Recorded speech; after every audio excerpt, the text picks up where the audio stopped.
Hello, everyone, and welcome to the review for the first episode for the second season of the show that we all know and love as Fallout.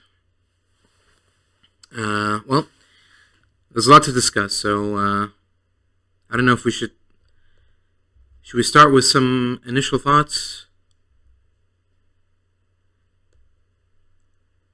Should we maybe discuss like a grading scale or something? I don't know. Okay, let me give you my initial thoughts then. Excuse me. All right. Well, the episode overall is doing a lot of build-up, so I can't really judge it accurately, shall we say. There's a lot of things being built up, a lot of potential. So until maybe the end of the season, we won't know. We can't really judge it that accurately unless we know how the story concludes. But from what I've gotten, it's a mixed bag, to put it lightly. There's some stuff that was decent. Again, mostly just the visual stuff, the acting, some of the music, but everything else, unfortunately, not so much. But hey, I mean, if you liked the first season, you're definitely going to like the second season because it's pretty much the same thing all over again. The same, same writing, same jokes, same humor, same everything, same structure. So it's good news for someone out there.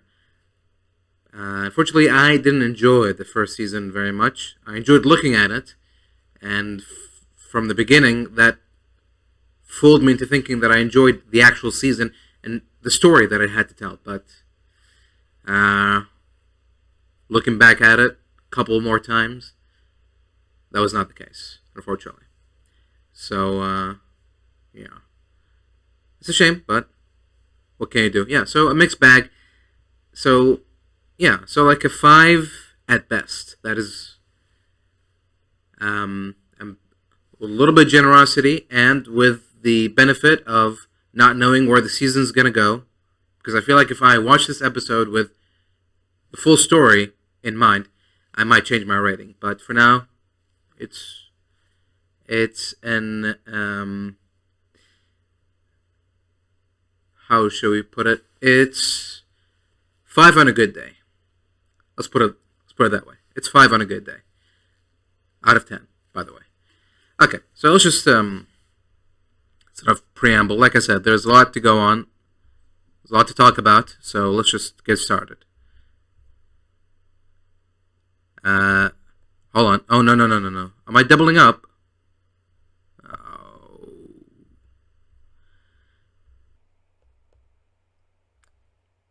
Crap. I hope that wasn't, like, annoying too much. I don't know. We'll see, I guess, later. Okay, but hopefully now it's not a problem. Okay, let's hope so. Anyways, let me minimize it so I can see. Okay, so I'm just going to pull up the episode and play back and talk through it from start to finish. Talk about the things that I liked and I didn't like. So first off, we had a 6-minute long previously on sequence. I mean, it's good on one hand that they're laying out everything that's going to be relevant in this season, I'm assuming.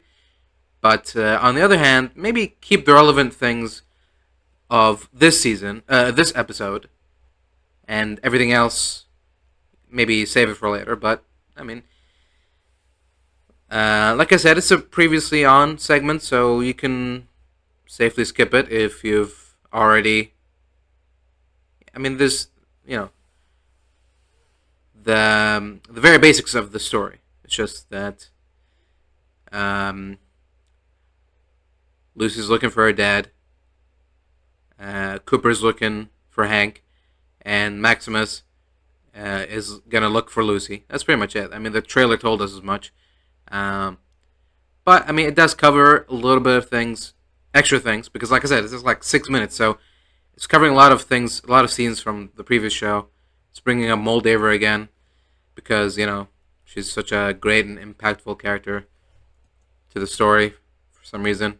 I don't know why they like her, but they're just gonna connect her to everything related to the story. But anyways, so the episode is called "The Man Who Knew." I'm guessing it's referring to Hank when you consider how the episode ends. So we start off with a shot of what is clearly a pre-apocalyptic America. I'm guessing it's L.A. And there's a bunch of workers on strike, and they're striking against robot workers. They even got the workers' wives joining in to bashing robots, whose only sin was to be created. So that's good. Also, Robco and robots have been around for a long time. This is a new thing. I don't know why you're suddenly shocked and surprised that robots were replacing you. It's not like it's happening in an instant. But, because we have AI in our world replacing people, we gotta put that in a Fallout show where it's an alternate universe, alternate timeline. Nothing is even remotely close to our world, but I mean, whatever floats your boat.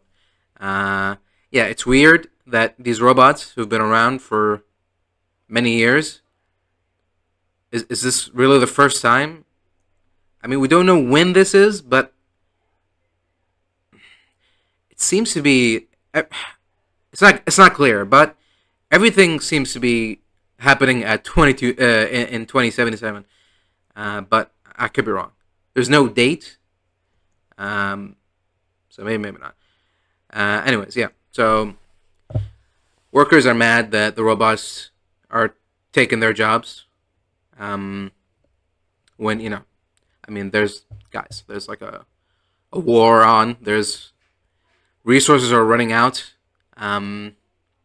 Stuff like that. I feel like there's other things to worry about.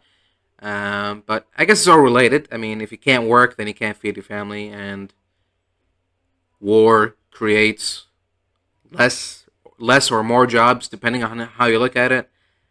I don't know. Okay, well, the whole thing is, to me, it doesn't make sense. But if you want to say that it makes sense, and that this is the first time that Robco has decided to replace human workers with robots, even though looking at all the Robco related buildings, like terminal entries and all the human skeletons inside, we can clearly see that it didn't work out.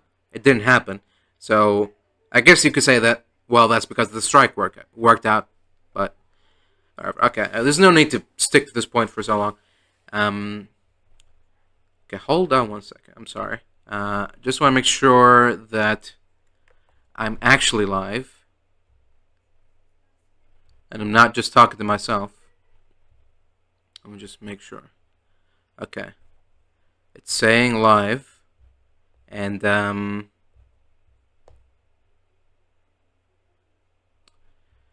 I go to it, if I press the link, will it show me? Okay, so I am here. Great, good to know. Alright, sorry about that.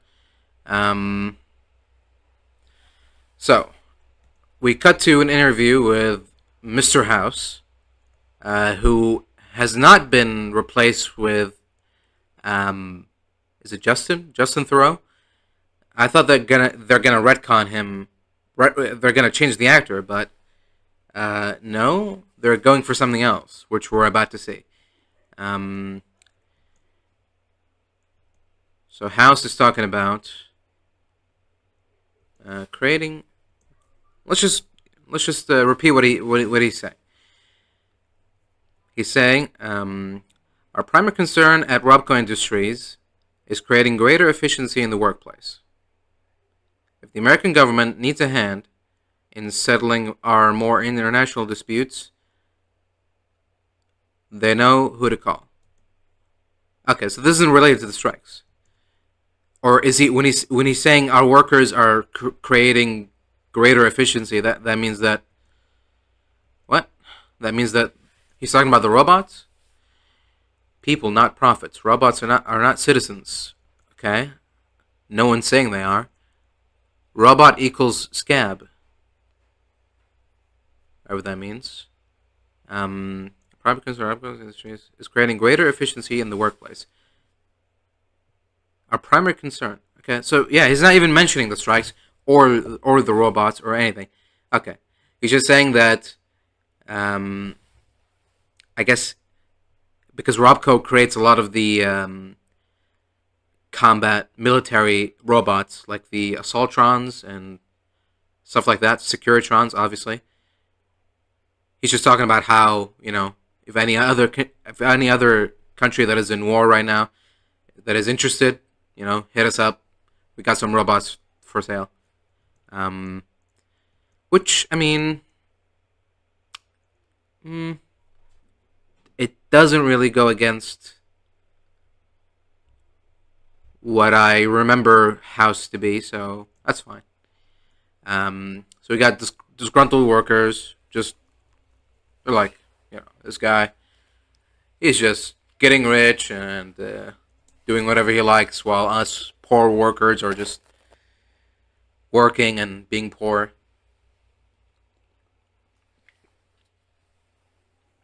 And it's just a terrible, terrible thing. And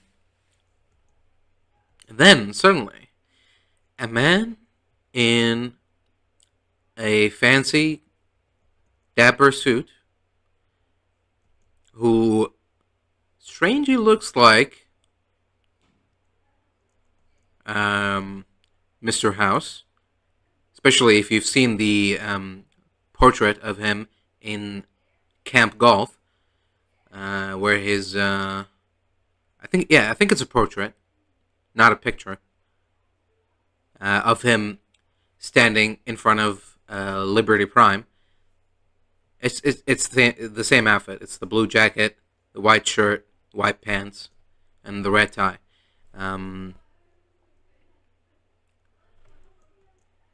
Goddamn parasite is what he is. We didn't vote for this dumb maggot. So the stranger is saying, yes, we did.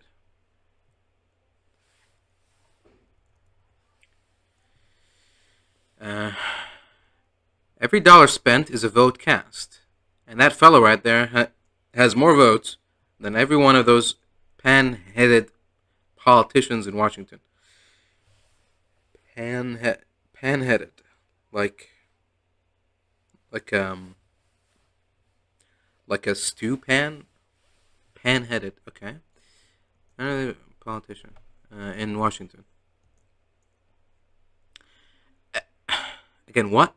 Is he talking about like votes in like shareholder meetings or? Okay, he's just saying that he's a powerful guy, but I mean he's talking about himself, obviously. I guess they're just doing that. They're doing a thing of Mr. House's. He's got a double, pretending to be him all the time. So I guess if something bad happens to him, he doesn't actually die. His double gets killed, which I feel like is a trick that only works once, depending on how good of a match your double is. And this guy is definitely no match, but sure. So, anyways, these guys get pissed off. They're like, "Why are you talking good about this guy? Why are you glazing him?" As the kids say, and he's basically saying that the will of the American people was to endow that man with a significant portion of its wealth. Well, that can't be a bad thing. So he's basically saying that, yeah, he's rich. So what? That's not a bad thing. Which is, I mean, fair. Just because you have money doesn't mean that you're a bad person automatically. So he asks what trade they're in, which is interesting phrasing. Not what do you do for a living, or what do you work as, or something. Who do you work for? Which, I mean, I guess you can infer that. But they say construction, and he says, "Oh, so you must use the H&H nail gun. It's a marvelous machine. Nice in the hands, smooth action. Sure beats using a silly old hammer, doesn't it?" I thought he'd be grateful. Uh, so is he saying that nail guns are just being used as a replacement to hammers? That can't be right. I feel like nail guns have their uses, but are they an alternative to hammers? Um, unless he's talking about the small hammers, the ones used for nails.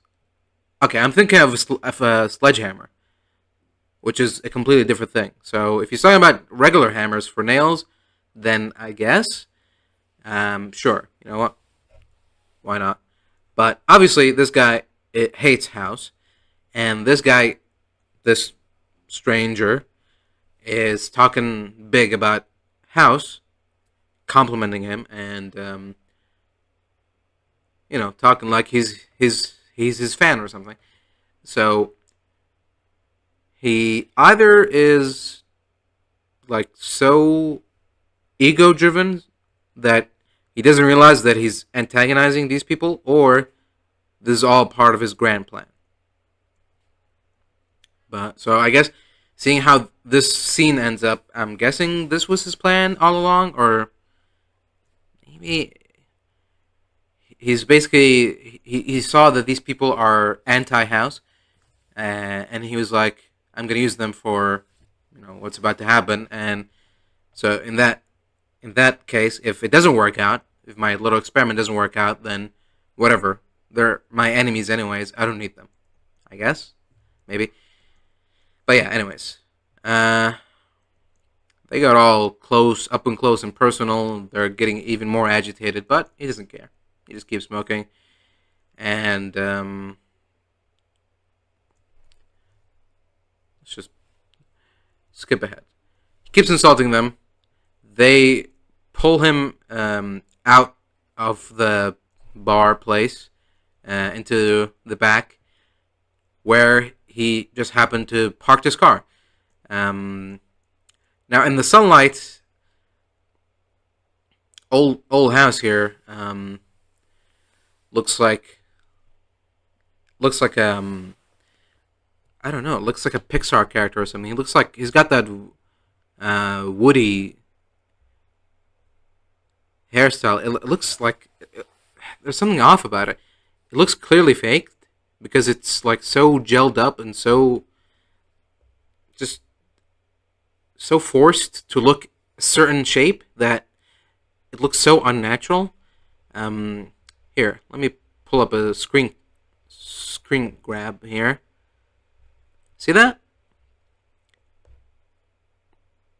Zoom in on, yeah, remove that guy. This is Mr. House. You know? Like, even, I don't know. I'll have to, like, I have to find pictures of the actor in person, but I feel like even his nose is fake there. It's so weird. Something off about it. Yeah, I think it's just that, like, weird, long, tubular shape hair in the center there. But yeah, whatever. Everything besides that, it's fine.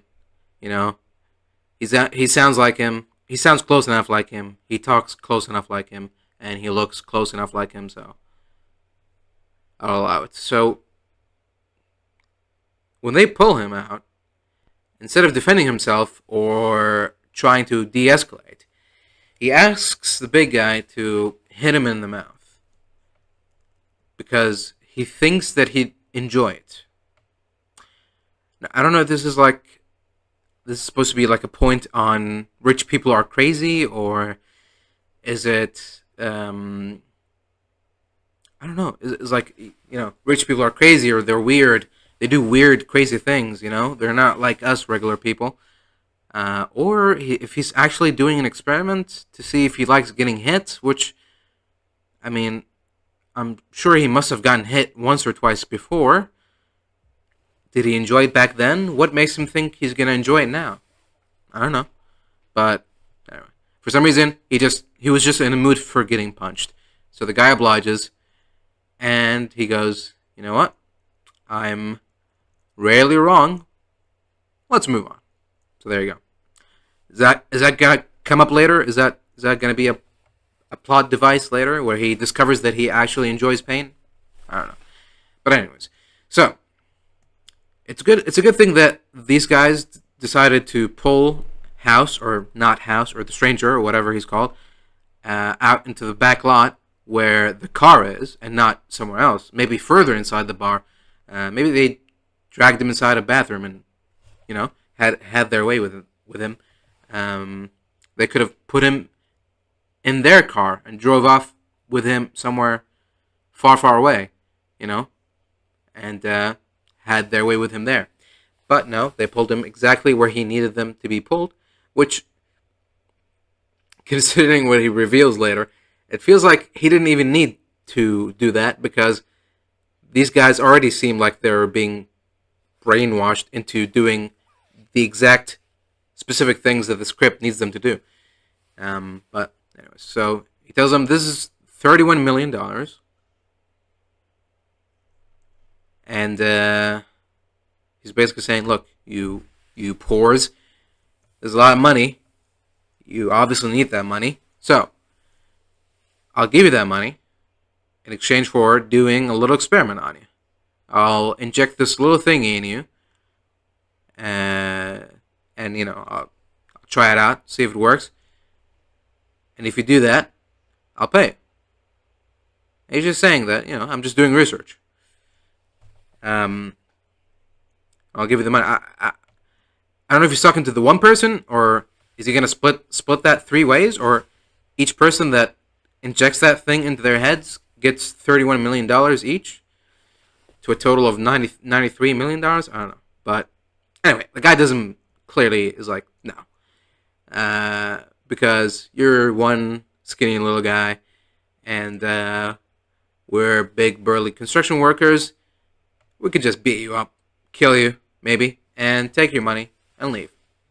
No injections necessary. Now, the problem is, House has the injection device right here, and the guy is right here in front of him. This is his head. This is the device. So Mr. House just puts the device on the back of his neck, and there you go. And he turns it on quickly, and luckily, it just happened to be some sort of mind control device, which is perfect, because that is exactly what someone like him in this situation needs to get out of the situation without getting killed or harmed. He also pulls out a baseball bat from the trunk where the money was, and he gives it to him and says, go get rid of your friends. I love how the other guys looking at all this. When he grabbed House, I'm like, okay, I can see why they are just standing by and looking, not doing anything. As soon as House injects him with the device, they should have immediately. One of them should have jumped at House, and the other should have went for the device and tried to pull it out. But all of them are like, ooh, what's happening? When they're like 5 inches, not 5 inches, like 3 feet behind him. And then when House gives him the bat and goes, go take care of your friends, go get rid of your friends. I guess you can say that he was whispering it or something. But either way, he turns around slowly with the baseball bat. and he clearly seems to be brainwashed, or in like a zombie state.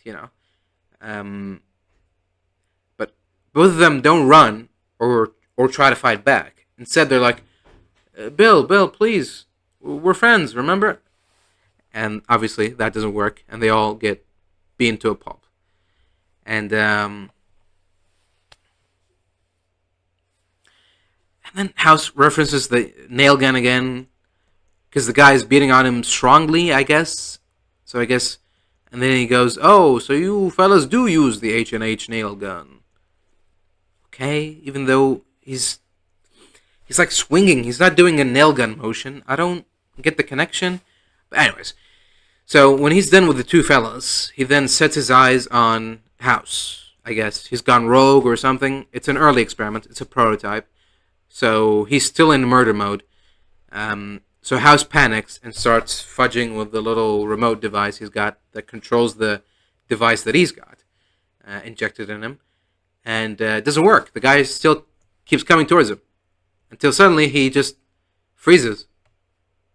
One of his eyes twitches. And then his head in its entirety explodes. And I guess we're meant to take that as, the device is still in an early stage. It works at the beginning, and then it doesn't. It stops working. It stops functioning. It stops receiving commands. It overheats maybe and explodes with the host along with it. Yeah, and this is our first scene, right? After the aforementioned 6-minute recap. This is the first segment where we have a flashback to Mr. House doing this mind control device research, which I'm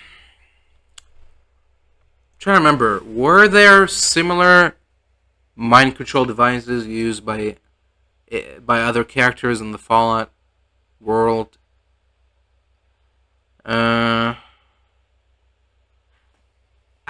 I don't think there were, actually. Maybe hypnotic suggestion, but even that, that's not even close. Like the Brotherhood, the Enclave. I'm trying to remember the big factions. NCR, definitely not. Legion, no. So yeah, okay. I was gonna say, if there were other examples of mind control attempts. No. I was just going to try to say that, this is the thing that we've already done in this world, but we haven't, so fair enough. It feels like such a simple concept for, like, an evil bad guy to do that it would have been done already, but it wasn't, so, okay, fair enough. So House picks up the destroyed... It seems, when he picks it up, it seems that the head was destroyed, but the device was still standing. But whatever. He picks it up and says, "The world may end, but progress marches on." Which, again, same point we've been discussing with Vault-Tec. Yeah, progress. There's a difference between progress of getting from 90% to 100%, and from 1% to 100%. Yeah, it's both progress. But by allowing or participating or, I guess that's the only two options. Either allowing or participating in the world's end is going to reset civilization back and your progress back so far. I mean, we've already been through this with New Vegas. Mr. House was about to install the defenses for Vegas, and he was just about to receive the platinum chip that would have perfected his countermeasures against all the nukes that would have targeted Vegas. But because the courier was late, the chip didn't get there on time, and Vegas was nearly destroyed. And when he finally woke up, years and years later. It took him such a long time, and it was such a hard process to get back everything, back on schedule.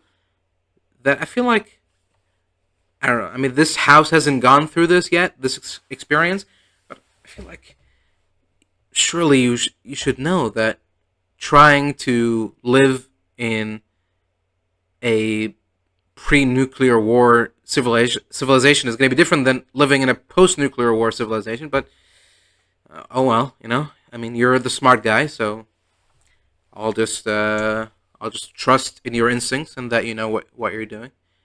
So, anyways, that was the intro to the show. Now we cut to present times, and we're in the Mojave. We're in Novak, which is slightly different looking than than it was before. But I mean, we've talked about this before with the trailer reaction that we did. But I feel like if you're gonna go out of your way to bring up a place that is familiar with a lot of New Vegas players, shouldn't you at least try to make it look a little bit like the place you're trying to copy? I don't know. I feel like that would be the first thing I would do if I was doing a well-known place. I would try to make it look as close to the place that it does in the source material. But here we got Novak, and as you can see, where's my finger? This is the dinosaur with the thermometer. And then there's a pool. And then the motel rooms are at the back, behind the pool. So, yeah, a little bit different from how I remember it. But, to be fair, and I think, I might have mentioned this also in the trailer reaction, but technically, any motel with a no vacancy sign can become Novak. But, I mean, when you mention Novak to a New Vegas player and your story takes place in the Mojave Desert, in the New Vegas area, and you mention Novak, I feel like there's only one Novak that comes to mind. But, and a motel that also has a dinosaur with a thermometer. I don't know, that's an awful lot of coincidences, but, it's not really that big of a deal.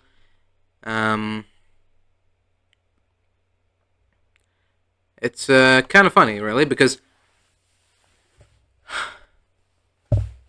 I would actually prefer a well-written Fallout show that doesn't look like Fallout over a Fallout-looking show that is written like nothing related to Fallout.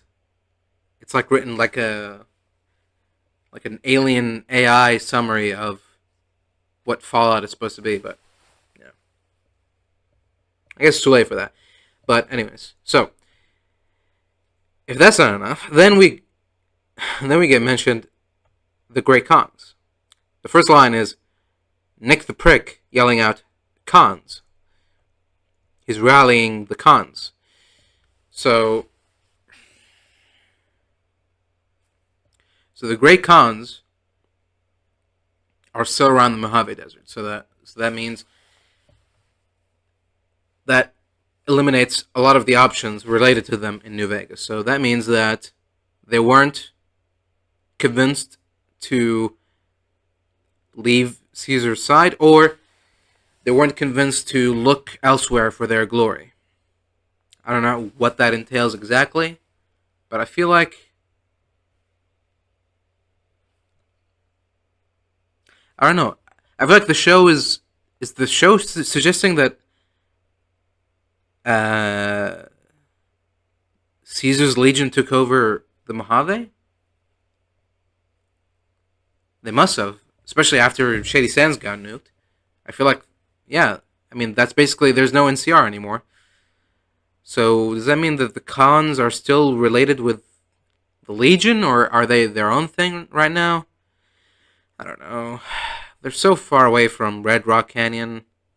I feel like this could be just another faction calling themselves the Great Khans or something. I don't know. It's been so long since New Vegas happened as well. I don't even know, 20 years or something, or 50 years. I don't know. No, I think it's in the 2240s, right? So yeah, 50 years. This is supposed to be in the 2290s. Anyways, yeah. So the Khans are in Novak, and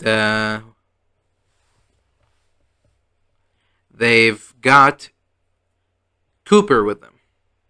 They've apparently he's been tormenting the Khans since before your granddaddies were born.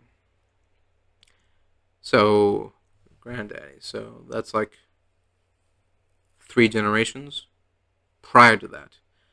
So, since the 2200s, he spent a whole century tormenting Khans for some reason.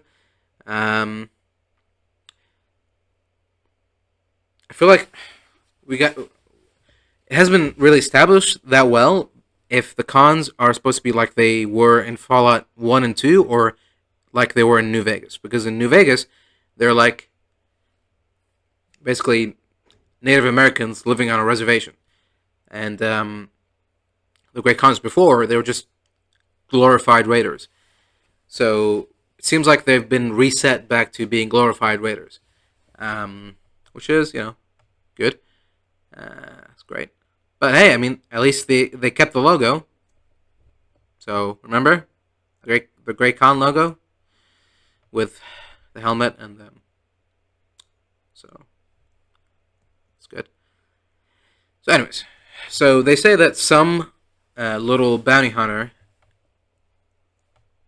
put him right in our laps. It's strange. This guy has been a terror to the Great Khans for a century now, and suddenly this little bounty hunter has caught him. I mean, I'm sure this bounty hunter just got lucky or something. They got the drop on him. Maybe he was sleeping or something. So yeah, I mean, it happens to the best of us. So anyways, they're basically having their, if you've seen the good, the bad, and the ugly. They're having that Western moment where a criminal is about to be hanged, and the guy rescues him at the last second, shoots the rope. So the subversion here happens where she's just.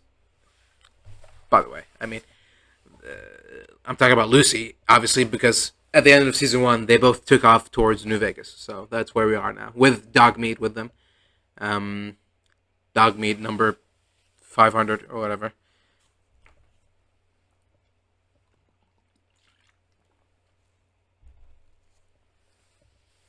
So anyways, Cooper is just taunting them. He doesn't care because he knows that according to the plan, Lucy is gonna shoot the rope and he'll be free and he'll kill all the Khans, get the drop on them. And are they just doing this to loot them, or do they need information about Hank? I don't know. Yeah, anyways. So he's just sitting there waiting for her to shoot the rope. She doesn't. So they pull down the plank and he starts choking. Then that's when Lucy goes, excuse me. She's just basically trying to go for the pacifist run, and he's going for the genocide run, and she's trying to, I don't know. She's trying to pass a speech check to convince the Khans to. Well, first of all, she reveals that she's the bounty hunter that gave them Cooper. They know that. She reveals to the audience, I mean, that she's the one that gave them Cooper. That's why he surrendered so easily, because it was all a ploy to get here. So then having revealed that she's in on it, she's with Cooper, she then goes, because he's got a bounty on him.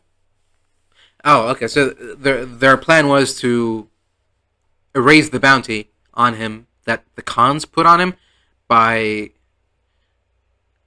when she hands it in, but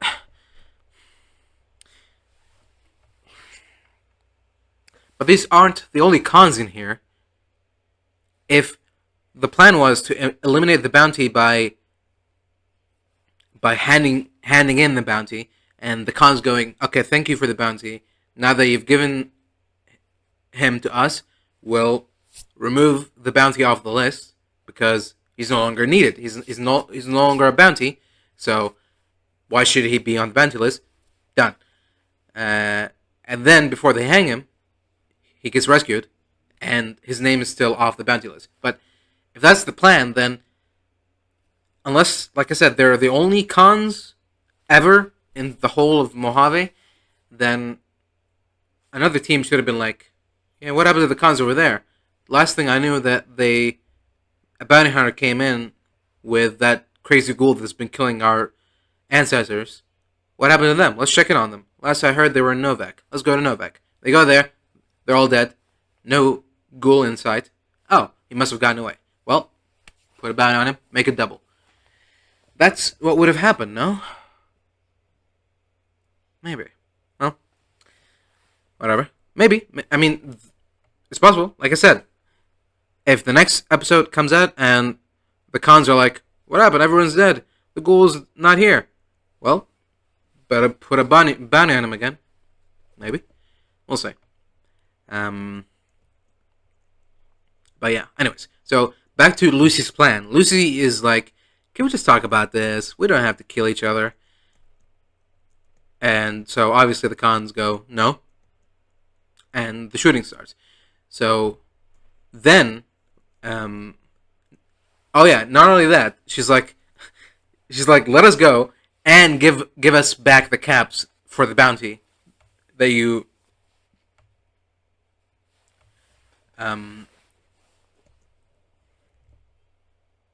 wait, hold on. Yeah, we not give us back, but we get to keep the bounty, even though the bounty is still not claimed. So they want their money still to keep it and to keep their lives. And she's like, well, would it help if I said please? And so he goes, whoever kills the girl gets to eat the dog. Which, it might sound like an over the top line, but in this world, I'm sure everyone in this world has eaten a dog or two. So yeah. She goes, okie dokie, and shoots the rope. Doesn't miss or anything, just one shot, one kill. But, I mean, she was a master marksman or whatever in her vault, so that makes sense. So yeah, anyways. Big shootout starts happening, and then they play Big Iron. Because, New Vegas, right? New Vegas, Big Iron, cowboys, revolvers, right? Remember? I mean, thing with that is, you can look at it both ways. You can go, well, I mean, yeah, it's like a Western. It's set in the Mojave, in the West Coast, So, obviously they will play like a Western-style song, and Big Iron fits because Cooper's got a big iron on his hip, So, it all makes sense. But on the other hand, you can go, well, this is just clearly just an attempt to pander to your audience. So, whether or not you accept that, that's up to you, I guess. But like, I didn't care for it too much. I feel like the action, the way it was shot, didn't fit the song. There was a lot of slow mo. I feel like an already slow song, I feel like would have benefited with more fast moving movements. But yeah. Oh well. That's just me. I mean, that's a personal opinion, by the way. That's a personal opinion. I'm not saying that this is a criticism or anything. That's just how I felt watching it. So, anyways, we cut to Cooper healing his wounds, the wounds on the rope from the strangulation with a fusion core, which, again, this does that mean that the fusion core constantly emits radiation, even when it's not being used? It's enough radiation um, to heal a ghoul. So would that in turn be enough radiation to affect someone, ghoulify someone? Dare I say? I don't know. Well, they don't know either. They don't care. They just he just heals with the fusion core and then throws it away. Um, I'm guessing it's about to run out of power soon. Otherwise, I mean, fusion core in the post-apocalyptic world, it's valuable. You know, I've played Fallout 4. I know how valuable they are. They're like, they can be up, they can be worth up to like how much? Like 351 caps or something like that. All right, they're pretty valuable. So, anyways, Lucy and Cooper keep traversing the Mojave. I mean, they're suddenly in like a big desert with no landmarks or anything in sight. The whole point of New Vegas, the game, was no matter where you were on the map, you could constantly see New Vegas on the horizon. But here, I mean, I could be wrong, but they've just got big desert and a whole mountain range around them. So it looks like they're just in this big valley somewhere. Yeah, it's just mountains and mountains. And the desert doesn't even looks more African. I know that they shot in like Africa and did they shoot in Spain too? I think they shot in Africa, just in Africa, like somewhere on the west southwest part. But yeah, anyways, they keep trekking and trekking, and they finally see New Vegas on the horizon. And again, it's a little bit different than in the game, but you know, it's been some time. There's like a big highway too. I don't know if I let me pull it up too while we're at it. Why not? Let you guys see it. It feels like there's this like the strip is the smallest part in New Vegas. There, it's surrounded by Fremont and like it's got a whole lot more buildings. Again, I mean, you could say it's like budget limitations or whatever for the game, and you could argue that this is how the developers imagined it would be or something, but there's something off about it too. There's like there's newer buildings. It seems like they took Las Vegas, our Las Vegas, as it looked, and then put a post-apocalyptic filter on it and added the Lucky 38 in post. Let me see.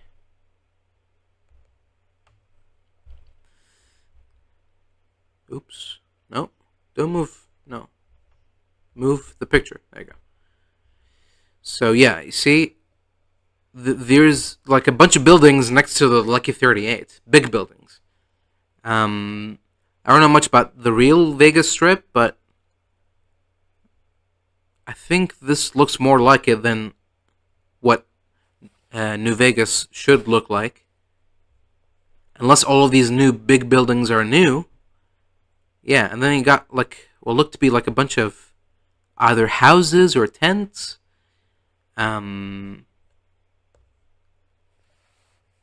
Around. I think I know. I think the difference is not just that big highway on the left there. I think the big difference is there's no giant sheet metal fence around Fremont and New Vegas. There's no barriers. There's no walls. It's just those little houses and tents you saw and then like a bunch of big buildings and the Lucky 38 in the middle. Well, not in the middle, but like further away a little bit. Uh, yeah, there's no barriers.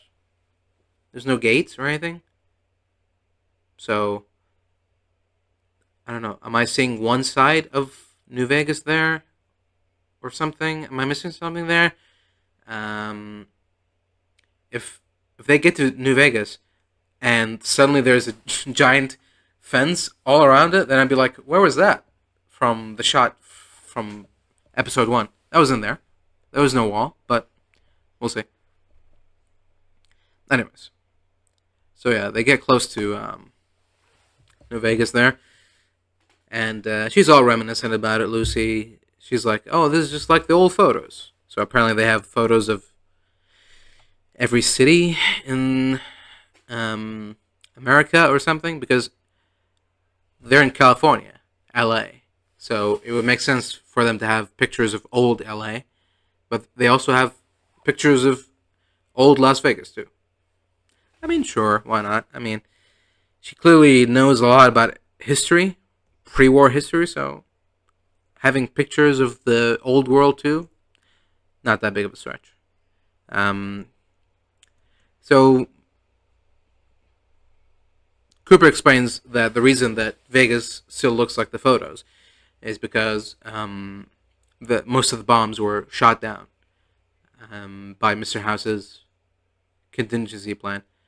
Um, and she's like, well, if you could do that here, why not do it for all of America?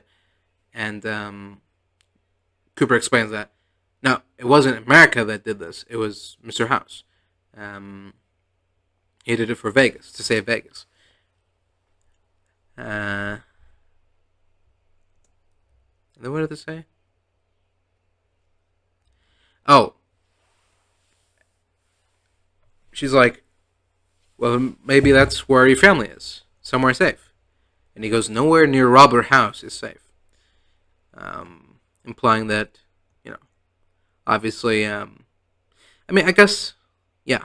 We already know that he must have heard him in the meeting, in the let's nuke the world meeting.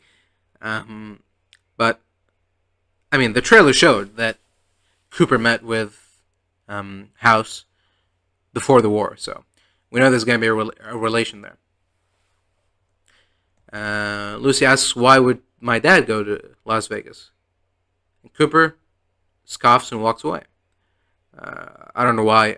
Out of all the questions, he stops responding there. Okay, here we go. We got... Okay, this is something new. Look at this. Now we got a much clearer image there of New Vegas. You can see what I'm talking about. Now, look at how many houses and tents or whatever all around the area. There's a big expansion. And then there's like a big canyon in between where they are and New Vegas. And it seems to stretch across Fremont over there too. I don't know what that's supposed to be. That shouldn't be there. Why is that there? I don't know. Beats me. But it's there. So maybe it was there all along. We just couldn't see it. I don't remember that. So yeah. I actually just thought of something. Is the reason that they showed them in Novak and then cuts to them walking and then cuts to them arriving to New Vegas? Is that supposed to imply that they took the the safe route that you could take in New Vegas in the game by going down from Good Springs all the way down to the Mojave Outpost and then going east this way towards whatever is there, and then up to Novak, and then continue on. to New Vegas. Is that supposed to be another game reference, or is that just accidental? I don't know. But anyways, let's continue. Now we cut back to the before times, where Cooper was listening in on the meeting, the Vault-Tec meeting, and they show us, and I think this is something they showed us in season 1 as well, where there was someone else in the shadows observing the meeting. And in season 1, episode 8, where we saw this meeting, I thought it was just going to be like another mysterious villain, but or someone new that they'd come up with. But they seem to imply that this is the real Mr. House observing from afar. So does that mean that? But they must know that House uses a double. Otherwise, if they don't know, then surely their reaction, Cooper's wife's reaction should have been, "Who's this guy staring at us?" So she must know that this is Mr. House looking at them, right? Unless it's someone else entirely too. I don't know. But yeah, from the silhouette there, hold on. Let me send you an image. And you can be the judge. No. Why did it save that frame? Keeps saving the wrong frame. Stop. And plop and plop. You can barely see it here. Actually, I wonder.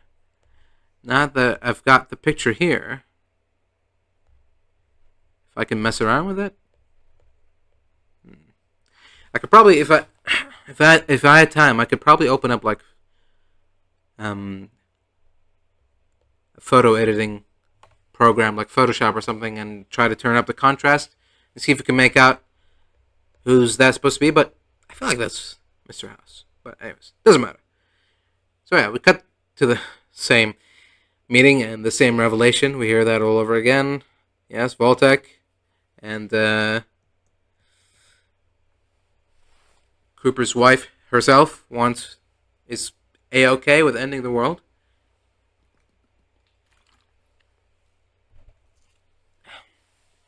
All for the sake of the greater good that is capitalism or whatever. But now we see what happens afterwards. Good thing they cut out the meeting with CG young Hank there, because no one needs to be reminded of that. We cut to Cooper coming back home, presumably right away before his wife is done with her work. He comes back home and he calls for his daughter, and she's there. So apparently it's not a school day, and even though it's a work day, and or maybe it's school is just over. Anyways, so he tells her to grab her things, grab some of your favorite outfits and your favorite toy, and we're gonna go. So he takes off with her, and with the dog, of course. And she's like, "Well, what's going on? Where are we going?" And he says, "We're going to go to Bakersfield." I don't know the geography of LA. I'm guessing they're in like, is it supposed to be Beverly Hills or something where they are right now? It's supposed to be like some sort of suburbs. So they're going to Bakersfield, which is that? It's not Shady Sands, and it's not. Is it? Is it where the Master's base is? No. There is a significance to it in the in Fallout, in the Fallout lore. It was there, but was it the Boneyard? I thought the boneyard was something else. Excuse me. Let me see. Baker's Necropolis. Right. Necropolis, of course, is the city where the nearby inhabitants of Vault 12 became irradiated thanks to thanks to Vault-Tec's clever experiment of, I wonder what happens if we irradiated some people. I wonder what happened. We just left the door slightly open to the outside world and let the fallout slowly seep into the vault. That's a funny, epic prank. So yeah, the answer was a bunch of ghouls. And then the bunch of ghouls, I guess just getting bored of being immortal and living in a vault, went outside and inhabited the ruins of Bakersfield, which then became Necropolis, because, City of the Dead, and ghouls, they're kind of like zombies, undead, I guess. But yeah, anyways. And she's concerned. His daughter, she's like, where's Mom? Is she coming? And he doesn't answer. Suddenly,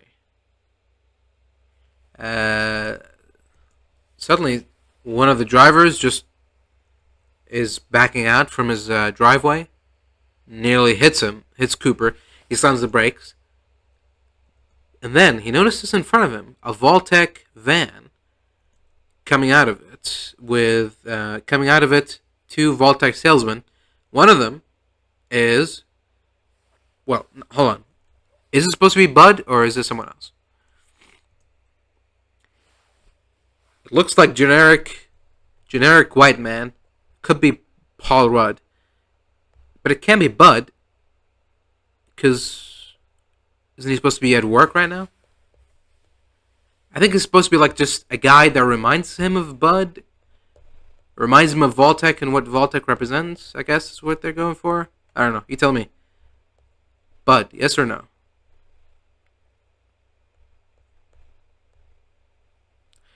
Anyways, doesn't matter. So yeah, he just sees the salesman going around selling the vaults, which, now he knows are basically, well, does he know that they're going to be experiments? He doesn't know that. He knows that Vault-Tec will end the world. So I guess he's like, Vault-Tec represent the end of the world. And also, there's a alarm test going on, and the alarms start blaring. I don't know how much of a heads up they had, but when he turned on the radio, he was like, the alert system test is about to start in 10 seconds. It's like, oh, well, what if someone wasn't using the radio right now? How would they know that?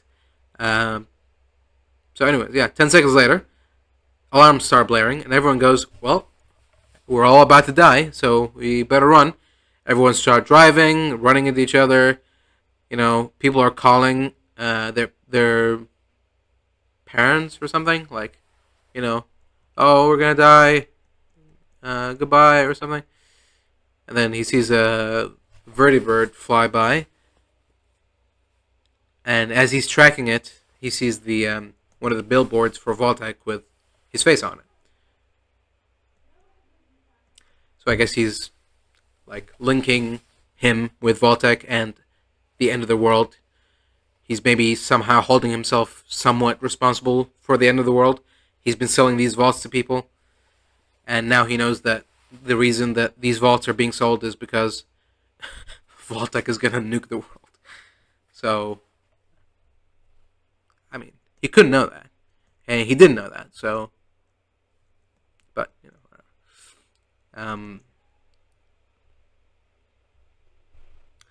hold on, excuse me.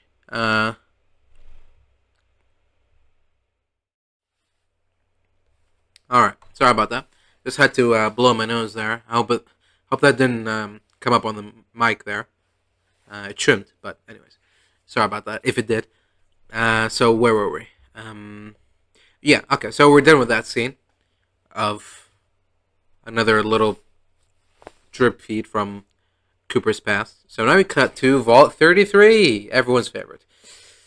And you see the guy sucking on a lollipop.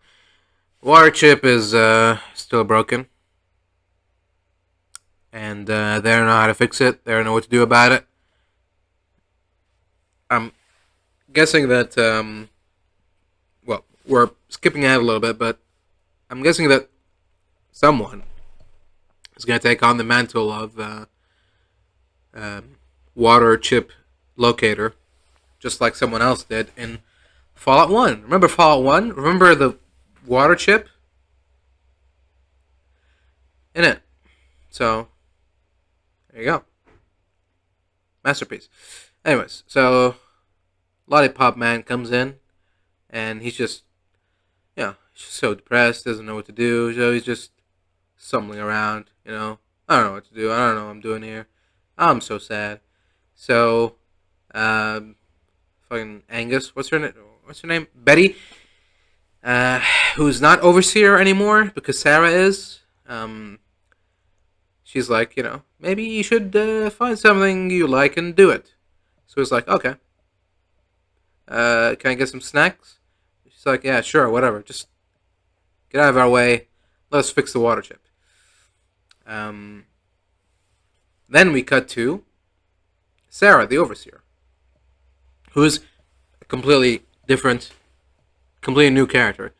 It's like, as soon as it was revealed that Sarah was from Vault 31, it's like a switch flipped in her head, changing her personality entirely. And we saw a little bit of that in Season 1, right at the end, where suddenly she's like all acting suspicious and evil and sinister and planning. And now we see it in full force, where she's just like a cartoon character. I don't know what's happening to her. That's not the same Sarah, I'm not really a big fan of Sarah and her character, but this is just completely different. You're just changing her character because now you've revealed something about her past, so now she has to act evil because she is evil, even though she shouldn't, because it doesn't make sense. Hank wasn't acting evil, but I don't know. I don't know what they're trying to do. They're just trying to create tension or something. So I don't know. Anyways, so just putting up with these boring people and their boring requests, and what do you think being an overseer was going to be? Do you think it was going to be like being like an emperor or a king, just sitting on a throne and eating all the food you want, and sometimes granting boons to the peasants? You're in this as much as everyone else, so just try to at least be a little bit reasonable and try to work things out, be communicative, but she's just not having it. I mean, the guy's request is boring. He not even boring. It's a nothing of a request. He's saying that in Vault 33, when I walk out the door, I go to the right. But now in Vault 32, when I go out the door, I go to the left, because if I go to the right, I hit a wall. Everything is backwards here. And she's just basically saying, yeah, deal with it. That's how the vault is designed. So he's like, can you put signs, maybe, to, I guess, I don't know, warn people, or like an arrow pointing the other way? And anyway. Hello? Reconnection successful.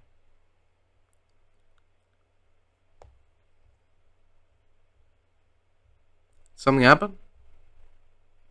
I don't know. I hope not. Okay. So, anyways, yeah, the guy just bumbles out, and I think, is he the same guy that was like in the voting? He's like, I voted for Betty, by the way. When you're not supposed to tell people who you're voting for, but anyways, so he comes out, and we see Chet holding Sarah's baby, and I mean, at one point I'm like, can you take at least a little bit of responsibility for the child you've created? But at the same time, I'm like, Chet, I don't know what to tell you, man. You should have seen this one coming. You should have. You should have expected this, you know. So I don't know, but anyways, he's just stuck holding the baby, and she's just click clacking away on a terminal, pretending to care about people's requests. So that's great. That's gonna turn out great. And then he goes out and goes the wrong way, and then remembers that it's the opposite on this vault. So that's funny, I guess, to some people.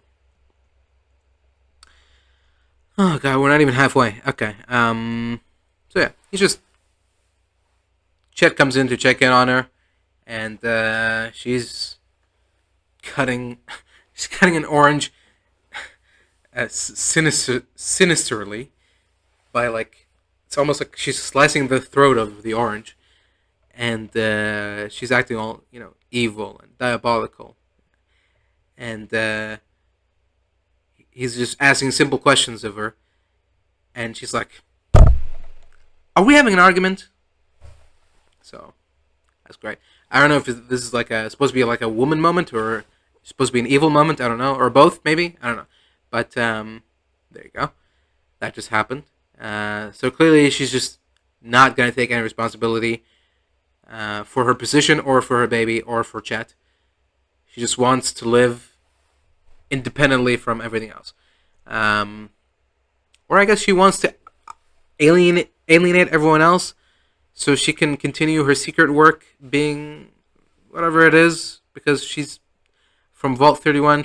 So that means that she's part of Vault-Tec from the pre-war.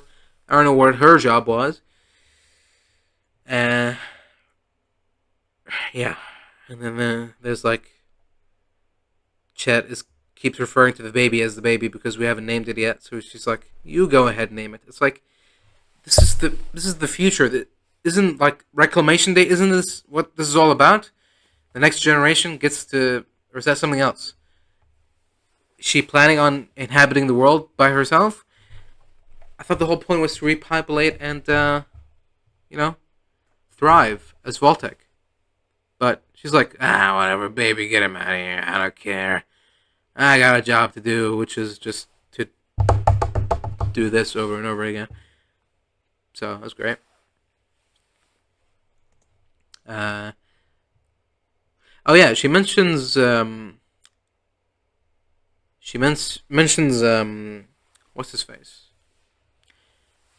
Norm, Lucy's brother, and the topic comes up because she asks Chet if he's good with computers, and he's like, "No, that's Norm's department. That's Norm's thing. Maybe you should send him a communication on the terminal." And she tries doing that, so that means she must not know that he's missing, which I guess makes sense.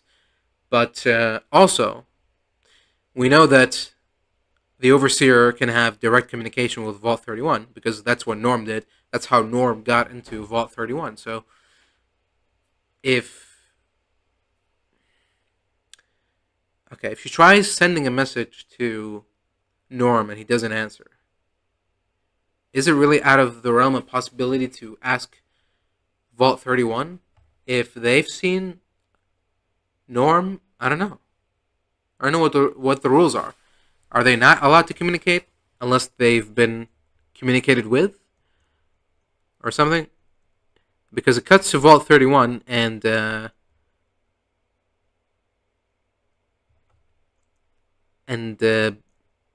Bud robot is like intervault communications disabled. Where is he? So they're implying that Norm disabled the terminal, I guess, so then no one can contact Vault 31? Maybe. So yeah. So Norm is still stuck here, and he's been eating something. I'm guessing some sort of emergency rations or something, and he's been drinking water from a dripping thing that's coming from somewhere. Anyway, so he's basically still managing to survive, just just enough. And the butt robot is continuing to try to get him to go into the cryopod and continue the Vault-Tec plan of reclaiming the world someday, eventually. It's like the world, like the actual world, is gonna end. The sun is gonna get close enough that it burns the Earth itself before your plan is ever ends up succeeding at this rate. But yeah. Anyways, he keeps trying to convince him. Norm's saying no. He starts taunting him and trying to get in his head, but it doesn't work. He turns the lights off. We see we see him look at the pod, get close to it, implying that, oh, will he do it? Will he not do it? Even though in the trailer we've seen him leading a pack of vault dwellers, and also he's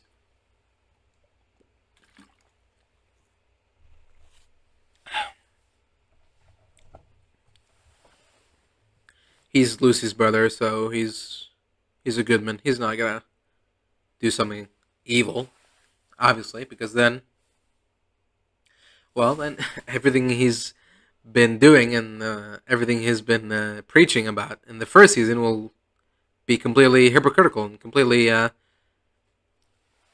like in not incompatible, but like irrelevant, I guess. I don't know. Anyways, back to New Vegas, and Lucy and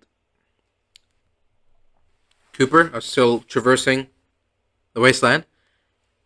I guess they're not stopping in New Vegas, or they're not because they're tracking Hank, and they found his power armor footsteps, and he trampled over a guy or stomped on him. How was he just sleeping and he stomped over him, or were they fighting and he pushed him down and then stomped on him? But the way the footsteps are like arranged, it's like he's just walking in a straight line, and there was just a guy there, and he just stomped on him and kept moving. I don't know. Anyways, there's a guy stomped, and he's stomped in half. So yeah, they continue the tracks, and then they find an old lady with a stall, and she's selling flea soup. So Lucy, trying to, try to be friendly and nice with her, and trying to get information on where Hank might have gone. She's like, one flea soup, please. And she goes, okay. So she ducks in front of a bowl, or like a pot, and does this. So I'm not sure but it doesn't. I mean, isn't that just like? Isn't that just dirty water, or how does? Okay, well, I mean, I guess you can take anything and call it whatever you want. But anyways, I mean, it's only 2 caps, and I'm going back through this, but she makes the flea soup she makes the flea soup for her, and oh, she does. Okay, she okay. I see the 2. Yeah, they've shown the 2 caps there on the side. She does pay for the soup, because when I first saw it, she asks for the soup. She gives her the soup. She pretends to drink it, asks about Hank, and she goes, "Yeah, he went that way." And then they keep walking. I'm like, I mean, I know it's flea soup, but pay the woman. But she does, thankfully. She does get the 2 caps, so at least there's that. The old lady's like, that bastard killed my son. And Lucy's like, no, I'm sure he's fine. And Cooper is like, no, he's dead. And she's like, yeah, just my luck. He's dead. Because he owed me money. And she's like, oh, I'm sorry about your money. Get it? Because it's not, I mean, I'm sorry about your loss would work as well, because she lost both her son and the money. Both would work, but I mean, but wouldn't be as funny or something? Question mark? I don't know. It's funny to someone, I'm sure. Okay,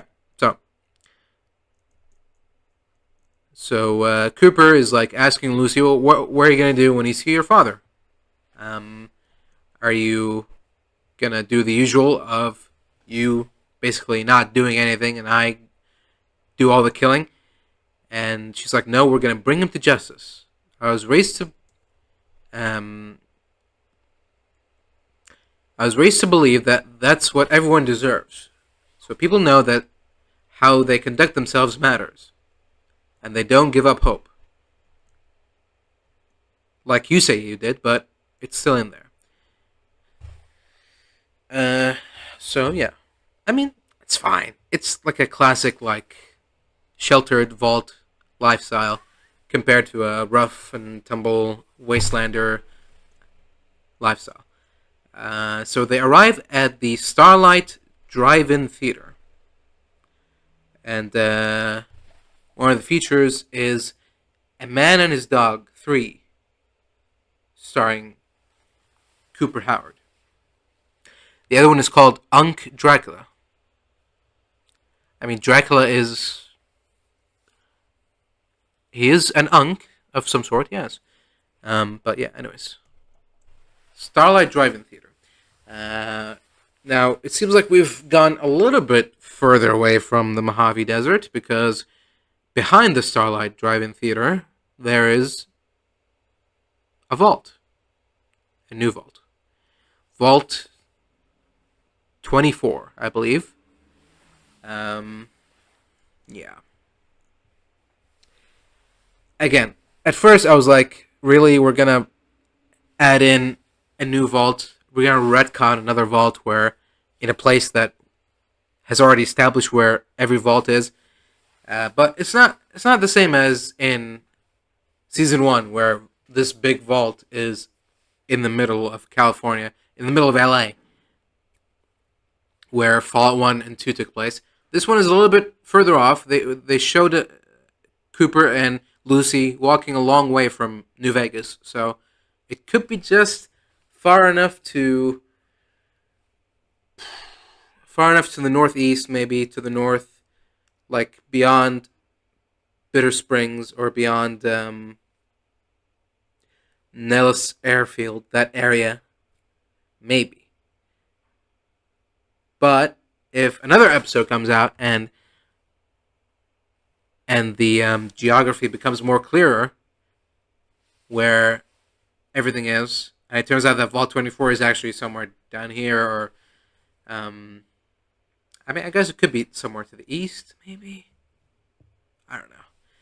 But what I'm trying to say, if they reveal that it's actually somewhere in the New Vegas area, like, oh, Starlight Drive-In Theater, that's that's a little bit south, that's a little bit northeast to Camp Golf, or the McCarran Airfield, or something. Then I'd be like, well, no, obviously not. That doesn't make sense. But if they drive it enough far away, then whatever. I can't really complain too much. Anyway, so we get flashback to Cooper's daughter playing Waka Kami. And speaking of commies, Cooper is meeting with Moldaver, who's apparently called Kate Williams. Sure. I'm just going to keep calling him Moldaver. So Moldaver is like, oh my god, that's... it's when I'll have a pause. I don't know if you can... If I try to save the frame, it's gonna... not gonna save it. Okay, hold on. This is gonna take a little bit of time because I'm gonna have to open up a place where I can paste my print screen. And then I'm gonna have to... promise you, this is gonna be worth it. I have to do that. No, move it to the side. Then I'm gonna crop all the non-essential stuff. There, here, like that. and then do.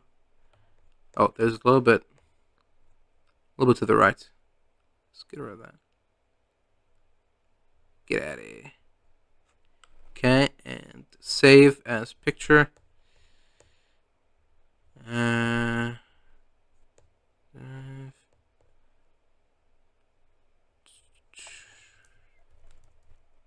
Call it Moldaver. Moldaver.jpg. Okay, and then hold on, here it comes. Ready? 3, 2, 1. Boom. There you go. I just paused randomly, and that's where I ended up. I feel like this should be a good thumbnail. Should have chosen this over the other one, which we're about to get to in a little bit.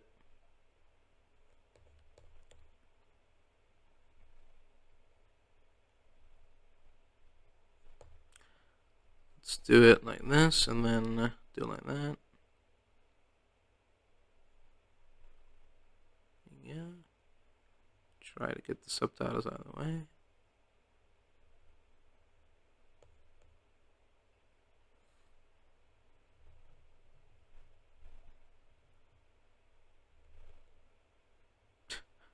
I don't know what I'm doing. Am I really just gonna keep her here? That seems a little bit cruel. Okay, maybe I will. Anyways, so Cooper tells her that by the way, Vault-Tec, they're planning to destroy the world. It's just like, yeah, okay. And he's like, what do you mean? You knew about this? And she's like, well, now you do too. So what are you gonna do about it? And she's basically saying that you've got star power. She's just a humble commie scientist. She has no power, no authority, but you can open a lot of doors that she can't. She can meet with people, powerful people, influential people, like Robert House, who, let's just say, is also building a privately owned missile system in Las Vegas with enough firepower to follow through on your wife's proposals. Okay, so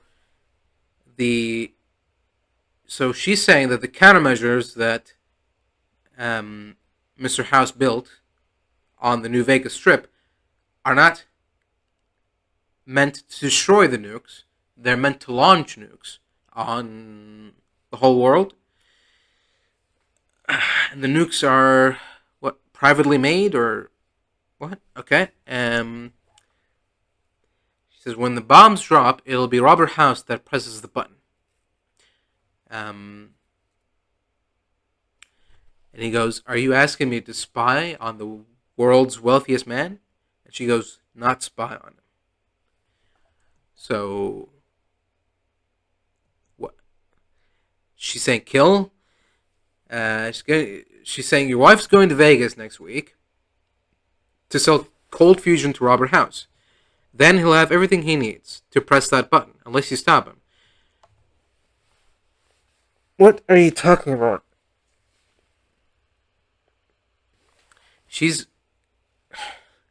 Cooper's wife is giving Mr. House the MacGuffin to power the device that will destroy the world. How does that make sense? Again, we've already talked about this. The whole reason that the world is at war with each other is because of the lack of natural energy resources. Now you've unlocked that. You've unlocked infinite energy. There should be no war instead of even more war. And at the same time, they want simultaneously both to have infinite energy, which would save the world, but also they want to destroy the world still because capitalism or something. Okay. I mean, we obviously know this is not true, unless they retcon it for some reason, but we know this is not true. Like I said before, Mr. House's countermeasures that were installed in New Vegas were meant to destroy the any nukes that may come towards Vegas. and they were supposed to be powered with the upgrade from the Platinum chip OS. The Platinum chip didn't arrive on time, so he barely managed to survive all the bombardment, and everything went, topsy turvy. He barely managed to survive, and yeah, his plans got delayed because of that.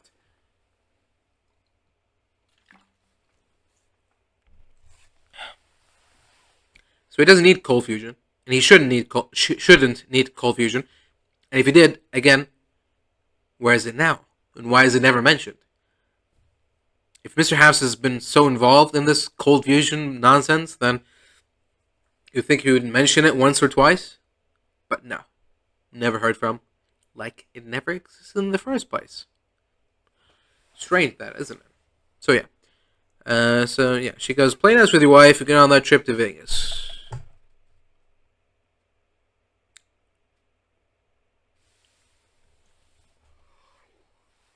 So he tries to basically, tap out. He's still not convinced to do it.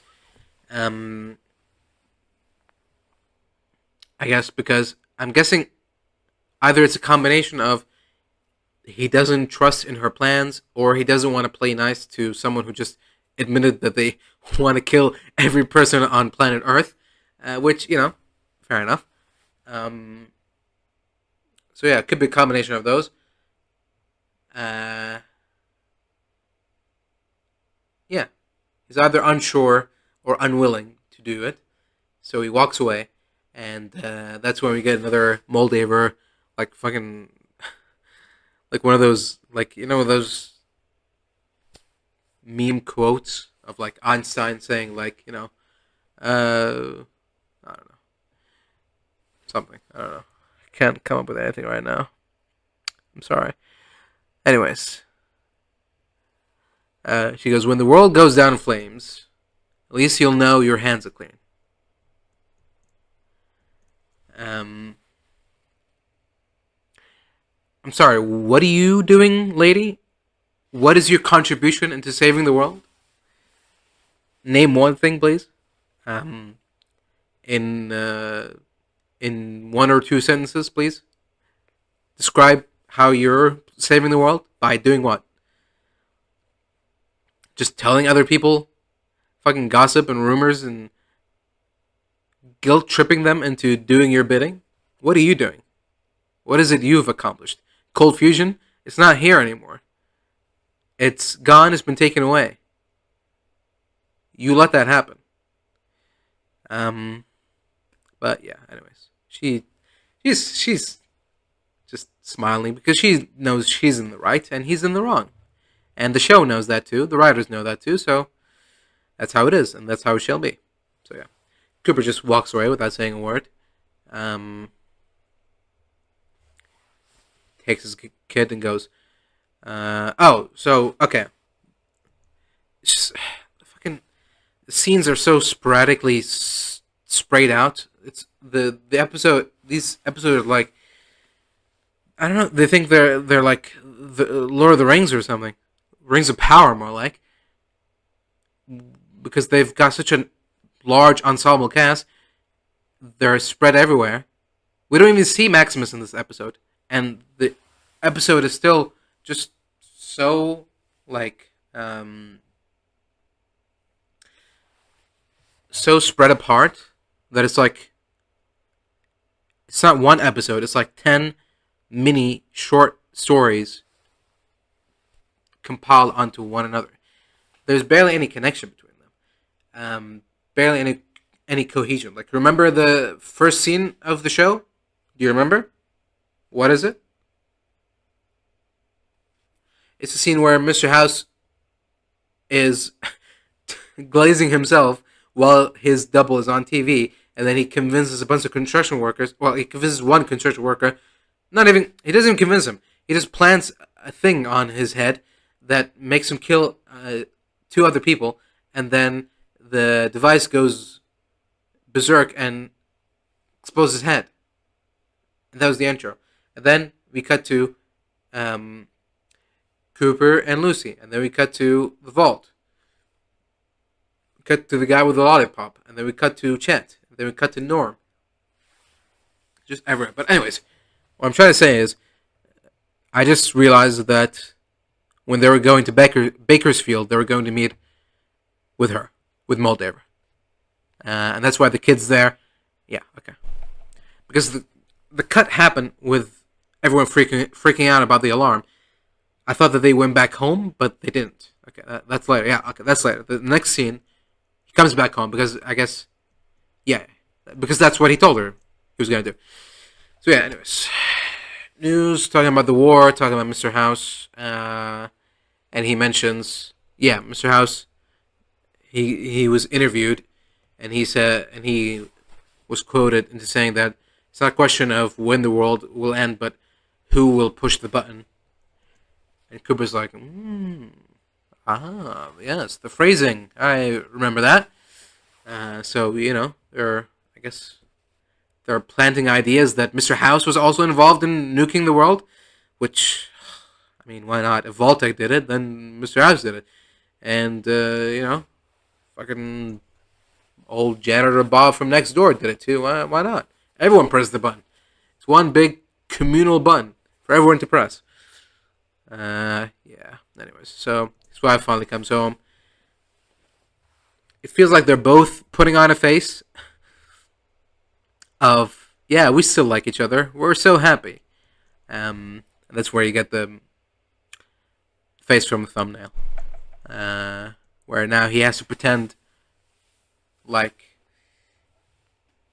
he basically has to pretend like he didn't hear or see anything. And, yeah.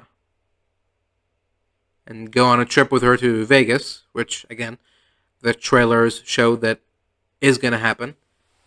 Now, would that be with or without his wife? We'll see. Now, cutting back to present time, inside of Vault 24, still following Hank's footsteps.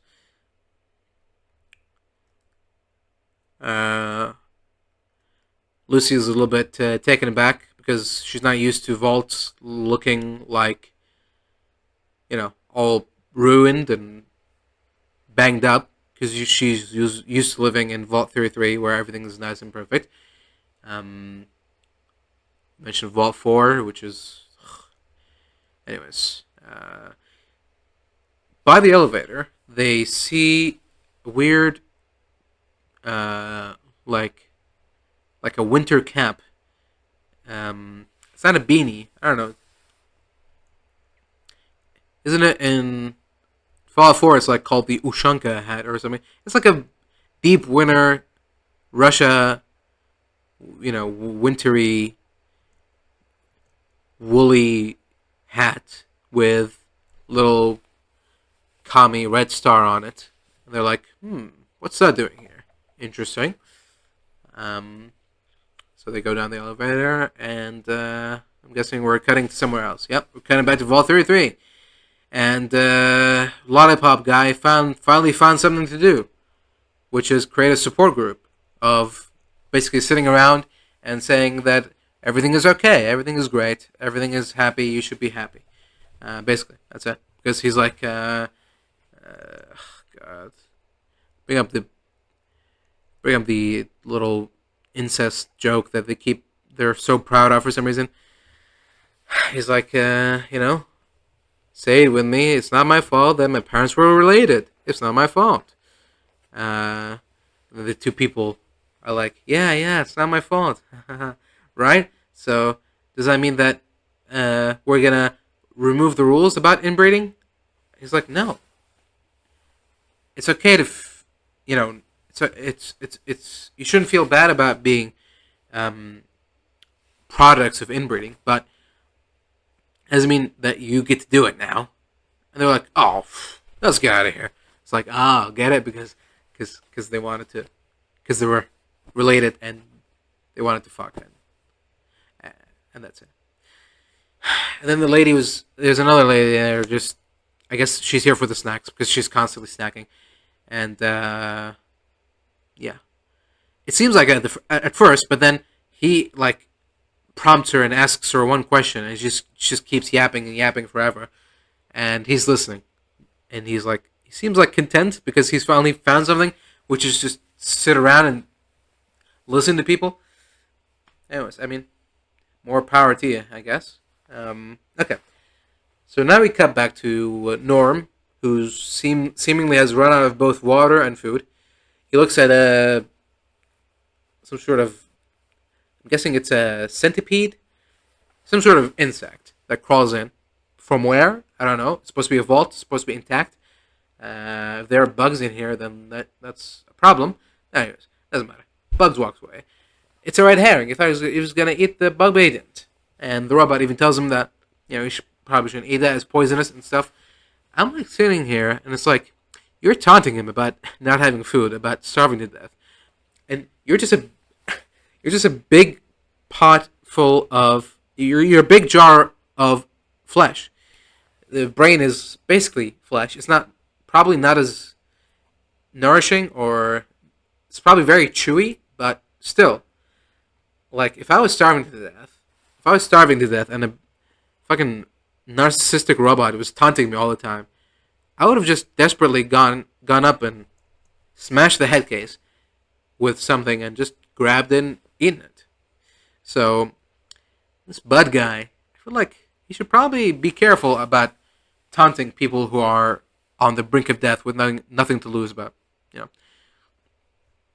And that's what I thought was going to happen when Norm started to walk up to him, but that's not what he did. Instead, he's like, you know what? Fuck your plan. I'm going to use my Pip-Boy, and I'm going to unthaw, or thaw? I guess thaw. He does say thaw. I'm going to thaw everyone out. Because, whatever, you know? And probably they might have some... I mean, I guess his idea is, now that everyone is out, Bud has to open the door for them. First thing first, because he can't let the future of Vault-Tec die in here. So yeah, he's just gonna use them as a bargaining chip to free himself. But yeah, and that's obviously this is gonna cause a lot of chaos when I'm guessing the true nature of Vault 31 will be revealed. So yeah. And even Norm admits it. He's like, plans are hard. Chaos is easy. So that's what he's going to do. He's going to release everyone and let chaos take it from there. So yeah. Not a bad plan. I personally would have still smashed his brain case open, but that's just me. What was I going to say too about Robo Brain and stuff like that? I don't know, something else. Doesn't matter. Okay, let's move on. God, okay. We finally get to Vault 24 inside. Got down the elevator.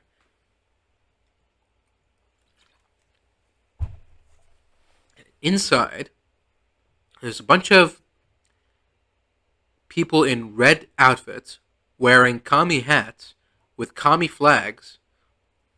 So Lucy's like, what's going on? Why would Vault-Tec let commies live inside their vaults? And Cooper goes, what does he say exactly? He's like, I wouldn't be so sure that they did.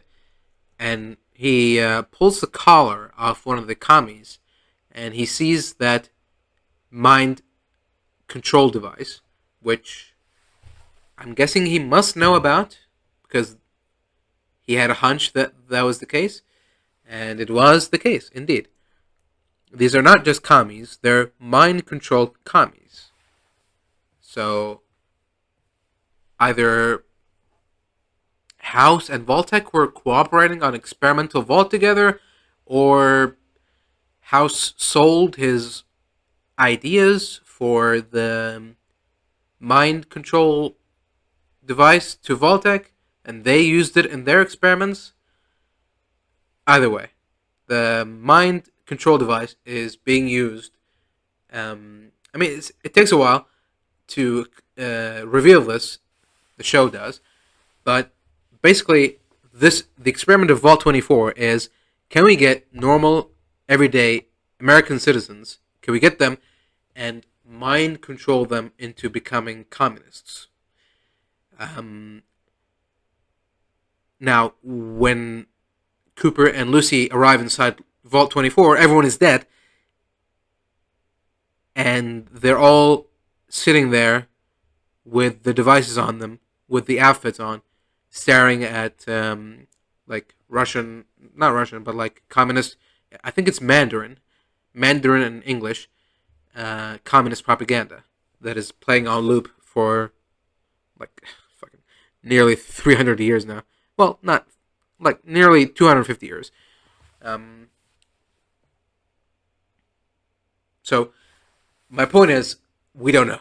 Did the experiment work or not? We don't know. But we do know that an experiment has happened here, which is, can we make people into commies? Which, I mean, it's an oddly specific experiment, but I can see where it's coming from. You know, it's basically a mind control. Can we take someone who has a completely unique identity and lifestyle and ideals, and can we just plop a device in, do a little bit of experimentation, and completely change everything about them? Their name, their ideals, their thought processes, their stances on anything, stuff like that. Yeah. I mean, again, to what end? I don't know exactly. But yeah, it's something. I don't know. It's something. It's different. I guess it's better than like what happened if we crossbred a fish with a human, or whatever the fuck Vault 4 we're doing. What if you have a human with one eye in the middle? That's he won't be able to use glasses. Apparently, he has to use special glasses. Anyways, so Cooper steps on a sugar bomb, little, I don't know what you call it, kernel or something, and he follows the sugar bomb trail to the sugar bomb carton, and then he sees one of the test subjects still alive, or he doesn't. It looks a little bit different. He looks like a raider. It looks like a raider that Hank attached the mind control device to. I mean, he must be new, obviously, because everyone else here is already dead, decomposing, and in commie uniforms. This guy isn't in commie uniform and is not dead or decomposing. So, yeah, okay. Either Hank grabbed someone with him. Is this the son of the mother was talking about? I don't know. I don't care. Anyways, so then Hank is speaking through this guy using the mind control device he has plugged in on him. So does he have a mic? How is he? Is he typing? Is it like text to speech? I don't know. But he's using the device to talk to Lucy and basically saying, "Stop looking for me. Go home."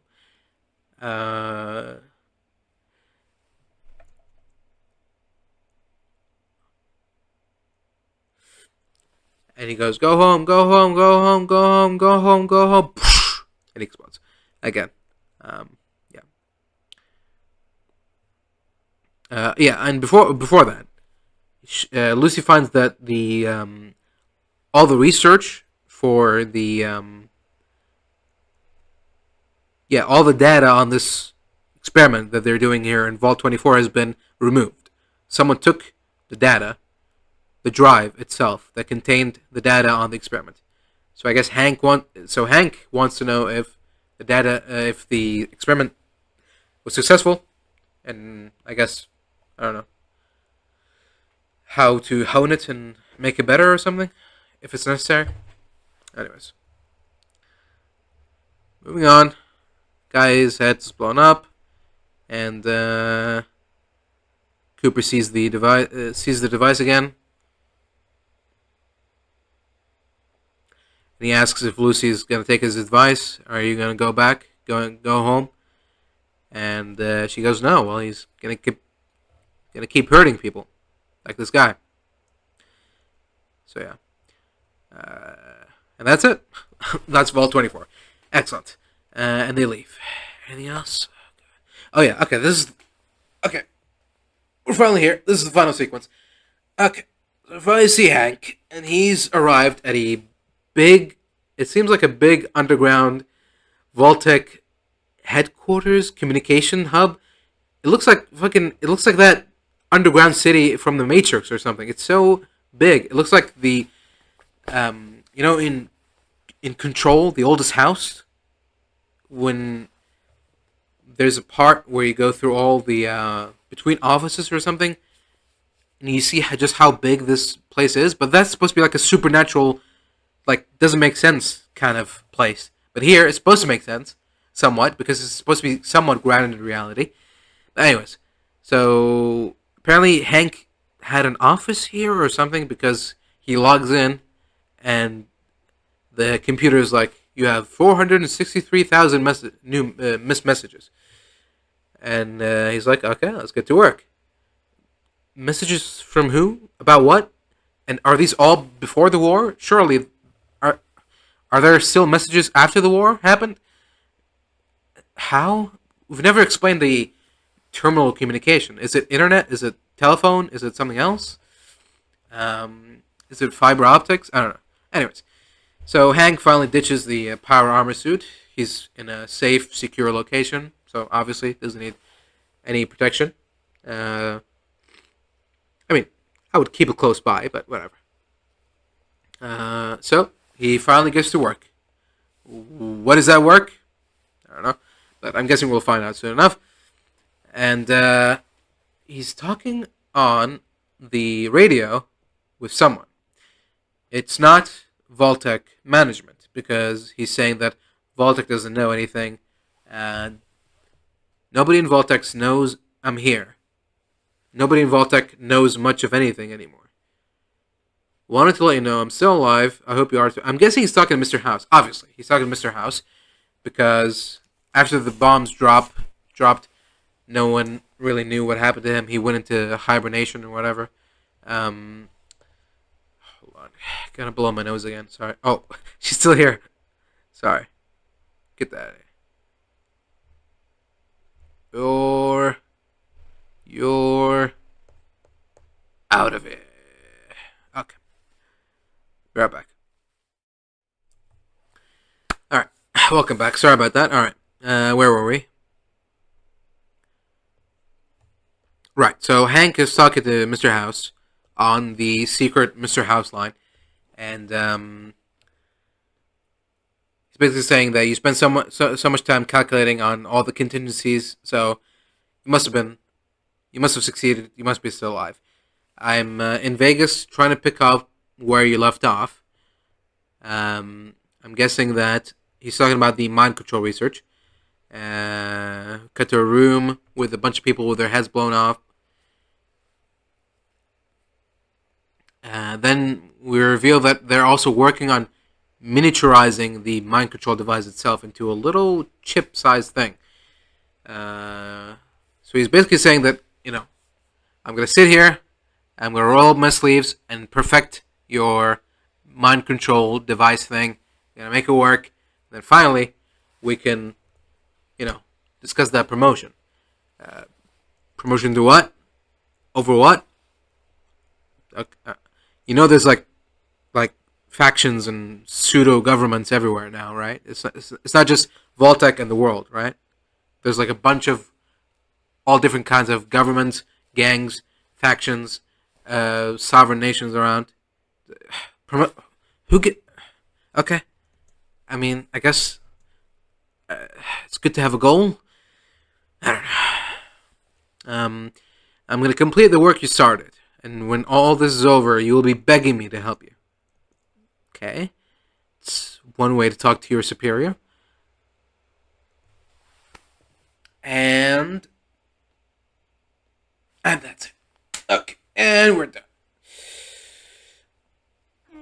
right at the 2 hour mark, and that's episode 1. Uh, you know, when I've recapped like that, I realize that nothing really much of value has happened. I mean, it is the first episode, to be fair, but I guess what's the biggest thing has happened is that that Norm has awakened all of the Vault 31 dwellers. That's probably the biggest thing that's happened. What else has happened? Mr. House is working on some random bullshit mind control devices that we never heard about before. Sure. Lucy and Cooper going around the wasteland. You know? One's the, pep in her step optimist, and the other is like the cynical, whatever, kind of grizzled old vet. You know? It's like a post-apocalyptic Up, or Up, depending on what kind of Pixar theories you're subscribed to. Yeah, what else has happened, really? If we want to, do a bullet point recap. Mr. House is working on mind control devices. Hank is also working secretly, with Mr. House onto many things, including the mind control device. And now that he's finally found the old little hideout, he's going to continue and perfect the work, and then go to the big man himself with the device in hand. So yeah, Hank wants to prove himself to Mr. House and get a promotion. Lucy is still searching for her father and hasn't found him. Technically, she has found like an avatar of him, but hasn't found him. Cooper is looking for his family, still haven't found them. Maximus is nowhere to be found.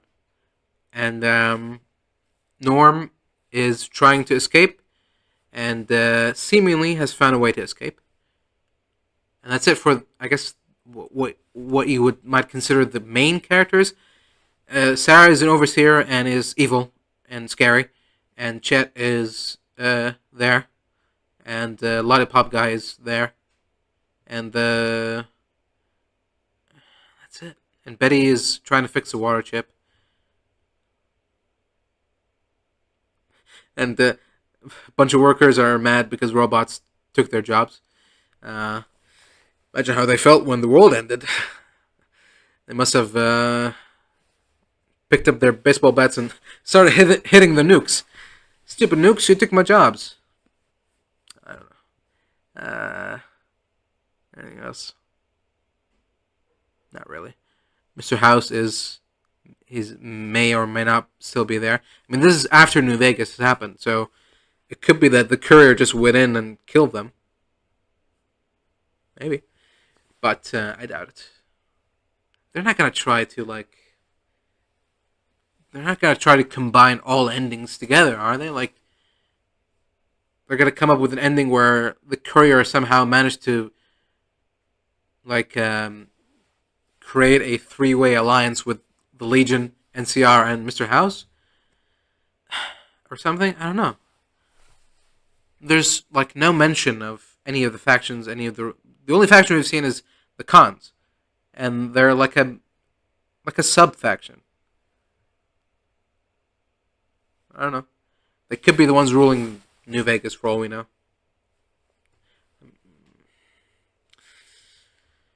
Yeah, okay, well, I think I'm done talking about this for now. Episode 1. There you go. Remember when I said it's a 5 on a good day?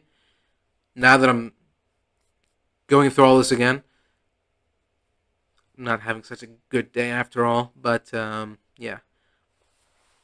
So I'm going to try to make this quick and end it here. Anything else to add? Try to think. Yeah, I think that's it. A mediocre start with less than ideal implications of where this season is going to lead.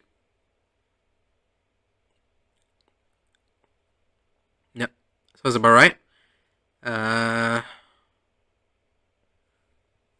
I don't know how we do this now. Should we just say that? I don't know. Final thoughts. I hope it gets good. I really hope so. Anything else? I don't know. Okay, I'm done. Sorry about this. Just trying to end this. I don't know how. So, I'll just say, um, thank you all for watching. Anyone who's watching, has gotten up to this point. Next time I do this, I'm gonna have to do this a little bit earlier, so I don't fucking fall asleep halfway through. I just didn't think it would take this long. I thought, recapping the story as we're going through the story, as I'm playing the fucking video along the way, it would take at least an hour. It didn't. So, that's not good. So, yeah. Thank you for watching, and see you next Wednesday. Hello, everybody, and welcome back to Fallout Season 2. It's another week, which means another episode, which means another review of this show. Episode 2, well, let's just say that the calm before the storm, yeah, the storm is getting there. If episode 1 was sort of the start of a downhill slide, episode 2 is the commencing of the slide. And, yeah, I don't like where this is going at all. So, again, I'll keep hoping that episode 3, episode 4, maybe episode 8 will then change direction and suddenly we're back on top again, but it's seeming to be less and less likely, unfortunately. Yeah, if I had to give this episode a score, I'd probably give it a 4. I feel like that's too generous. Maybe 3.5. How about that? So, without further ado, let's just get into it. Let's talk about the episode.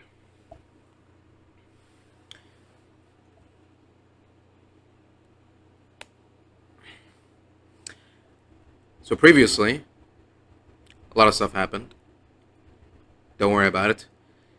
This is going to be a more Maximus-centric episode, and the show makes that clear by showing us Shady Sands. You remember Shady Sands? It was once a place, and now it's not. So here we are again, exploring the event. We finally get an answer to the much highly debated question of how did Shady Sands get nuked?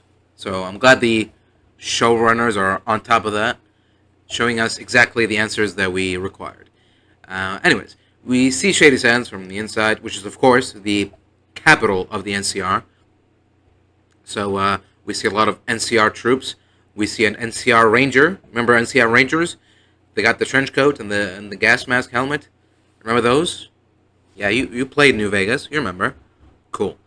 So we just got a normal, seemingly normal, close to an old world type of town, than a wasteland settlement, which, of course, is to be expected for a republic that has been around for over 100 years now. So yeah, that's fine. Houses, shops. I think, did I see cars or no? There should be cars. But I guess cars are not a priority anymore. Which, is funny considering how the Brotherhood is utilizing, like, a bunch of motorized airships that consume just God knows how many energy, how much energy that would have been used on multiple different other aspects and things. But no, we'll just keep using them for our airships because it's cool or something. That's fine. Anyways, we're not here to talk about the Brotherhood. We'll get to the Brotherhood later. Let's talk about Shady Sands. So we got a guy here. He's Maximus's dad. He's working on a water purifier. Things are looking pretty good. We see a car here. It's a wrecked car, but it's something. I feel like the Highwayman in Fallout 2 kind of ended up being more of a burden than a blessing. It was supposed to be like a little gimmick side quest thing. Fix the car, and now you get a faster way to fast travel. But now you've established that cars are not only operational hundreds of years later, but can be easily repaired and used. So why isn't anyone doing that? You know, I can understand like small local settlements not doing that because they've got bigger fish to fry or whatever. But big governmental types, factions, big factions like the Brotherhood, the NCR, the Enclave, none of them saw any of these wrecked cars, and they're like, all we need is a working engine and, sturdy tires, and we got ourselves a car. But no. I mean, to be fair, the Enclave have vertebrates, and now so does the Brotherhood. NCR don't have that, so what's your excuse?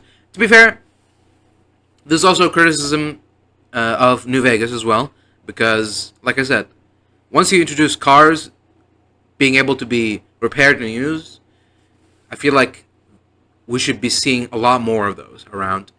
You can argue that, New Vegas, the Mojave, is too far from California, so, cars and trucks like that are usually reserved for the mainland California region. Once you get far enough, then it's like, well, we could send some of our precious cars further away, but we'd rather not. We'll keep the capital safe, and the other outskirts, the expansion part, they'll just have to fend for themselves. Maybe. But anyways, that's another topic entirely. We'll get off the topic of cars. We'll just ignore cars for now and pretend like they're just a lost cause. So anyways, yeah. So Maximus's dad is working on a water purifier. It seems to be working. He's checking for rads. No rads found. So things are looking up.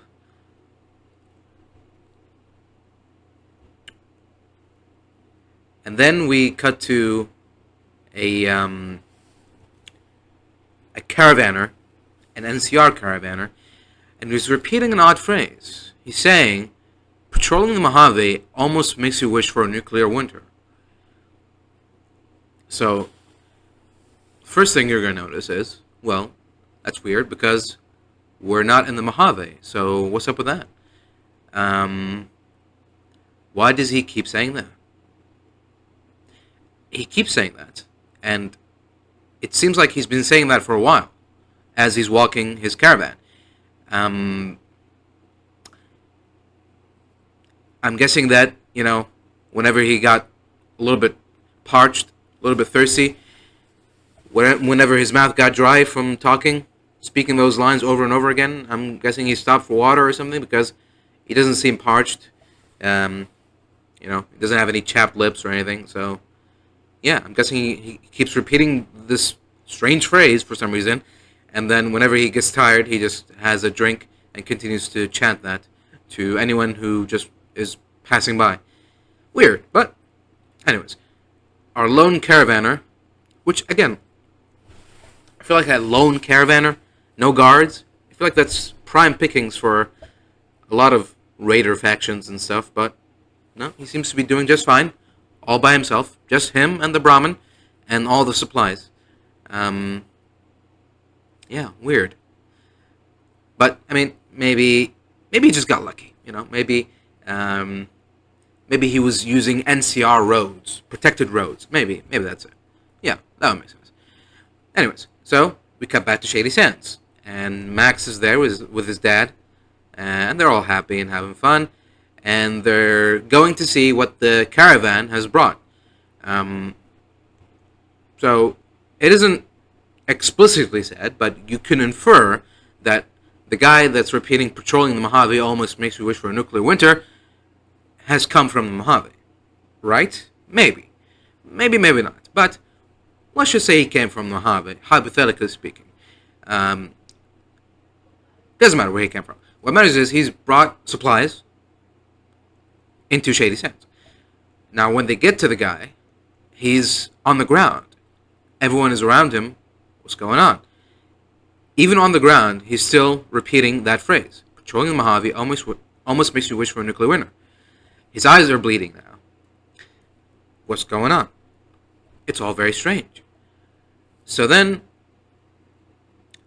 he just starts having a seizure, and he's laying on his stomach. So he puts his head down, and that's when Max's dad sees a little inhibitor chip thing implanted on his neck. And he's like, well, I don't know what that is. Or maybe he does. Anyway, he suspects something is up, so he checks on the supplies themselves. What did this guy bring? This guy is clearly not sane, not stable. There's some sort of foreign device implanted in him. What's going on? So he checks, and in the caravan is a nuclear bomb with I'm guessing like an improvised, they've got, I'm too lazy to even do screenshots, but they basically got a Pip-Boy with a bunch of wires coming out of it hooked into the nuclear bomb. And we're supposed to infer that this Pip-Boy is acting at like some sort of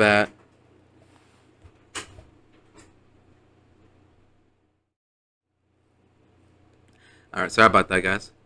Let's see. Oh yeah, we're talking about the Pip-Boy being used as like some sort of detonator device for the nuclear bomb. So anyways, yeah. Max's dad sees that and tells everyone to run. I don't know why. I mean, sure. I mean, he's the first one that saw it, so I guess it makes sense. But there's a bunch of NCR troops, but none of them either offer to help or, like, start organizing people to, evacuate. Everyone just calmly walks away. Like, oh, that's weird. There's a nuke over there. Oh, well, better go. But anyways, that's a small thing. Max's dad tells Max to run away as well, as he tries to disable the bomb. I guess he knows. I mean, he's tinkering with things. He managed to tinker away a water purifier. Are we supposed to believe that he built that from scratch or something? Anyway, it doesn't take much tinkering anyways, because he just opens a panel and sees like a little power source thing, and he just fiddles with it. And there's a bunch of wires, and he knows which ones to cut. I feel like, okay, is this like a universal thing? Do all nukes have the same wire color for detonation or something? Anyways, that doesn't even matter, because at the end, what happens later, we already know what's going to happen, but what happens is that it stopped the detonation, but a failsafe gets activated, and now there's a timer before the nuke goes off. Was there always supposed to be a timer? Was it supposed to be a remote detonation? Was Hank... We see later that Hank is in the vault, so... Was he really just putting it on a timer? Because it didn't start that way. It wasn't on a timer. Only when he fiddled with it, the timer started. Does that mean potentially that if he didn't do anything, then the bomb wouldn't have gone off? I don't know. I'm not sure. But anyways, yeah, the timer starts. There's only 3 minutes. So so Max's dad gets the idea to hide his son in a fridge and hide there until someone else comes along and frees you. Um, Now, what happens if no one comes? Well, don't worry about it. But anyways, they lock Max in the fridge, and they barely, um, Max's dad and mom, they barely get time to say goodbye to each other before the nuke detonates. And we see Shady Sands go up in flames, nuclear flame, and then we cut to Hank washing his hands clean. As he receives a Pip-Boy notification that detonation was successful. And then he just goes to his kids and reads a little bedtime story for them. And that's our cold open for episode 2. Well, I have a couple things to say. I mean, my first point on the nuking of Shady Sands, I feel like I've already covered that. Things like, we still don't know where this nuke came from, and how it wasn't found, how it's still operational. Did they just make it in the last year or so? Did Hank whip up a nuke in his secret Vault-Tec bunker that he has access to? I don't know which is more believable, but yeah, we still got no answers on that. Maybe later, but I doubt it. Another thing is, of course, Max surviving the nuking. Like, again, sure, maybe you'll survive the blast, maybe, even though they show us like far away buildings shattering, glass shattering everywhere from the shockwave. But meanwhile, the fridge was in like basically as close to the epicenter as you could get, comparatively speaking, and no, still intact. The house that the fridge was inside has been obliterated. There's a giant hole behind the fridge where Shady Sands used to be, but the fridge is like that. I mean, it could be like an adamantium fridge or something. Sure, maybe. Even if that's the case, as soon as you walk out, the radiation is going to get you. The fallout, the radiation from a nuclear bomb will linger on for years. So as soon as you get out, you're done. You had to stay there for a long, long time. Or, I guess you can, maybe your best hope is to open the fridge slightly, let a little bit of radiation seep in, and then become ghoulified, and then you'll have immunity to the radiation. That's your best bet. But, no. Max survives a nuclear explosion and the radiation aftermath. And it's not like a couple years passed. The Brotherhood come in, basically, maybe, you could say, I'll give it between a couple of days to 1 year after the bombing happened. Well, although, they did tell him to ration out the food that's inside the fridge. So yeah, he could have survived for a year, sure. Still, is that enough time to survive the radiation? The resulting radiation from a nuclear bomb, nuclear blast? And it's not like he's sitting in the next town over. He's sitting right next to the bomb. But yeah. Anything else about the nuke? Oh yeah. Why was the guy that repeating that phrase? Patrolling Mojave almost makes you wish for a nuclear winter. Are we gonna get an explanation for that? Is it supposed to be like an inside joke on how most of the NPCs in New Vegas, most of the NCR NPCs will repeat that phrase? So he's just like an NPC stuck on a dialogue loop or something? Maybe. Is Is this like a supposed to be like a clever way to insult New Vegas fans? Because this is like their most their most repeated quote that they use. Maybe I don't know. I don't know why this quote, and I don't know why he was repeating it. I feel like if you want your plan to be successful, you probably shouldn't send an obviously what's the word? An obviously like corrupted or like basically don't send signals that something is wrong. You can put an inhibitor chip, sure, but you can do it like Hank, where he's remotely talking through the person he's controlling, or you can just make him say silent. Just say silent until it's too late. But no, he's repeating that phrase over and over to anyone passing by. Again, we're assuming that he came from New Vegas, so it's a good thing that for his trip from New Vegas to the NCR, which is like where is it supposed to be? Like Bakersfield. Let's just say L.A. From Las Vegas to L.A. No one managed to stop him. Again, no robbers managed to take his loot. I mean, just one guy repeating a phrase. Clearly easy pickings. But yeah, that's very lucky. No one stopped him along the way. No one killed him. None of the wasteland critters got him. Nothing. He didn't get lost, maybe. He didn't, I don't know, walk on a landmine and explode. He didn't slip and fall on a rock and break his neck. A lot of things could have gone wrong in that plan, so when you think about it, it's a good thing that, they got really lucky. Hank, because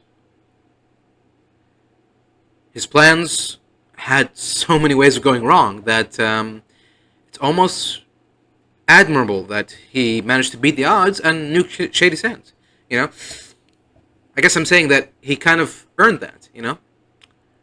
Going through all the things that could have gone wrong and going through all of them flawlessly without getting touched or anything.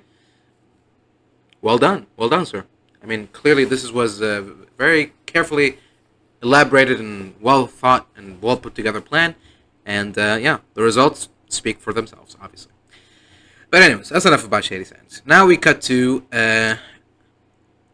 adult Maximus, and he's storming a some sort of abandoned. I don't know. It's supposed to be like a factory or like a water treatment facility or something. It's an abandoned building with a lot of ghouls. He and another knight are going around mowing down ghouls. Which, I mean, they look more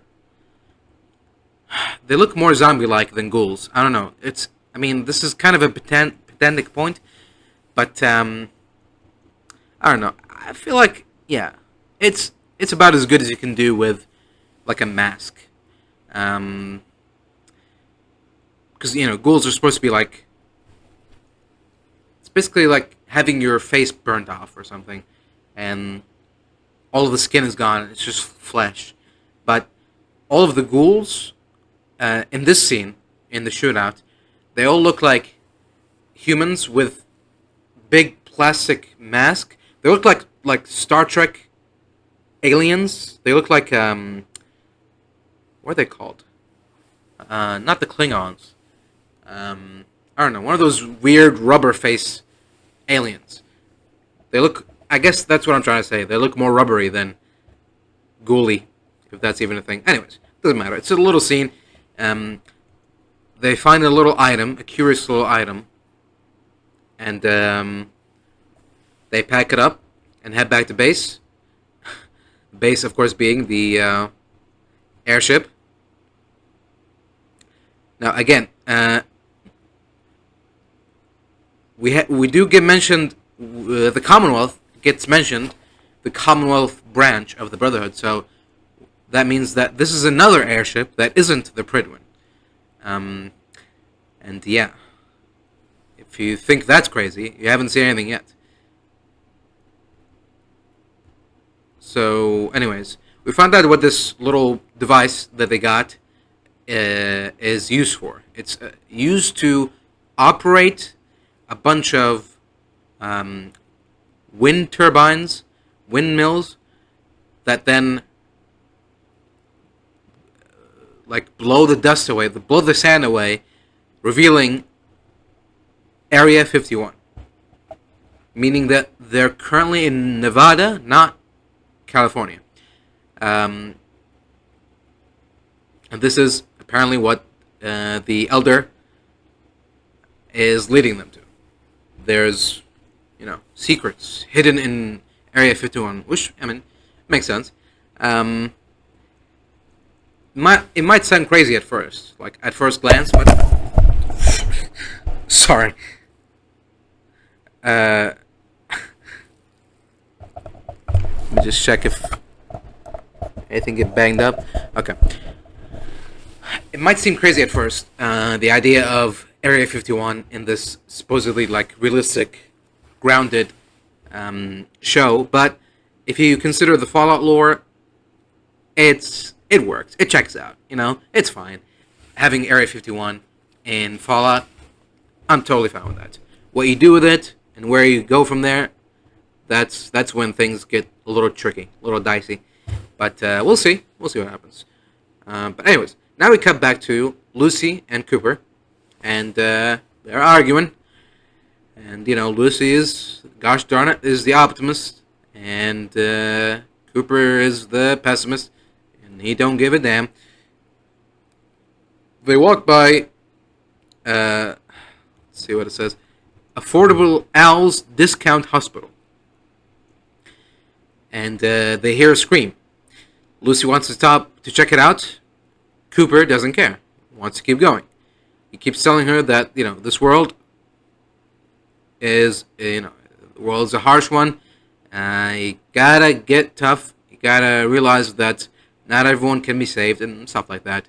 But she doesn't care. She wants to save them because it's the right thing to do.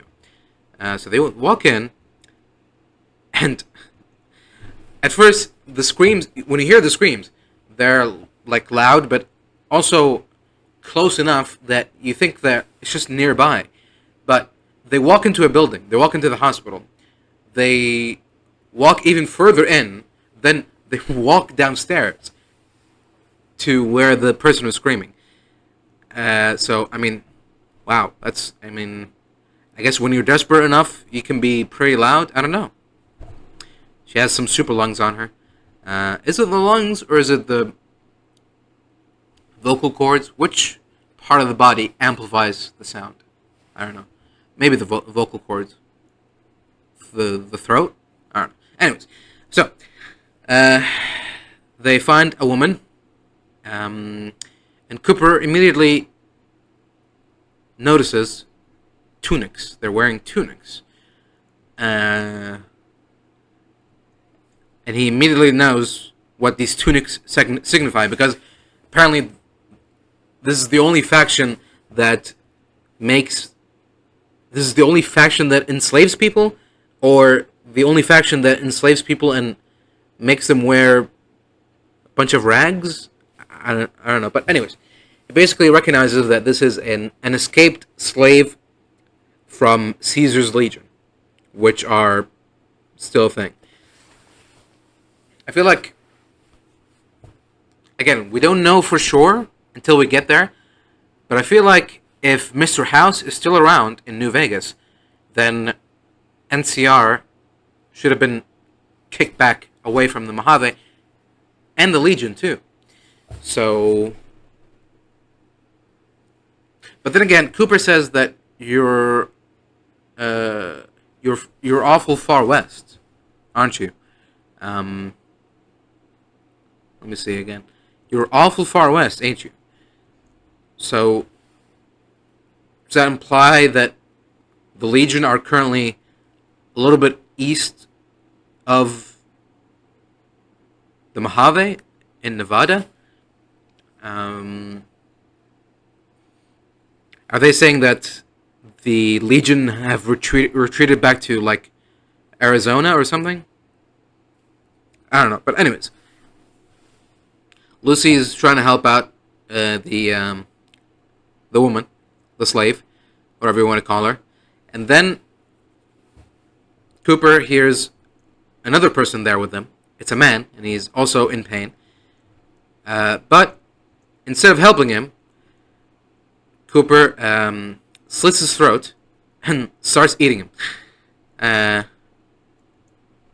Well, just a little chunk of him.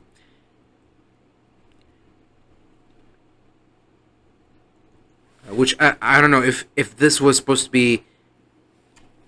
Was he doing that to spite Lucy, or just to? Was he seriously just that hungry, or I don't know what's going on there, but I'm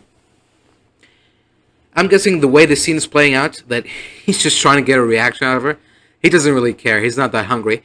He just wants her to do something. I don't know.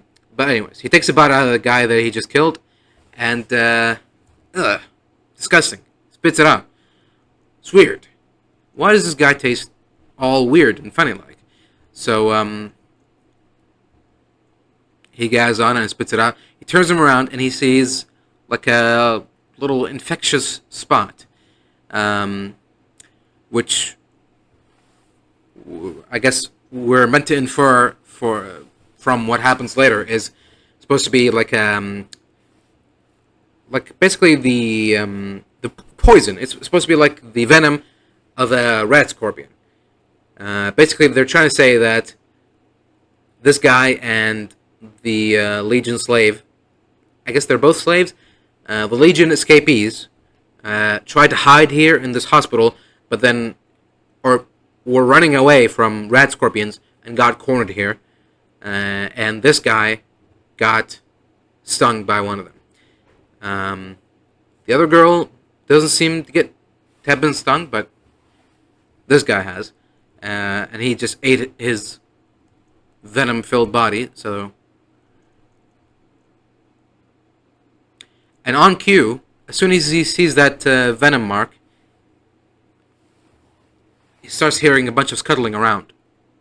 There's creatures about. So he gets his gun out, and this is, I don't know if this was always there, but we see on his belt buckle there's like a little scorpion, like in like, what's that called, ambergris or something. It's like preserved. There's a preserved little tiny scorpion on his belt buckle. I don't know if that's always been there, or this is like a trophy that he collected later or something. So yeah, anyways.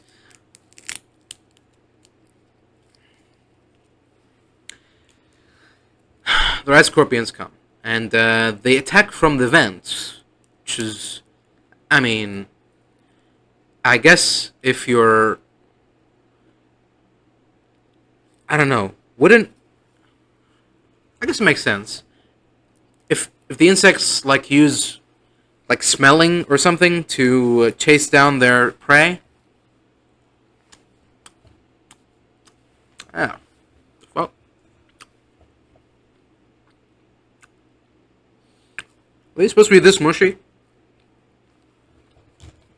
It's weird.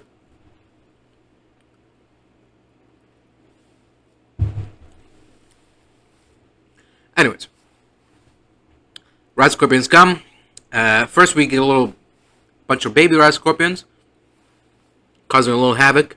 They get dispatched easily enough, and then a big rat scorpion barges in and starts attacking. Before he does that, they, or whatever, the big rat scorpion, and there's a little baby scorpion in front of him, and he picks it up and starts eating him. Now, I know that I think some spiders do that, maybe mantises, but do scorpions eat their young too? I mean, it wouldn't surprise me. But yeah, that was like a weird thing. Like, oh, okay, is that supposed to be like a power move? Like, look, I'll eat my own kids. I don't care. Um, so yeah, he starts attacking, and it gets a little dicey. And then Cooper, he grabs the woman to shield himself from Red Scorpion's attack, and she tanks a hit. She gets stung, but then Lucy takes the woman off of Cooper, and the Red Scorpion stings him anyways. Um, and while being stung, he manages to grab his satchel all the way from back there, and pull out a grenade, shove it in under one of its mandibles, and then like kick it away um, from below. And I feel like if you could just kick it away this whole time, why not just kick it away instead of doing all that? Kick it away, then take out a grenade and toss it its way. I mean, all right. But anyways, now we got a little moral dilemma. This is like this is classic Fallout or something. It's not. This is more like the choice in Resident Evil 7, where you get to choose who to cure, and they specify that there's only one stim pack left, and there's the woman that got stung, thanks to Cooper, and then Cooper who got stung. Little pedantic point there, but stim packs don't cure poisons. Anti-venom does, but to be fair, it changes from game to game. So, actually, no. Let's see. In Fallout 1, was there anti-venom in Fallout 1? I know that in Fallout 1, whenever you get stung, you have to go to the doctor, the Shady Sands doctor, to get cured. But isn't it part of the quest that if you give him enough rat scorpion tails, then he'll manage to create an antidote or something? But is it like a thing they can use all the time or something? Let me check.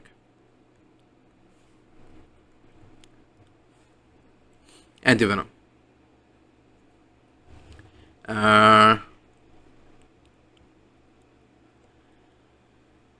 It's in New Vegas.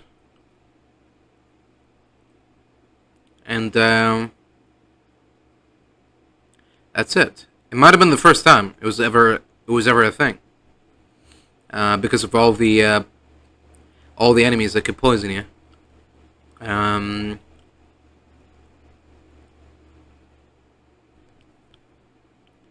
You reckon if I just Google it, it'll tell me?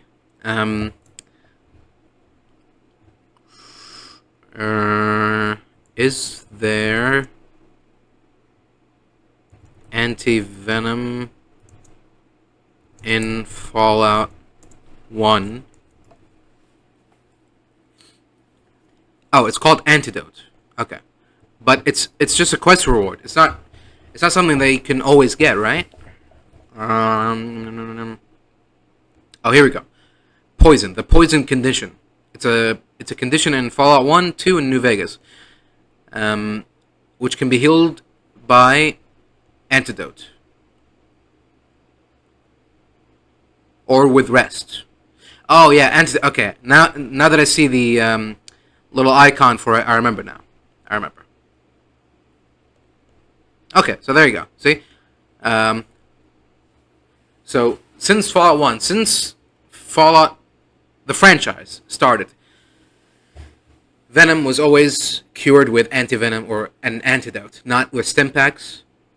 Stim packs aren't a cure-all, contrary to popular belief. But anyways, we'll assume that Lucy has a special stim pack that cures poisoning. She gives it to the lady, and Cooper is like, "Hey, what about the golden rule of yours? Save everyone in need or whatever." And she goes, "That rule is for people, and you're disgusting. You're a monster. And I'll let you sit here and think about the consequences of your actions as I walk this nice lady back to her home, wherever it is, and they walk off and leave Cooper to presumably to die. She doesn't think that he will, but I mean, you don't know. If the poison doesn't kill him, him being in a weakened state will definitely make him more vulnerable to being killed by many other things, many other critters and raiders and whatnot. But anyways, it seems for now that the gang has split up. What a shame. Now, we cut back to Vault 31, and Norm has awakened every member, every Vault-Tec executive, all at once. Everyone's confused. They're asking about Bud. Where is Bud? Which makes me think that Bud becoming a robot wasn't part of the original plan, or did he think about doing that and just didn't tell anyone about it? I don't know what's the deal there. But anyways, everyone's panicking. No one knows what's going on. Without Bud, apparently, to steer the ship or whatever, everyone is lost. Everyone's panicking. Everyone's confused. And it seems that Norm is has bit off a little bit more than he can chew. So then we cut to Hank in the Vault-Tec bunker. And he's just carting around, having a wonderful old time. And he continues work on the inhibitor chip thing.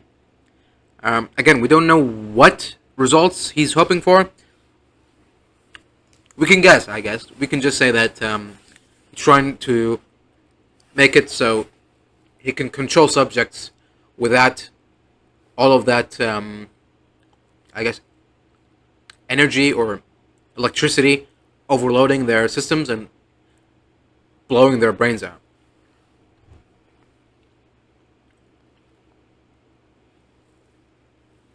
So we get a little montage of him trying over and over again. Every time, going to the livestock area, picking up a mouse. Where are these mice coming from? Are they being bred here? How are they still alive? What have they been eating the past 2.5 centuries? Are they lab grown, or are they... What? How are they just mice? Are they like old world mice? Are they unaffected by the radiation? Surely. They must be, because they don't seem to be like mutated in any way. There's just... I mean, we don't see it. We see the outside. We see a sign saying livestock, and Hank going in, going out with a mouse, little mouse. But we don't see the inside of the room. How is there just a bunch of mice? How are you maintaining to keeping a bunch of mice in healthy conditions for 2.5 centuries? Unless they're also being cryogenically frozen or something, that could make sense. But otherwise, I don't know how I could explain it. But anyways, let's not worry about that too much. Let's go back to the Brotherhood. Meanwhile, the Brotherhood are now exploring Area 51, and inside, one of the first things they find is a frozen alien corpse in a fridge. And everyone goes, "Holy shit! A real icebox!" Haha, see? Because you thought that they were surprised by an alien, but they weren't. And that's funny, I guess. Also, among the relics, they find the cryo generator, or whatever it's called, the cryo gun from Fallout 4. There's another version of it there. Sure, whatever. There's like the Declaration of Independence there for some reason. And then there's 2 Brotherhood soldiers in power armor playing with grenades. I don't know since when did the Brotherhood become like the jock tribe of the Wasteland. I don't know why they're just a bunch of dumb meatheads, and we haven't seen anything yet. This is only just the beginning. I feel like someone missed a memo somewhere because the Brotherhood aren't like the whole point is when you start Fallout 1, you first see what life was inside a vault. Then you see what life is like outside of a vault. Shady Sands, Junktown, the Boneyards. Then when you finally find and run into the Brotherhood, you go, oh, not everyone is like, a bunch of savages, or not everyone is like backwards in time, living like tribals in the old world, like in prehistoric era. There's still like semblances of the old world still around. Technology, history, science, the preservation of history. That's what the Brotherhood is supposed to be. But here, the Brotherhood is just a bunch of savages in power armor, basically. They've become like a wasteland faction, and not like almost an anti-wasteland faction, if that makes sense. They basically have homogenized them to become like any other generic Fallout 3 or Fallout 4 faction. So they find like a shiny red car, and they drag it out, and that's when I was like, oh, finally, we're gonna finally acknowledge the fact that cars are still available as an option for like as a method of transportation. But then we cut to two Brotherhood soldiers unloading their miniguns on the car until it explodes. And I'm like, you just destroyed a perfectly viable method of transportation. I know you've got the airship and all, it's very cool, but this would have been a good like utility to have to transport troops around, supplies, but no. They just shoot it for fun. So they put the cold fusion thingy in the whatever, in the mainframe, in the what's it, and they're up to something. And then get a scene of Maximus talking to a young initiate, passing on his wisdom. I don't even want to talk about that. It's just like, Maximus, do you know who you are? You know you're full of shit. You know that, right? You know that you didn't get here through merit, or through passion, through tenacity. You just got lucky. That's it. You just roll the dice, and you rolled it in a natural 20 every time. That's all. That's all there is to it. So him sitting there and be like, yes, I remember when I was like you many years ago, and now I'm much older and wiser now. Hear me, child. Listen to my wisdom. Like, shut up, Max. What do you know? What have you done? Nothing. Nothing worthwhile. So anyways. So now we cut to... Is it... Well, we see four Brotherhood airships. Not like airships like Hindenburg airships, like airship carriers. Big, mobile, flying base of operations. Later we see three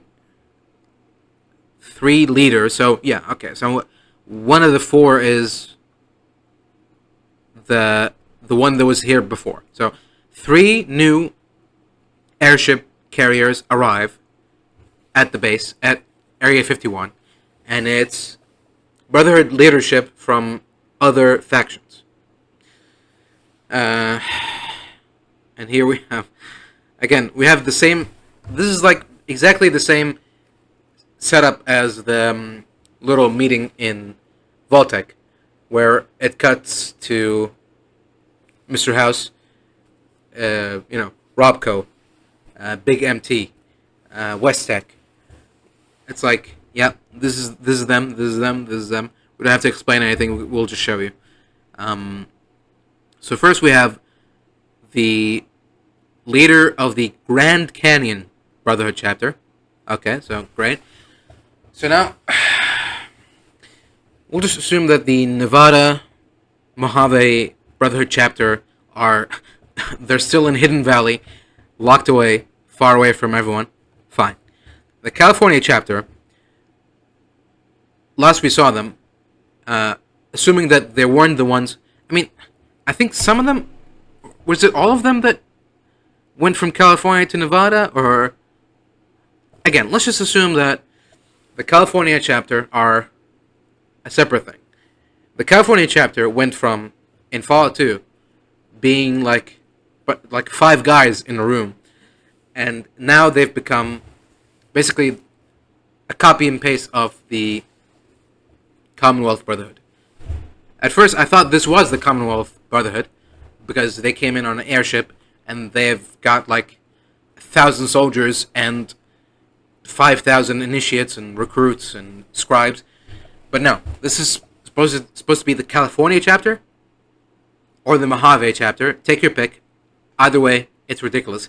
But now, besides the West Coast chapter, whatever they're supposed to be, there's also the Commonwealth chapter. They're still there. And now we have the Grand Canyon chapter, the Yosemite chapter, and the Coronado chapter. I don't know if that's a typo. Is there a place called Coronado, not Colorado? Are they both the same thing? Okay, it is a city in California. I didn't know that. It's near San Diego. So, okay. So they're all, again, they're all miniature chapters that are all in the California zone. So they're California Brotherhood. So it's just a bunch of California Brotherhood that have also splintered. And then on the East Coast is the Commonwealth Brotherhood, which are also not related to the DC Brotherhood. Or are they the same DC Brotherhood, but then they moved to the Commonwealth? Did they split apart too? I don't know. So anyways, now that the Elder has told the audience which chapter leader is from, he then reveals his plan. His reason of summoning them here, which is to unite together under one banner. And basically, he's saying that we should do things our way, you know? We don't like those Commonwealth guys coming in here and telling us what to do. We want to do our own thing. And I'm suggesting that you guys back me up on this.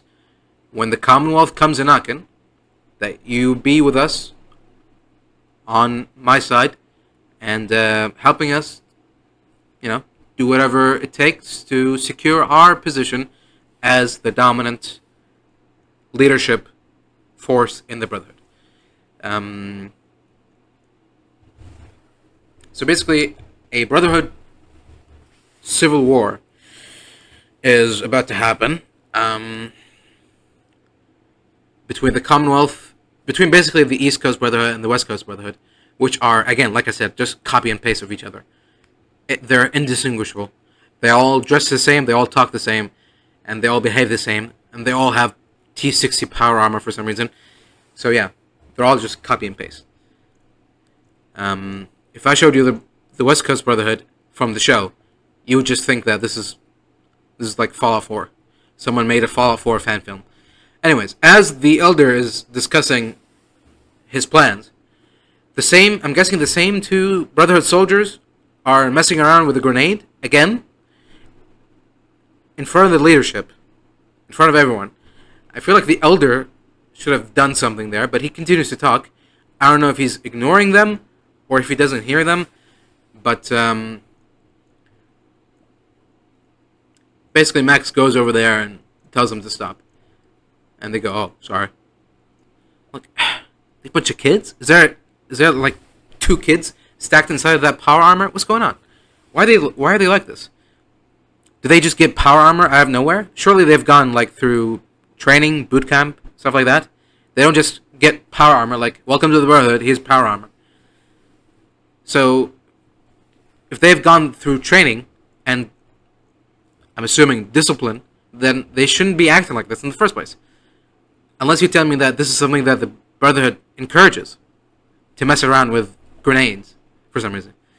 But anyways, then of course, because one of the Brotherhood leaders is a female, God forbid, then the male Brotherhood leader acts all male-like with his toxic masculinity and basically says that well, the whole reason of this starts is because the one of the elders, the Yosemite elder, is like each chapter has grown apart over the years, and basically they've been doing their own thing. Everyone is like basically everyone's got like a different interpretation of what the Brotherhood is and what it's supposed to be. So the Yosemite elder is like, we don't really do this religious stuff.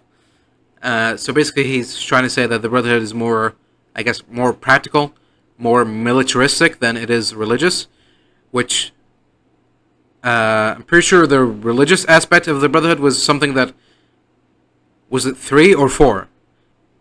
I think 3 started doing it, and then 4 like doubled down on it, and now this guy's like, yeah, we don't care about this religious stuff. Like you weren't the ones who put it there in the first place. But anyways, doesn't matter. Yeah, and then the other Malinoid, is like, and where we come from our chapter, women don't get to talk. So, okay, that's... What? Is this like a rule? Is this part of the codex? They have the codex there, and then on the last page, like scribbled in red marker, is no women allowed, women bad, or something. Apparently that's part of his rules, and yeah. Anyways, doesn't matter. It's just a bunch of nonsense because at the end of all this debating and arguing, everyone just agrees that, yeah, we'll do it. Let's do it. Who cares about the Commonwealth? We had the Commonwealth. They're all yucky and they suck. Oh, no.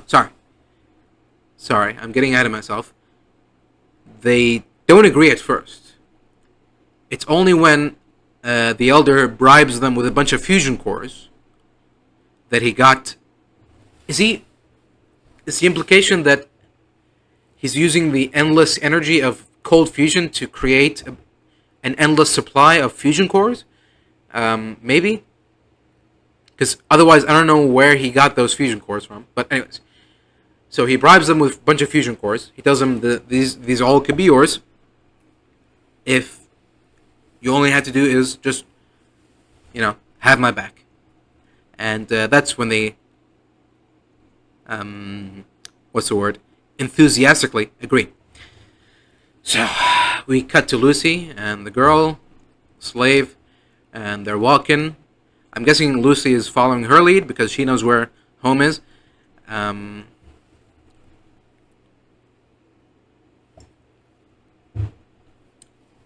Lucy says that, I like your outfit. And she says, gratias, which is Latin for thanks, I guess. And Lucy, of course, being an educated person, he's like, oh, you speak Latin, good for you. Again, this is a small, inconsequential detail, but do they teach slaves Latin? I don't know if they do. Again, it's like, you could say that she's self-taught or something. Doesn't matter. Like I said, it's a small detail. Don't worry about it. So, they keep walking, and she keeps telling them that, yeah, it doesn't matter. Anyways, what matters is they stumble upon a bunch of strangely dressed, um, like warriors with bearing torches. And Lucy's startled by them. She looks at them, looks back to her slave friend, and now she's gone. She used Ninja Vanish and disappeared. So now Lucy has to continue walking alone. Anyway, back to Vault 31. In Vault 31, people are still arguing. No one knows what to do. So Norm, is that enough?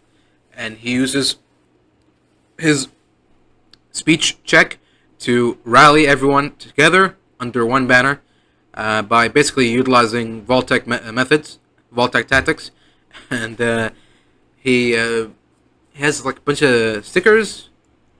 Oh, they're like first aid. Yeah, they're like the they're first aid band-aids, and he tells them that these are, what do they call them? Merit tokens, I think.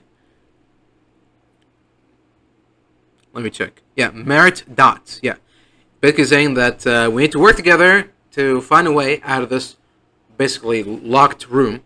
Oh yeah, did I forget to mention? Norm killed Bud off screen. We just see his mangled remains in a trash can. Anyways, so he tells everyone in Vault 31 to work together, hunker down, and find a way out of this place.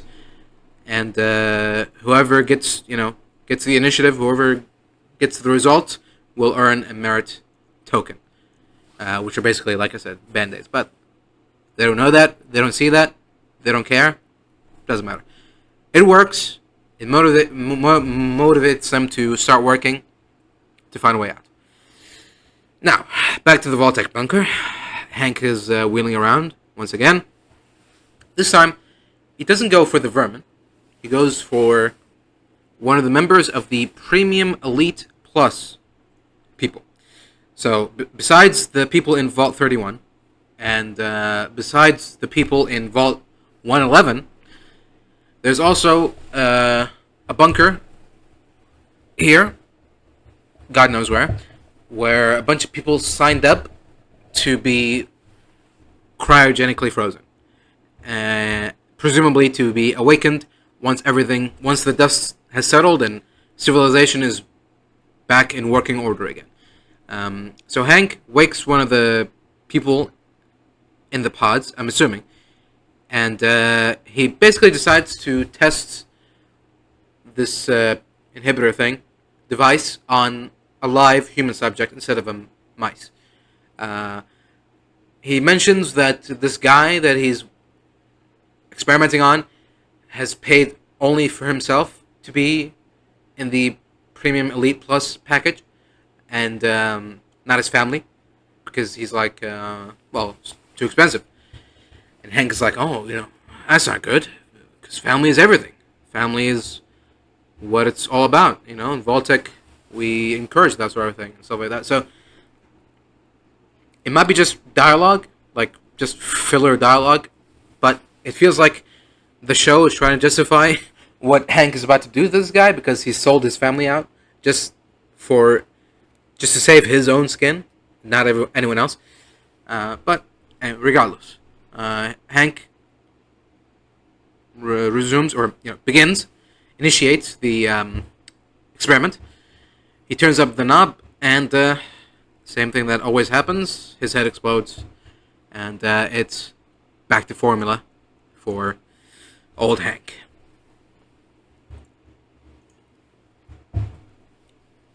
Now, back to Lucy. Lucy, I'm assuming that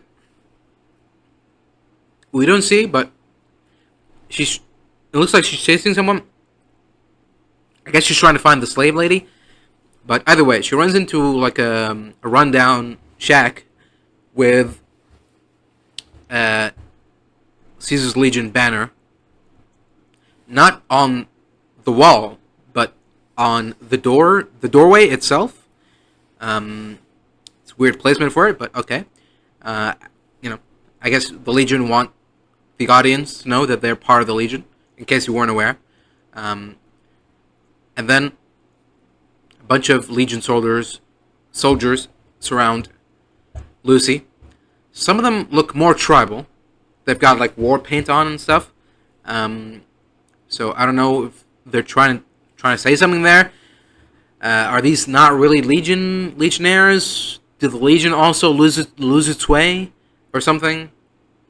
Maybe Caesar died and things have gone downhill a little bit. Leadership is weaker or something.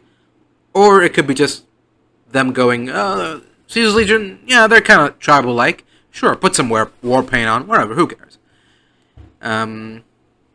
So Lucy tries to talk them down, use the speech check, but, well, we don't know what happens. We'll have to find out next week. Back to Vault 31, and I'm guessing one of the Vault Dwellers found a little ventilation access hatch all the way at the top, at the roof, so they basically utilize like a human ladder tactic, where one climbs upon another. There's also like women carrying men and men carrying women, and I mean, I feel like there's a little power off balance there, but sure. I mean, if it works for you, that's fine. So then, after they open the hatch and they find a ladder. A ladder doesn't extend down; it's there, which I mean, it's fair, I guess. Shouldn't expect it to. So they found the ladder, and I guess because he's their leader, they ask him to head out there first. But I feel like they've been portrayed to be dumb. So I'm guessing this was supposed to be like an actual genuine moment of, you earned first dibs, boss. You get to go to the ladder first. But to me, it read like, okay, there's the way out, but we're not gonna go out there first. Who knows what's out there? You go first, boss. Yeah, good luck. We'll let you know what happens once you get out there. Then, once you get out there, open the door, and everything is safe, then we'll climb up after you. Sure. But, not before. So, you go ahead and take the ladder, boss. You earned it, But I feel like that would be too clever for the show. I think it's just as simple as that. They're like, there you go. You've earned the right to climb first. Unfortunately, Norm is all the way down this human ladder, so he has to climb upon each person, one after the other.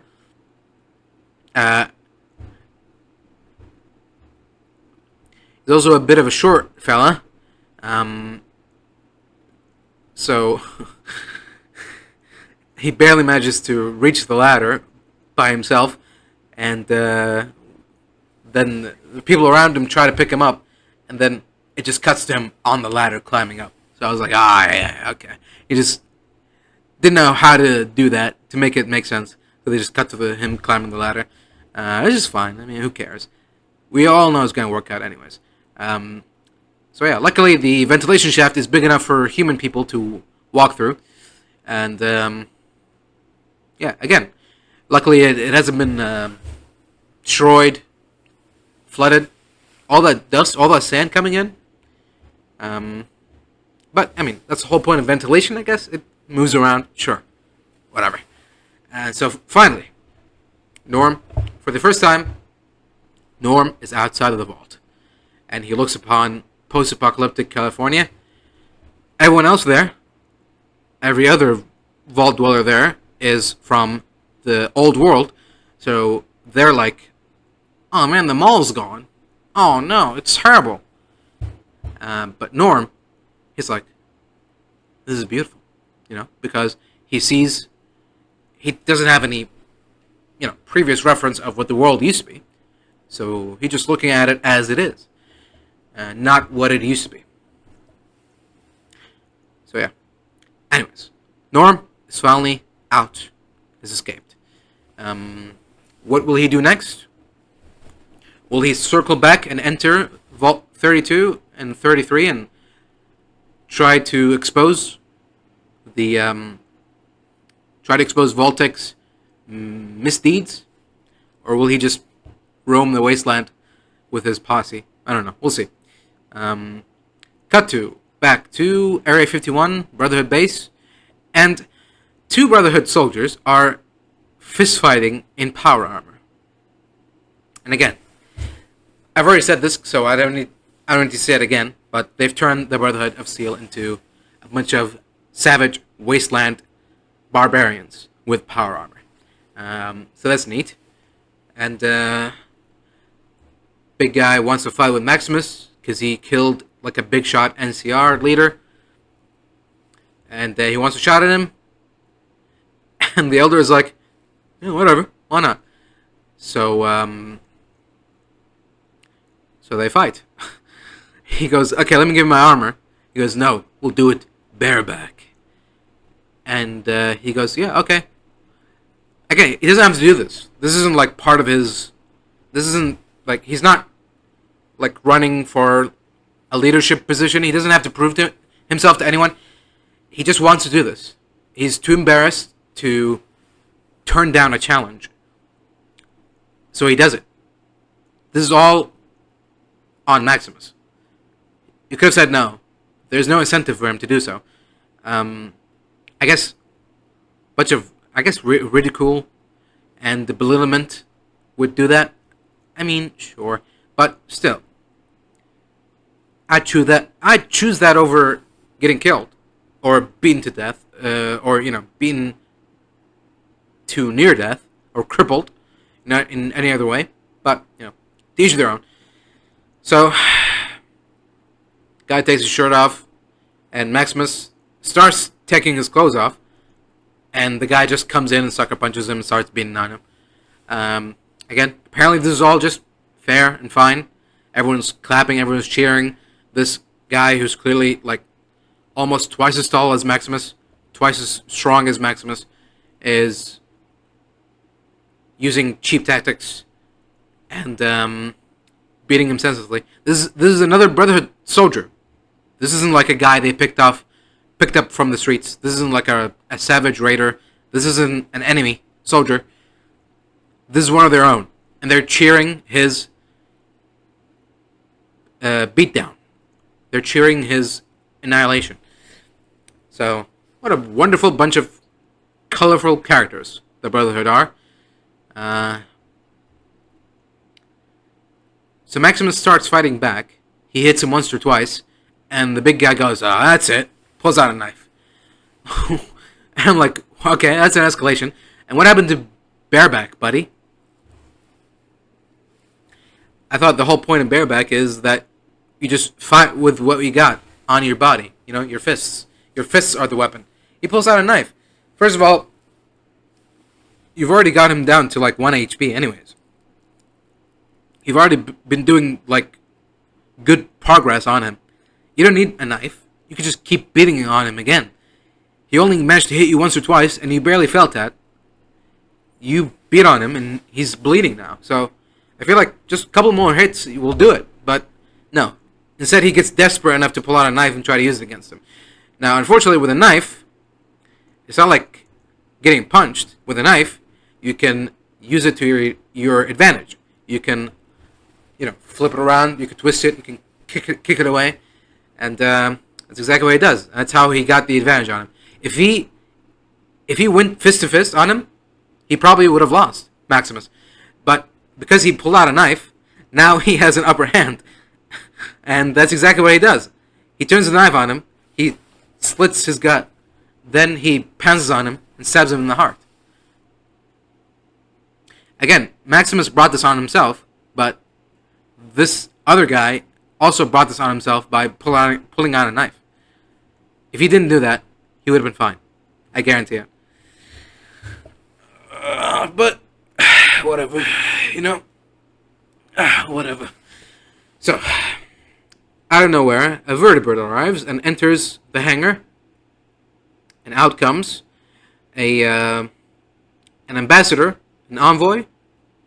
How does he refer to himself again? Let me see. Liaison, yes. He's a paladin, but he's not in power armor. Sure. Paladin Harkness, cool. from the Commonwealth. He's a liaison from the Commonwealth. He's basically saying, like, I hear you guys been plotting shit without us knowing about it. What's up with that? And that's our cliffhanger. Basically, we get the shot from the thumbnail where he looks at Maximus and looks at the guy he just killed, and he goes, "Not bad," you know. Instead of, "The fuck is wrong with you? What, you fucking crazy barbarians? Why are you fighting each other, killing each other? We're supposed to be like an army. What kind of army kills itself from within? We're supposed to send soldiers out on the field so they can die there, not while they're supposed to be training.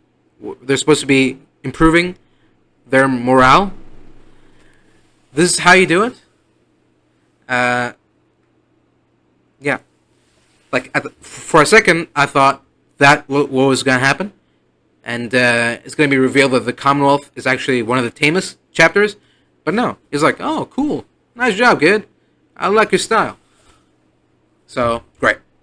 So every chapter of the Brotherhood is just a bunch of homicidal, juvenile, savage barbarians. Great. I'm sure glad that we saw the Brotherhood fall this low. And can't wait to say any more. Can't wait to see more. Can't wait to see Mr. House and what they do with him. And that's the end of the episode. Oh, that's the end. Oh, man. Okay. Yeah. So, does it make sense now? Do you see why I am giving this a 3? A 3.5?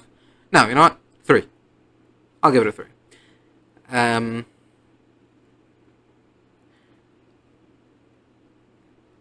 I mean, even the strongest characters are beginning to lose me.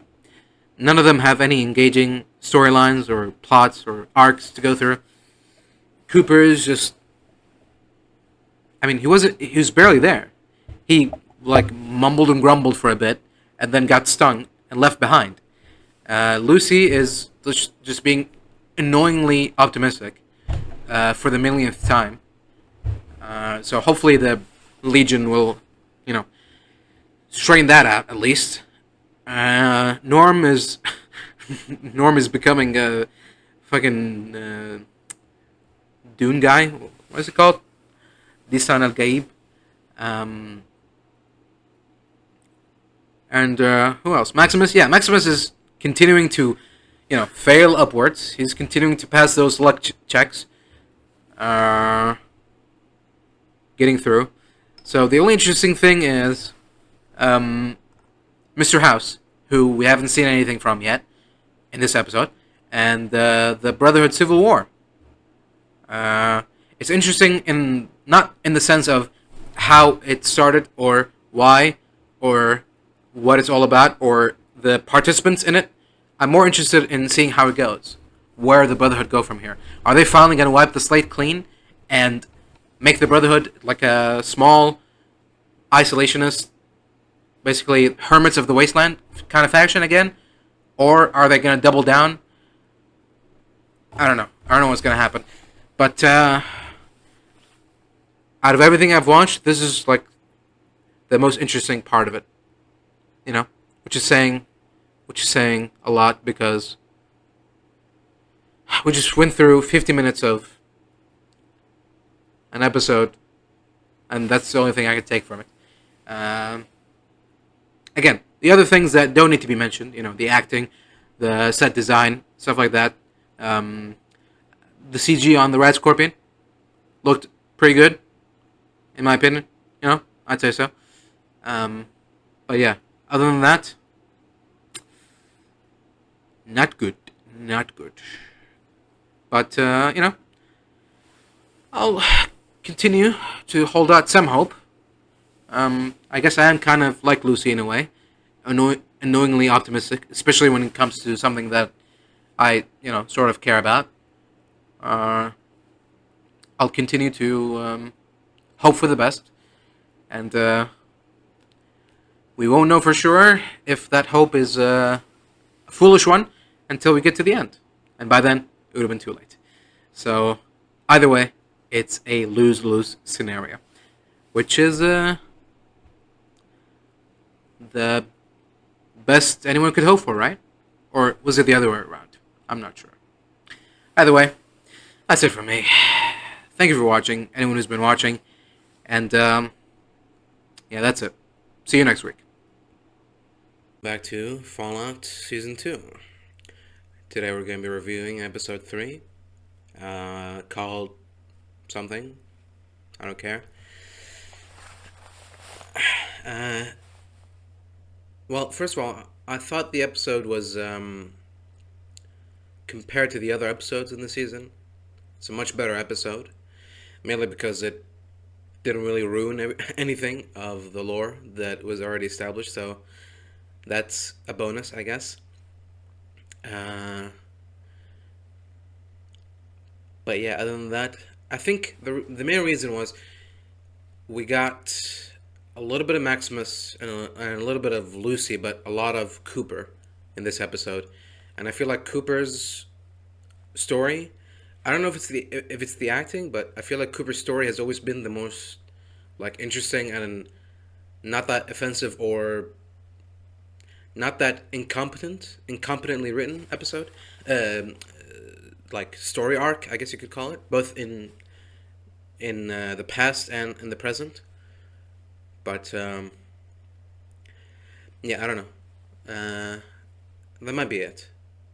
So yeah, out of all the episodes so far, this is probably the best, but that's not really saying much because if the first, what did I give the first episode? It was like a 5 on a good day, a 4, and then like episode 2 is probably like a 3.5. So yeah, this episode is like a 5.5 at best, you know. So I guess when I say good, I feel like it's more accurate to say that it didn't do as many bad things that it used to do, but not necessarily it didn't do any additional or new good things. It just toned it down on the badness. So I guess does that by by definition or whatever, does that make it good? If you do less worse, are you doing better? I guess it has to be. So yeah, technically, yeah, it is. It is better. Okay, so, anyways, let's not waste time on that. Let's just get to it. Let's just start talking about the episode, and scene by scene, and see what we think. Don't get me wrong. There's still a lot that was ruined. There's still a lot to say about this episode. So, oops. So, don't think that because I think this episode is better, then that means that, you know, I only have a couple of gripes. No, there's still a lot to talk about, so let's talk about it. It just didn't offend me as much. You know? It's like, you know, how do I describe it? It's like the old school bad, you know? Old school bad was, you know, still structurally sound, still competently written, it's just not good, you know. Or sometimes it's well put together visually, but narratively it's like maybe, you know, you could have gone through a couple of drafts first or something, then you might have had something on you. But that was old school bad, you know. But now bad is like it's not shot well, it's not acted well, and it's not written well, but it's still being praised as shot well and acted well and written well. So, but anyways, we're not here to talk about that. So we start with the previously on, but the only important thing is the last thing they show, which is Thaddeus getting shot and the reveal that mystery juice that wasteland doctor gave him was actually some sort of ghoul juice, and now he's becoming a ghoul. So the reason they showed us that is because we now cut back to Thaddeus and we see what he's been up to in his new ghoul form, and looks like he founded some sort of ghoul. I don't know what you would call it. It's like a ghoul kindergarten slash child labor workforce thing. I don't know what. I don't know how this came about. Is this something that is like officially sanctioned? Like there's still a government around, but is this like something that I don't know? Like did these kids have parents? Did they agree to this? Did he just go around the desert and find kids all by themselves and was like, let's let's go to the sarsaparilla factory together, little boy. We'll have lots of fun there. Is that how it happened? I don't know how he acquired all these kids, but he has them, and they're there, and they're working on an old, I guess, Sunset Sarsaparilla factory, bottling plant that is still not only still operational, meaning, um, well, okay, I was gonna say it's still producing enough new bottles and caps to make new sarsaparilla bottles, but I feel like bottles can be recycled. Bottle caps probably. So that part isn't that weird, and I guess they didn't go through this. They didn't specify. So I guess you could also say that it's not necessarily the same sarsaparilla juice being pumped out that was being pumped out 250 years ago. I guess it could have been just their homebrewed sarsaparilla blend that they're putting in this vat. So they're only using the machinery, is what I'm trying to say. But other than that, everything else is, current age. It's not like they just open a door and they saw a button that says, start, and they press start, and magically out of nowhere, a bunch of sarsaparilla was being poured into bottles and getting, capped. Um, it's not that. Probably. I don't know. With this show, anything is possible, but I'm gonna give them the benefit of the doubt and say that they're making their own sarsaparilla somehow using whatever. Um, I mean, in New Vegas, you can homebrew sarsaparilla with like that Nevada agave fruit, and I think also prickly pear fruit, cactus fruit thing. So yeah, they can just gather up some fruits that are kind of sweet, uh, because I doubt any of these ghouls, unless one of these ghouls is like a pre-war ghoul somehow. I doubt that they know what the actual sunset sarsaparilla tastes like. But yeah, I should also say that not all these kids are ghouls. Uh, there's also normal kids, but as we saw with Thaddeus, sometimes it takes a while for ghoulification to start. So I don't know if they're implying that all of these kids are ghoulified in some way. They're just in different stages, and that's why they've been sort of outcasted, if that's even a thing. Because that's why I mentioned like, do they have parents? Do they give the okay on this? Because I feel like if you say, oh, these ghouls were rejected by their parents and kicked away, from their settlement, because they got scared of them or, horrified by them or disgusted by them. They couldn't live normally among the people, and so they left on their own accord or something. I can see that, but a normal kid must have come from a normal settlement soon-ish, right? Like some of these kids are like 6, maybe 5. So very very recently, 2 people probably had a baby together. And where are they at now? Are they dead? Possibly. I mean, it's the wasteland. But the show isn't spending much time talking about that, though. So I feel like maybe I shouldn't spend as much time as well.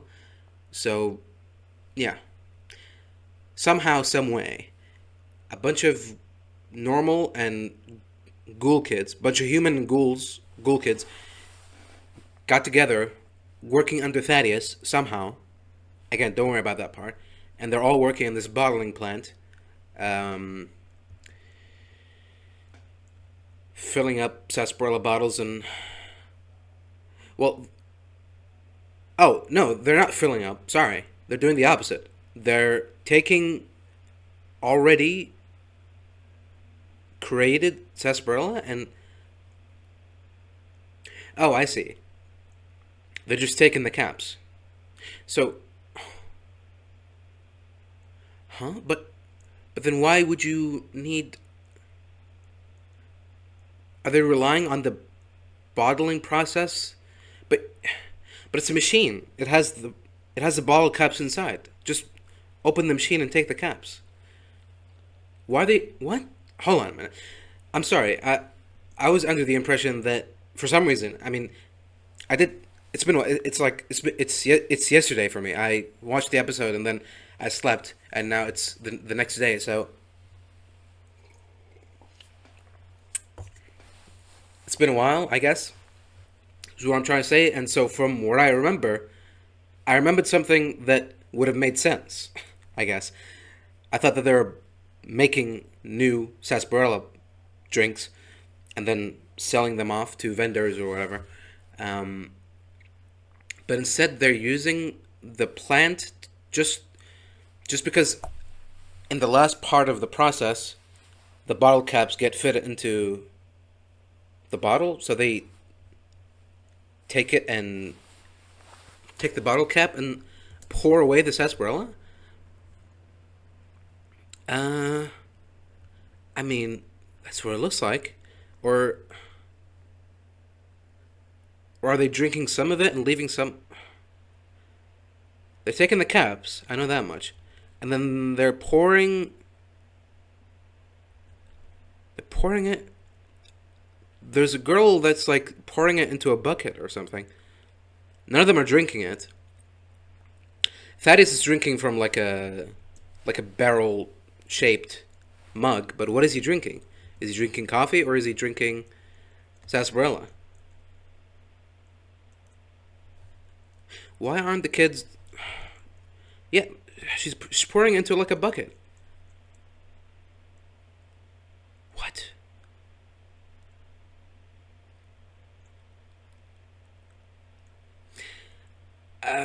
I guess you could say that maybe these are these are old world, like very late, very expired um, sarsaparilla bottles, so they're not drinkable anymore. But the bottle caps are still useful, so they take the bottle caps and pour away the drinks. But I don't see how that's possible. No, yeah, they're just pouring it into a vat. What? Why are they doing with that? Why would they do that? Are they just pouring it into one big bucket so then they can individually drink out of it? It's like a communal sarsaparilla tap. But why? You've got bottles there. I don't get it. I thought I did. So these sarsaparilla bottles come from somewhere.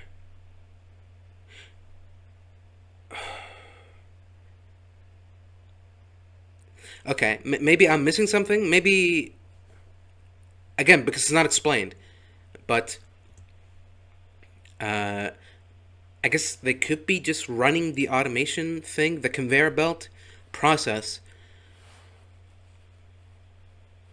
Mm, maybe. So here's what I'm thinking. Okay, so they're again none of this is being explained in the show, so I have to guess only.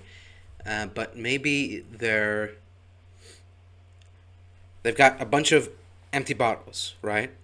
And they put on the conveyor belt from the start, and the machine fills it up with something, Maybe they just put water in or something, right?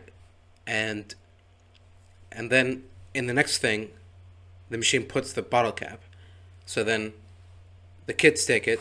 They take the bottle cap from the machine and pour away the whatever is inside because it's not really sarsaparilla. And then they take the empty bottle and then they restart the process, creating more and more caps. But if that's the case, then my original point stands, which is surely there is not an infinite amount of bottle caps in there.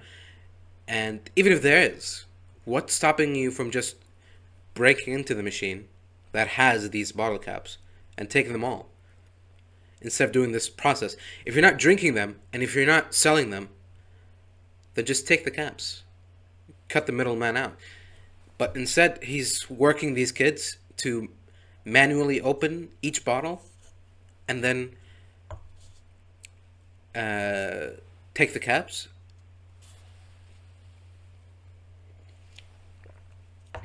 Instead of just skipping all of that and taking the caps, I don't know. Again, I could be missing something. If I am, then I'm sorry. You know, maybe I'm missing something very obvious. It happens sometimes, but if that's not the case, then I just don't get it. But anyways, so whatever. They've got a thing, and he's got a thing, and he's living the dream or whatever. And best part about this place. Oops, sorry. I really should have brought my headphones. Okay. I just got caught off guard because when the kids start complaining, he's like, oh yeah, he's got, he's saying that we've got a great place here, we've got a roof over our heads, we're very well defended perimeter, which is, funny seeing how this episode ends. And one of the kids is like, what about water? And he says, just drink the soda, all right? So they do drink the soda. So why are they pouring the soda? What are they doing with the soda then? Why are they pouring it into buckets? I don't understand. Are they pouring it into buckets because they're trying to recycle the bottles? But, you could recycle the bottles after you drink out of them. But I guess that would mean that they have to 24/7 drink sarsaparilla, which can get a little bit problematic eventually. But I'm sure you can spare it. I don't know. It's very weird. Okay, well, you do you, I guess. But, yeah, okay. So, we solved that mystery. Alright, so it is, sarsaparilla is being made either from the machine or some sort of homemade recipe. That's still not clear, but a sarsaparilla-like drink is being made, bottled. The bottle caps are taken, uses currency, and the soda itself is being poured into a big bucket that everyone else drinks out of, and the bottles then get recycled. So yeah, great. Doesn't really address the food issue though, but I guess I could just, eat one of the kids or something, So, hey, little Billy, why don't you? I think I saw a cute little kitty cat in the back of that shed there, And then suddenly, oops, sorry kids, looks like Billy had an accident and he slipped on a landmine. But luckily, we also found this recipe for, a homemade stew. Is anyone interested? It's not made of human meat. Don't worry about it. So yeah.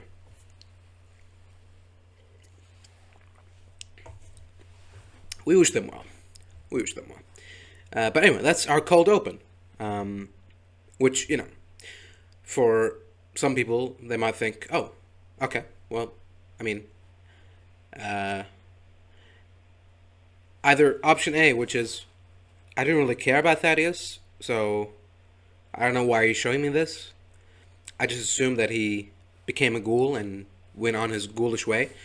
But I guess, okay, thanks for showing me this. What happened to him now? Great. Is that going to be relevant somehow? Which, I guess you're supposed to infer that. But yeah, I can see how some people who might have not noticed him on the previously on and being like, okay, well, seems this scene seems out of place, but don't worry. It'll all make sense eventually. So now the episode starts proper, and we cut back to Lucy. Last time we saw Lucy, she was chasing this escaped slave who was returning home, and then disappeared. When she tried to track her down, she found an abandoned shack with with a Legion, Caesar's Legion banner dangling from the doorway, not the wall or whatever. And then she got surrounded, ambushed by legionnaires. Ninja legionnaires, not, yeah, Ninja legionnaires. And that's it. That's the last thing we saw of her. So now we see what happened to her. We see the Caesar Legion taking her and the slave. They found her as well.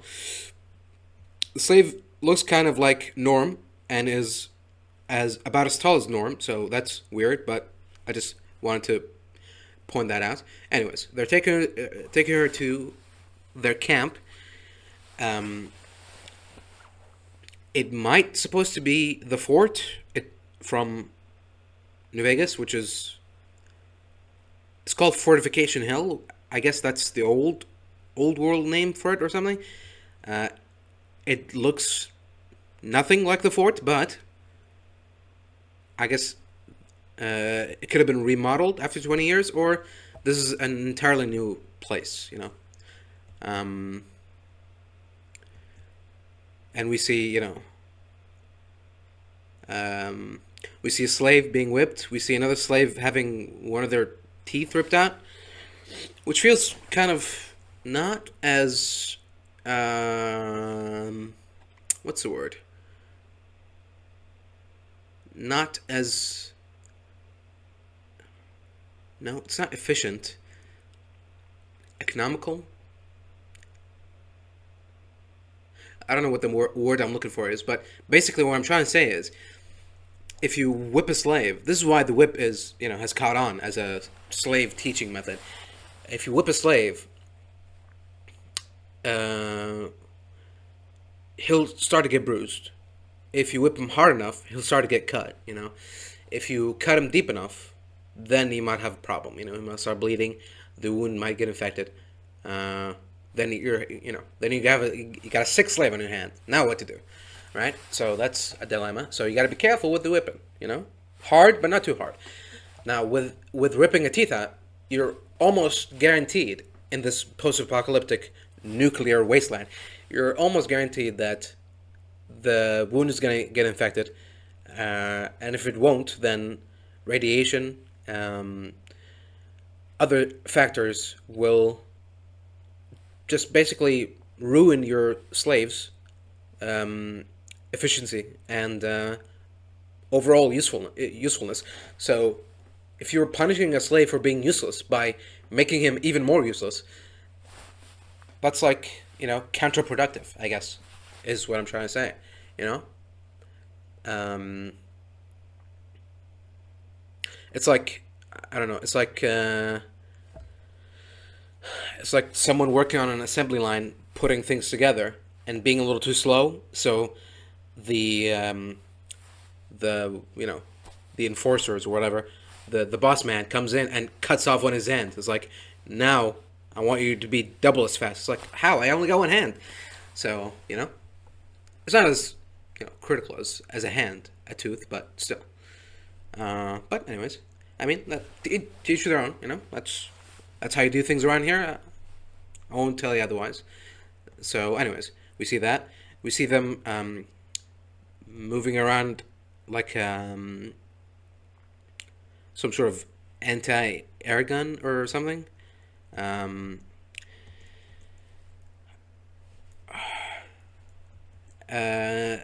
should probably talk about the Legion armor.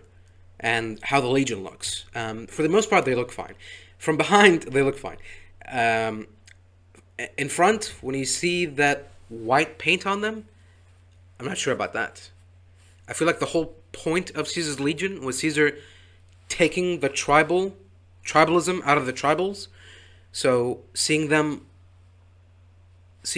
being more tribal like, it could be like clever world building, saying that after Caesar died, the old ways of Caesar also died with him. So Caesar's Legion has become more progressive towards tribal customs. Maybe that could be what they're trying to say. I doubt it. It's more likely that they thought what would look cool. Why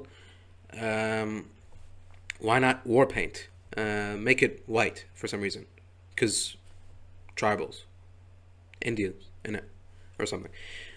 So, yeah. So in the front they look like Mad Max characters, but from the back they look like Legionnaires. The weapons are just generic like post-apocalypse weapons. They all look like World War II weapons.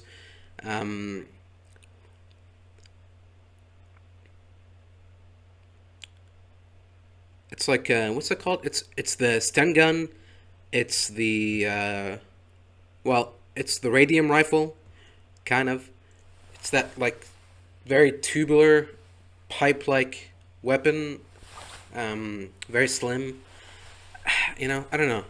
Was it really too difficult to, okay, maybe it would have been difficult to create a new gun, like the 12.7 millimeter pistol or SMGs they use. That would have been a little bit difficult, especially to give it to every Legionnaire.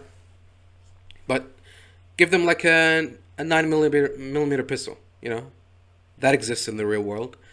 A Browning high power.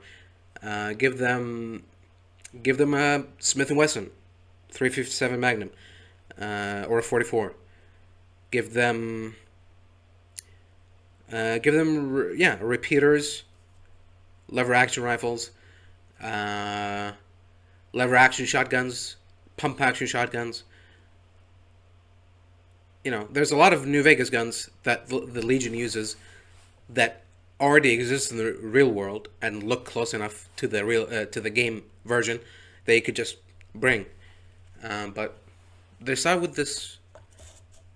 They either have stun guns or AKs. That's about it.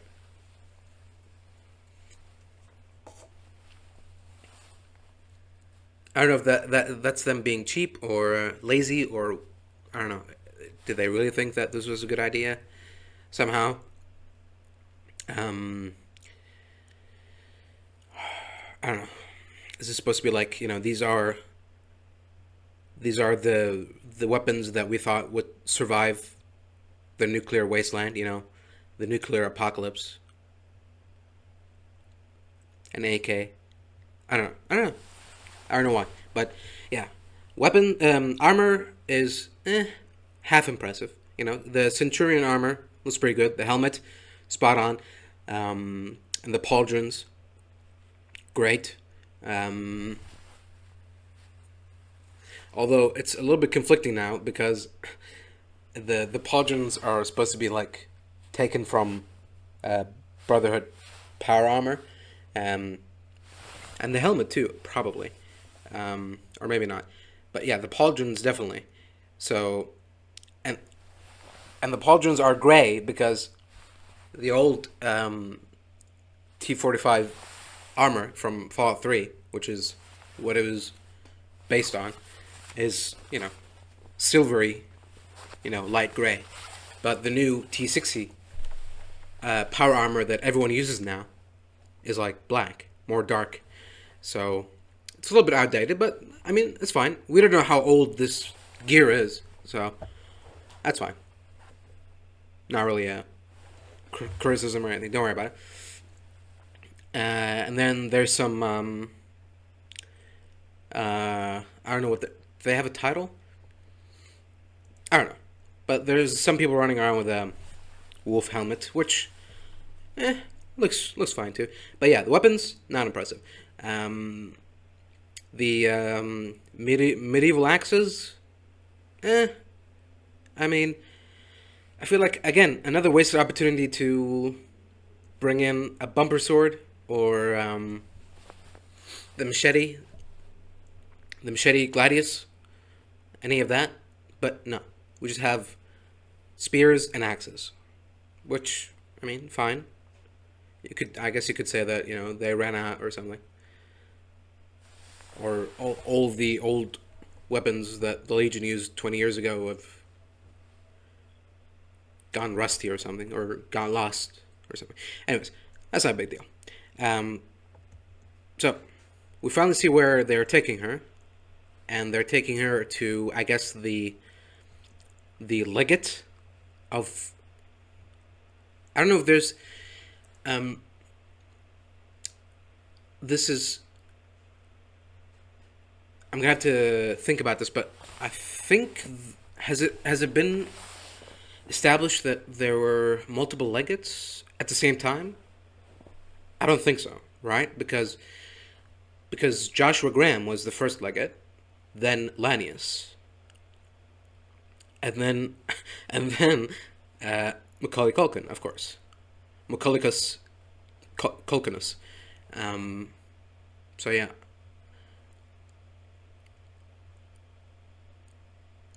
I doubt he's Lanius. There's no way.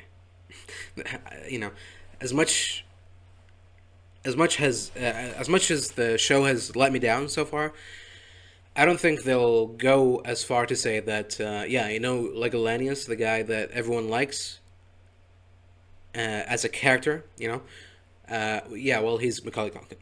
Surprise. I don't think so, because I feel like we don't know how old he's supposed to be, but he's youngish, right? He's like in his 30s or something in New Vegas, right? Because the stories that Caesar told us about him was like since he was a teenager, he was pretty strong and stuff like that. So I think he's supposed to be like young-ish type. So early 30s minimum, late 30s maximum. Somewhere between 31 and 37. So 20 years later, he'd be like early 50s, late 50s. Does Macaulay Culkin look like he's in his late 50s? No. So this is probably a new legate. What happened to Lanius? This is probably another. I feel like I've already talked about this, but this is another perfect opportunity to talk about the state of the Mojave, because since basically the start of the game, it's implied, or it's inferable, but later on and until the end game part, it's pretty much declared to you pretty straightforwardly that there's only room for one leader. There's only room for one major faction in the Mojave. So, do you want that to be the NCR? If so, support the NCR. If you want that to be the Legion, then support the Legion. But if you do that, then the other factions, the other powers, will have to either be forcibly removed or, coerced into moving. So basically the question I'm trying to get to is, which ending of New Vegas is supposed to be canon? Because this takes place after New Vegas, right? So the presence of Caesar's Legion and the NCR in the Mojave alone should make it so that you can't then go and say, yes, the NCR are in the Mojave, yes, the Caesar's Legion are in the Mojave, but New Vegas didn't happen. There was no courier, there was no platinum chip, which I feel like that's what they're implying, because they keep talking about that cold fusion thing, and not anyone is talking about the platinum chip so far. So it could be possible that they're also saying that there was no courier, the war between NCR and Legion basically continued into a continuous stalemate for 20 years. That's the only explanation I can think of, because if New Vegas happened, if the game happened, if the courier exists, then his actions should have existed as well. And the show and what's happening in the show seems to sort of suggest that that's not the case. Because, like I said, if the courier existed, and if the events of New Vegas happened, then that immediately means that there should only be one faction in the Mojave still. Because if you sided with the NCR, excuse me, you'll obviously have to have kicked out Caesar's Legion, one way or another. But Caesar's Legion are still in the Mojave area, so that's not the case. If you sided with Caesar's Legion, then that means you've kicked out the NCR. And Mr. House, obviously. But we still see remnants of the NCR. Not as much, but they're still there. They haven't been issued a command to retreat back to California, which doesn't exist. So maybe there is something to it. That maybe, maybe. I could see a Legion, but again, that's the other problem. It's not just NCR, it's Mr. House. If you sided with the NCR, you'll have to get rid of the Legion and Mr. House. And if you side with Legion, you'll have to get rid of the NCR and Mr. House. Because Mr. House won't let you just come in and trample all over his work. He'll, have a thing or two to say about that. So, unless we get to New Vegas and see that Mr. House is dead, which, to be fair, is also something that is being suggested by the show, then, wow, okay. So basically, either the courier didn't exist, or they existed and they sided with the Legion. So, I'm sure that's going to make a lot of fans happy that their favorite character is, from their favorite game, is siding with, allegedly the worst, the evil faction. It's not the worst. Well, you could make arguments that they're the worst choice for the Mojave, but a lot of people are also making the argument that they're the most evil choice, which I feel like that's slightly a different issue, but anyways. So, wow, okay. Yeah, I don't like where this is going. Basically, if Mr. House is really dead, killed by the courier, if we go into Lucky 38, and we go into his secret elevator, and it's just his, husk corpse exploded from when the courier came down there and took care of business, then that just basically confirms that the Legion ending is canon. It has to be, because, like I said, the NCR are barely there, and you can't use Shady Sands blowing up as an excuse, because the NCR presence was already there. It's not like they had to send more troops or anything. I guess you could say that after they heard about Shady Sands, they retreated. Maybe, but yeah. For the most part, the NCR presence is very light to non-existent, and Legion, a little bit more, less so. Less non-existent. You know what I mean. There's more legionnaires than there are NCR soldiers in the Mojave area. So, yeah. That could imply that the Legion ending... But if the Legion ending is canon, then everything that Caesar did before he died is canon, right? So the NCR, the New Vegas strip should be all Legionified, and you should, when you go there, you should see a bunch of fucking crosses and stuff there. I don't remember exactly what Caesar did to New Vegas and the Freeside people, because it's the least picked ending for me. Usually I side with NCR when I do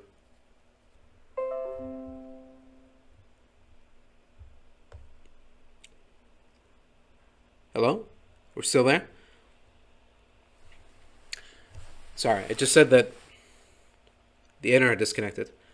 Um, where were we? We're talking about. What are we talking about? It just threw me off. Right. Just. Do I still have coffee left? No. What were we talking about last? Mr. House. Oh, I was saying that just talking to Caesar, I feel like you can already get a sense of what kind of person he is, and therefore you can already like guess what he thinks of the people living in the New Vegas Strip and what he'll do to them once he gets there. I feel like his stories of conquering tribes and like erasing their culture and history. I feel like that should be like kind of a dead giveaway, some sort of foreshadowing to the kinds of things he'll do. But yeah, so that's got to be a little bit more confusing because if we go into the Strip and New Vegas is dead, if Mr. House is dead, but the Strip won't doesn't have any like memories of being conquered by the Legion, then that means the Legion ending isn't canon, but neither is the Mr. House ending. It can't be the Independent ending because that just means that everyone leaves. Everyone gets kicked out. The Legion, the NCR, and Mr. House. So, I don't know. It could be just them saying, well, we just went around and picked the best out of every ending and just made a giant, big mess. Ending 5, Ending 5, NCR kind of lose. Caesar's Legion lose a little bit, and Mr. House loses a little bit more. But everyone gets to keep their individual parts of the Mojave. And, yeah. What about Hoover Dam? What happened to that? Is it still around? No one talks about it. If the Legion won, why isn't there headquarters at Hoover Dam? It's a very important place. It should be very well maintained and fortified. But no, they're just in some sort of. It's not really a canyon, is it? It's like I don't know. It's just a patch of desert, sand in the middle of the desert. Yeah, no mention of Hoover Dam or who has it, who's controlling it. Is it even still around? Because one of the things you can do as a courier is to just disable Hoover Dam and just blow it away. And now no one gets Hoover Dam. No one gets power. Just kind of, messed up, but it is an option there. It's available.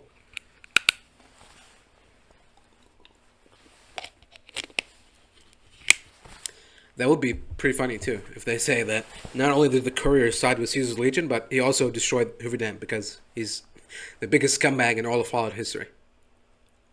That would be nice. Oh, God, yeah. I don't know.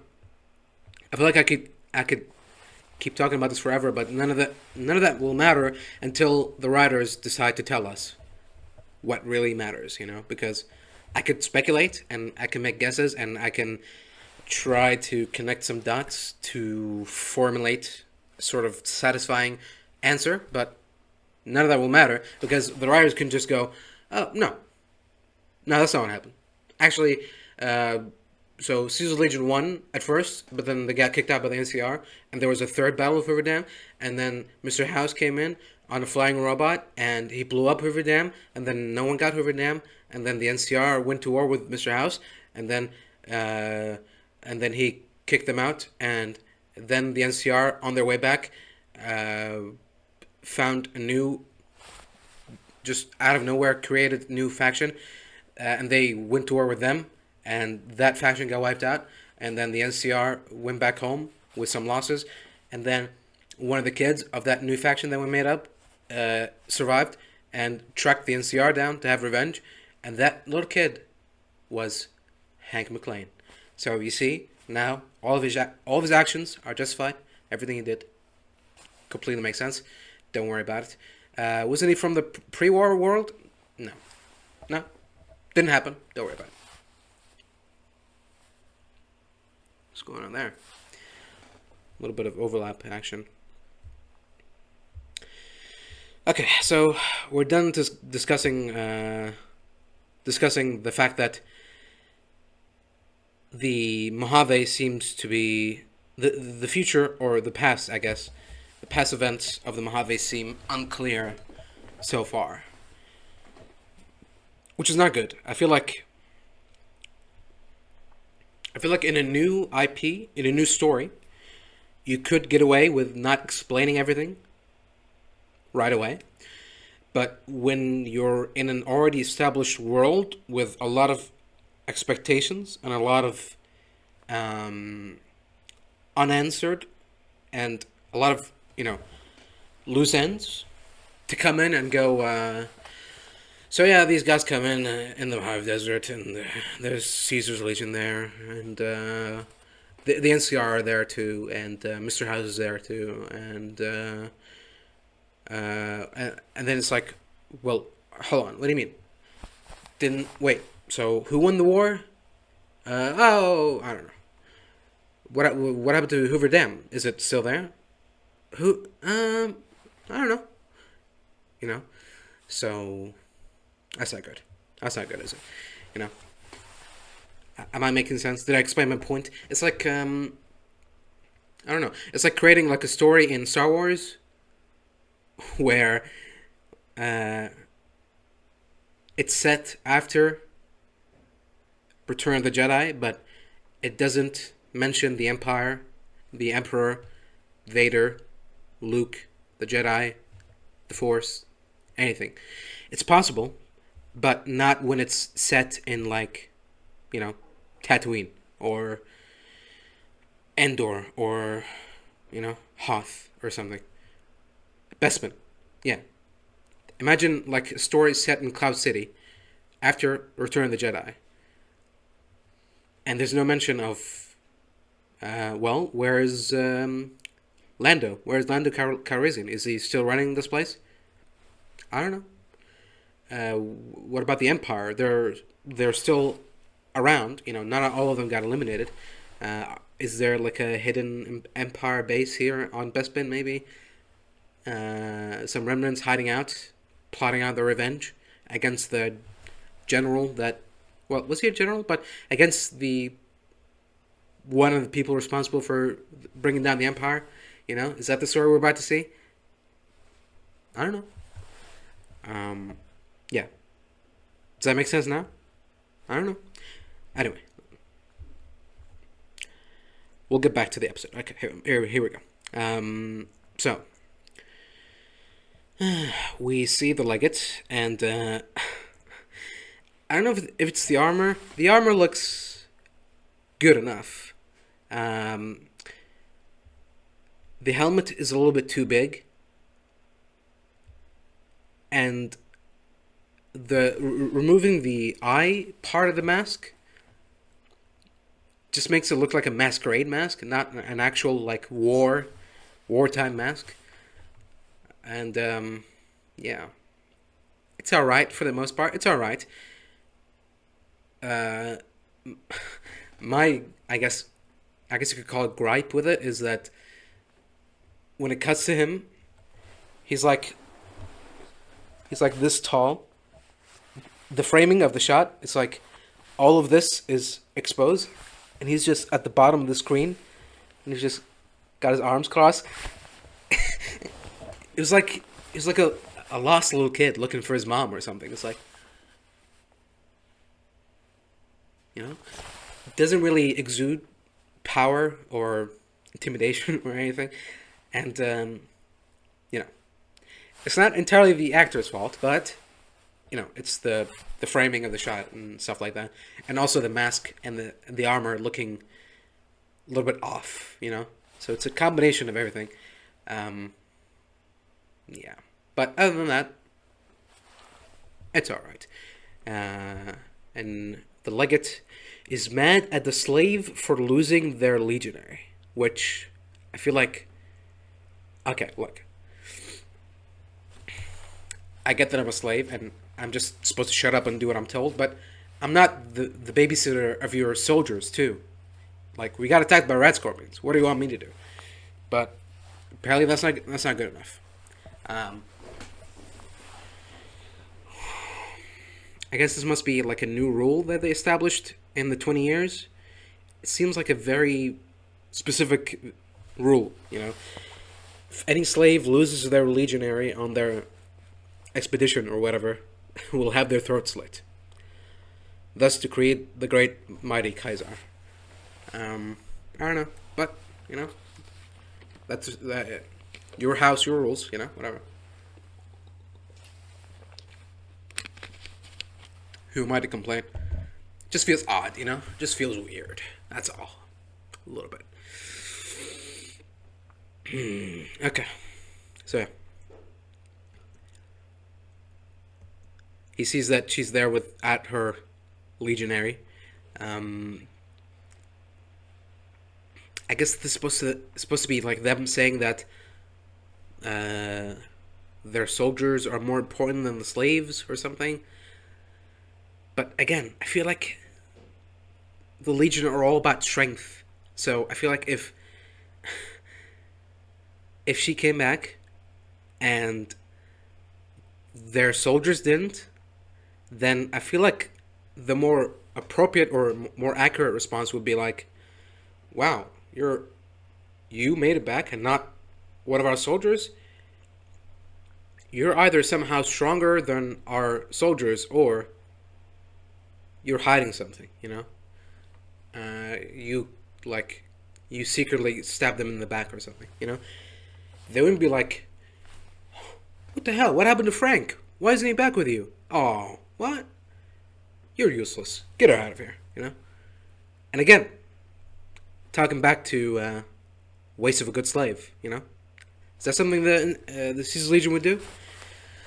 I mean, she seems... I mean, I was gonna say she seems remorseful, but it's not really a remorse. It's more she's pleading for her life. But what I'm trying to say is that I feel like she'd be willing to do anything to just not die, which also includes remaining in servitude. You know, so this is a good chance for you to go. You know, all right, whatever. Obviously, you know, Frank wasn't good enough to handle a bunch of red scorpions, then, you know, fuck him, you know. If he's not strong enough to handle what the wasteland throws his way, then that's his problem. Anyway, slave, get back to work. I feel like that's what should have happened, but no, we need to establish them as, like, all-encompassing, like, cartoonish evil type. So instead, the response is, you came back without your legionary? You die. Goodbye. Instead of being more practical, but also evil, they're just evil. It's evil and dumb. Yeah. And again, they just slit her throat in the middle of the legate's camp. Now he's got blood all over his carpets, all over his armor. I mean, come on. Talk about efficiency. Just do it outside. But no. Her crimes were so egregious, you see, that they just had to take care of business right away, you know? You just couldn't let something like that stand. That'd be crazy. So, anyways, now the legate takes Lucy to Caesar. The Caesar? Is that... I mean, if Caesar is the title, then yeah. The Caesar. The leader of the camp. And he's there discussing plans with, I guess, his, you know, right-hand man, who isn't... I mean, the right hand is... whatever, his advisor. Yeah, his advisor. That's what the subtitles say. He's discussing battle plans with his advisor. And the legate comes in, walks up all the way to Caesar, and then takes off his helmet. And then slowly turns back to the camera for a dramatic reveal. It's almost like it's almost like there's a little bit of a meta element. Like, this isn't your average soldier. This guy is a pretty big deal, so we're gonna give him the VIP treatment. Which I'm just imagining that from the point of view of the other people there, the legionnaires, especially Caesar, who's just continually just discussing plans with his advisor. Like, this is like a normal thing for the legate to do, to just come in and dramatically take off his helmet and announce himself every time. It's like, oh, here we go again, because I feel like the legate not taking off his helmet, you could argue it's just, it's just a way for Obsidian to avoid animating his lips and mouth, right? But it also makes sense because he's a warrior. He's always ready for battle. That's what his wearing of the armor says. And he also doesn't wear it all the time, right? He does sometimes take it off inside of his tent. But there's also like the story of like a slave saw his face accidentally, so he had her blinded. So there is also the thing of, be careful not to catch Linnaeus off guard and see his face, because then, you're gonna be blinded. I guess the point I'm trying to say here, that this legate is in an outside environment. He's not in his tent. It's not an intimate, personal space. They're in a war with, we're soon to find out, the people next door. So I feel like having a helmet on at all times is probably a good thing. If you want to take the mask part off, I mean, that's fine, I guess. But keep the helmet, at least. Why take it all off, I guess you could argue that they're inside Caesar's tent, so there's enough security around to feel secure, but, I don't know. It's kind of weird, Like, if you're planning to take the helmet off, then why not take it off before you went to see Caesar? Instead of walking there with your helmet on, just to take it off when you get there, and then have someone hand it off to someone who then takes it back to camp. I don't know. Just one of those things, Anyways. Oh, God. Okay. I should probably stop talking about it. I want to keep going, but okay, we're done with that, okay?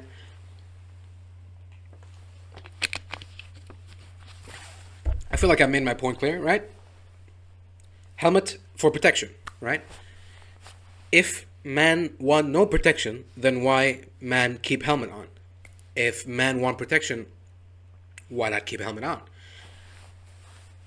Why man take helmet off? Question? Answer? I don't know. Anyways, so the legate takes his helmet off and he says, Avwe profligate. Okay. This was supposed to be like a memberberry thing. Okay, great, I guess. I guess if he said Avwe true to Caesar, that would have been more awkward. Avwe profligate.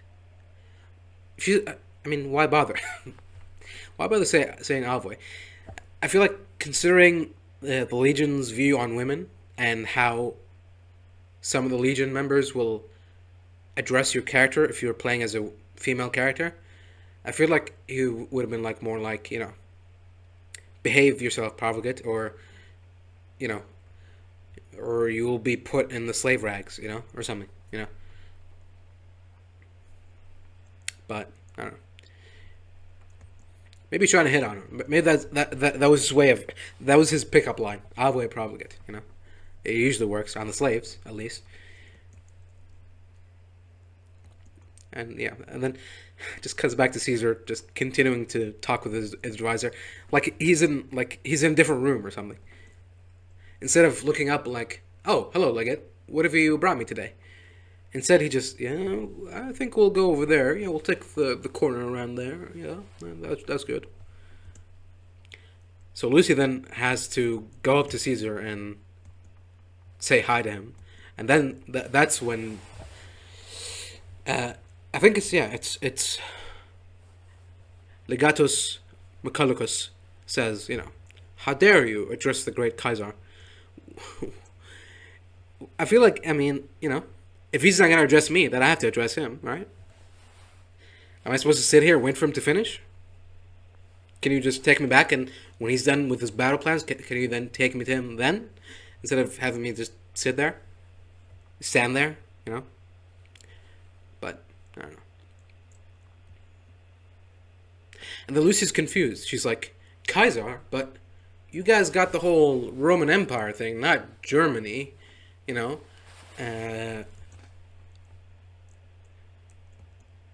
and it's, yeah. So it's like, oh, Kaiser? No, it's pronounced Caesar. And Kaisers were German. You have more of a Roman theme. So I think it's Caesar. No, I think it's Kaiser, because it's Latin. It's not German. Yeah, yes, it's a German title, position, but it's also a Latin word. And in the last episode, you complimented the slave for knowing her knowledge of Latin. So therefore, it's safe to assume that you know Latin. So you should know that. I don't know. So did they teach you the language, but not the fact that Romans spoke Latin? Did they forget to acknowledge that part?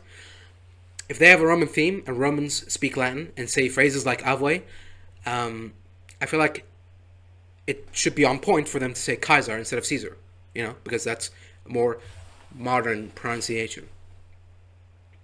So, but no. In the first episode, in the previous episode, she's complimenting the slave for her Latin knowledge, because that's great and everything. And in this episode, she conveniently forgets her Latin knowledge because she has to make a joke. Oh, Kaiser, you guys are silly. Oh, Caesar, oh, you guys don't know English. When the whole point is that they're not English, they're Latin. But, to be fair, it is a little bit confusing because they mix, like, Latin and English together, so there's some confusion. But, I don't know.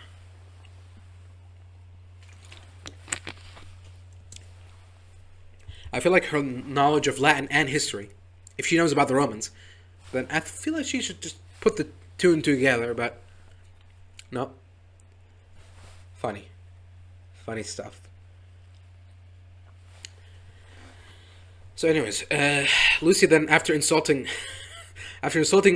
Caesar to his face, she then tries to continue talking, and that's when Legatus Mechanicus interrupts her again and says, "Shush, we're discussing your prima noctis." And then she goes, "What? Okay, that's it. You guys are just, shame on you, So it's like, oh, so you do understand Latin, right? So what am I missing here? Are you just selectively forgetting things? I don't know. So she knows what that is. Maybe she read it in a book or something. And then again, she educates people, that prima noctis isn't even a Roman thing. It's from the Middle Ages. They just borrowed the Latin words of it. So again, wow, you really know a lot about Latin history. That's great. Yeah, I don't know. Do I want to talk again about how, like, Lucy's main character energy is kind of, it's a little bit stale, but I can see its appeal to some people, but my problem is, does it make sense still, seeing what she has seen in this world? Like, how far do you need to push an optimist into becoming less optimistic?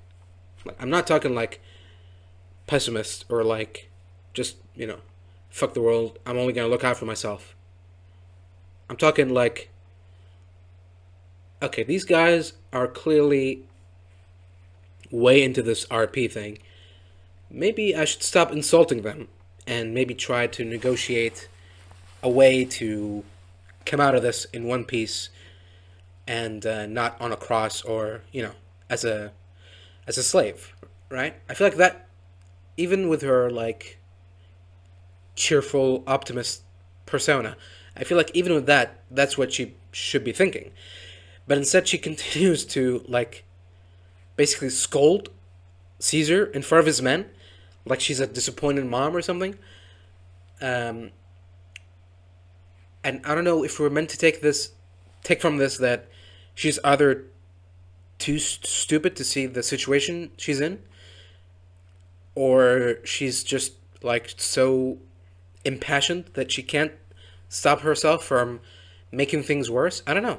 I don't know. You know. So yeah, we have more humor where she goes, well, jokes on you, I'm not even a virgin, because, well,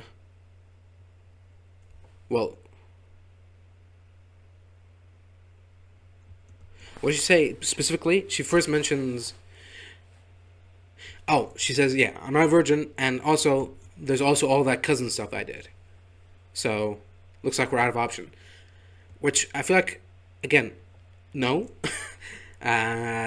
Like you saw the slave you went in with, right? You do know that she came from here. Does she know that? Does she think that both her and the slave got nabbed by the Legion for no reason, like just on sheer coincidence or like on bad luck? She must know that she was Legion property because when she got taken to the legate, he said that you lost your legionary, so that should... And also all the other slaves in rags, in similar rags, getting whipped and detoothed. So basically, no, we're not out of options. There's at least one option, but they don't go for that. Even though I feel like they should, and they probably would have. I feel like they only would have gone for the actual option that they win with if Lucy was Norm instead of Lucy. But yeah, I mean, I guess you could argue that Lucy has pissed them off so much that they were like, we're not even gonna bother making a slave out of her because she's just gonna keep yapping at us. So let's just get rid of her. Put up on a cross. Yeah. There's also a Legion guy with like one of those Dead Sea tribal dread things. So that's cool. Anyways, I feel like from now on I should stop mentioning all the attention to detail to the sets. The same way I should stop talking about how good the acting is, because I feel like all of that is already implied. I feel like unless I mention how bad a certain set in a certain scene looks, or how bad the acting is in one scene, I feel like it should just be implied that everything looks good visually, and all the acting is pretty good. So yeah, from now on I think I'll do that instead of keep mentioning it over and over again. So yeah, anyways, they take her to a cross, and that's when the legate is trying to I don't know what he's trying to do. Is he just explaining his story because no one else would listen, or I don't know. Is he trying to get her on their good side? It's like, well, you don't understand. We're at war. We're having a tough time. That's why we're like this. We're not always like this. It's just it's really hard. We're fighting the NCR. We're fighting the Brotherhood. So some.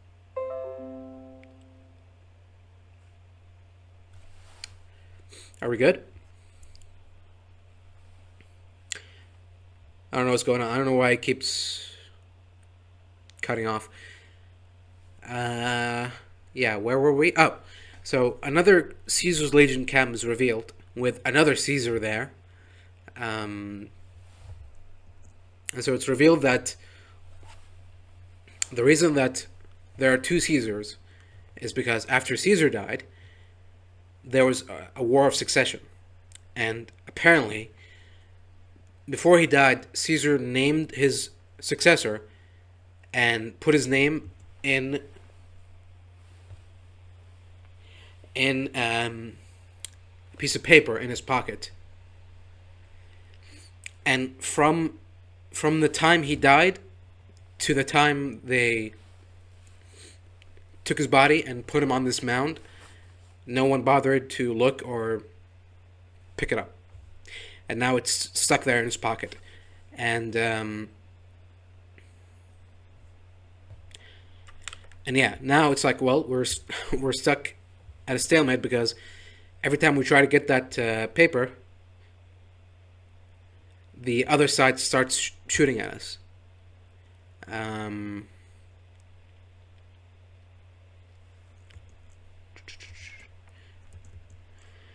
Which I feel like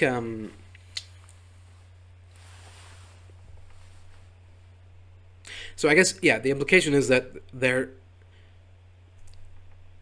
each side doesn't want, but they want to know who the successor is. So why shouldn't the other side? I don't know. It doesn't make sense. Okay, so one side is like, no, we want Asian Caesar, and we want him to be our Caesar from now until forever. And anyone says otherwise will get shot. But the other Caesar is like, no, I think we should follow, the OG Caesar's words and pick the successor, whoever it might be.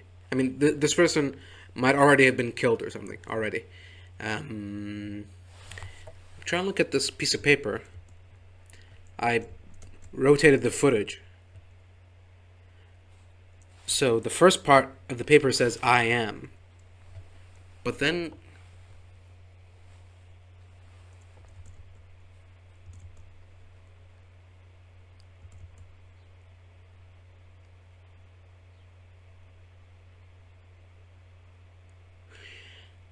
after that, below I am, it looks like an I and then an M, a T and an L. Like I am immortal, but he ran out of space to write the whole thing. I am immortal. That's the only thing I could. It's not a name. It's not a name. I can tell you that much because it starts with I am. So yeah, I don't know. I am immortal.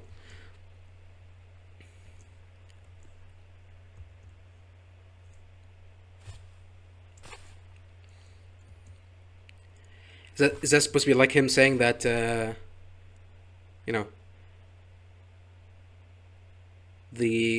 the next Caesar should be no one because I'm the Caesar. I'm the only Caesar. Is that what it's supposed to be? Okay. Well, I don't. Again, this could have been another opportunity to reveal the events of New Vegas. If they say he died of a brain operation, or if he died of a brain tumor, or if they say that he died because some crazy courier went into our camp and shot everyone up, and shot him and all of his Praetorian guards. It was like the craziest thing ever. But no, they just say he died. And he calls him like the great founder of our empire. Like he's this guy that is like from 100 years ago. When it was only 20 years ago. Like theoretically, yeah, like Macaulay should have been like a kid when Caesar was still around. He should know him. But yeah. I guess not necessarily if Macaulay is from like a tribe, a recently conquered tribe. Maybe. But how did he climb the ranks to legate so quickly?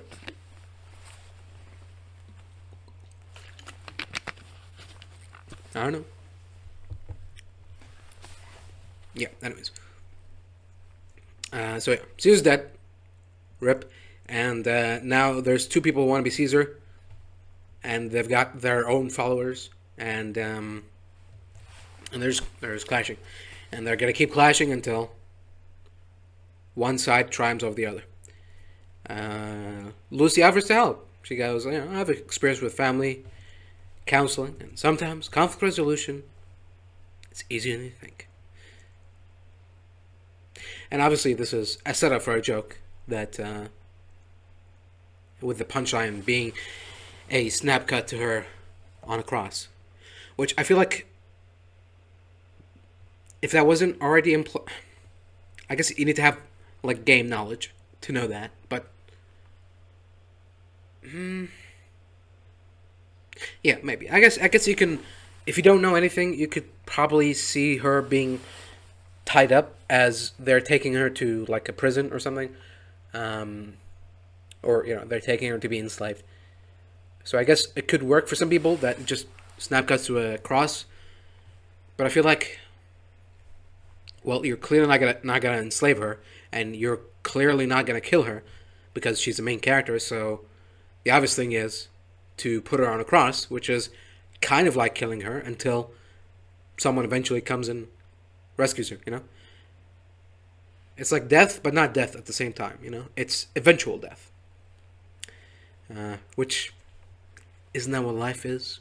At the end of the day, life is just one big countdown clock. If you think about it.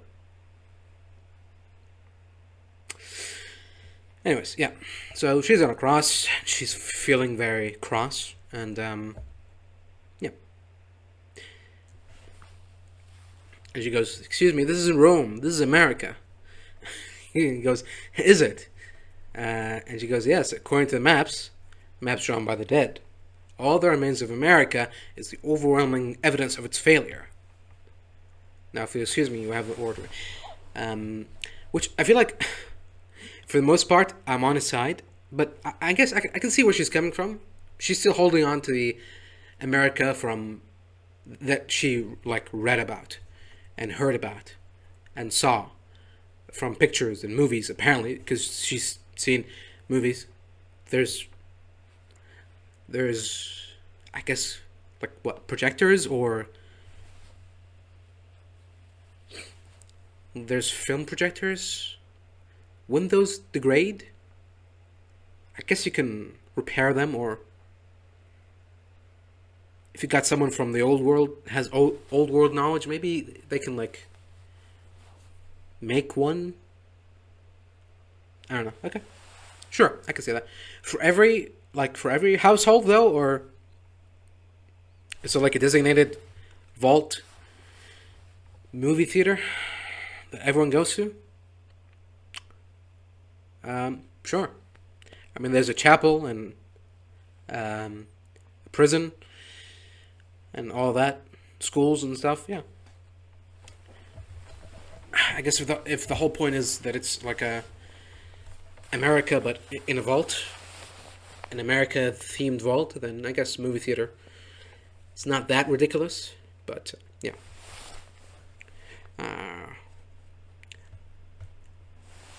What was I saying? Oh, I was talking about, yeah, okay, so I can see from his point of view, it's like, what are you talking about? America has been not a thing for 2.5 centuries. And from her point of view, it's like, this is supposed to be America. What the hell happened? Why is everyone running around acting like Roman soldiers?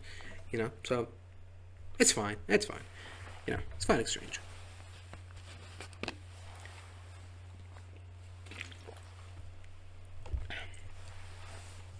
I don't have a problem with it so much. And yeah. She goes, as someone who's seen 15 movies, I can tell when, what she says exactly? She says like, let me see. Oh, if you think everyone else is the bad guy, chances are you are the bad guy.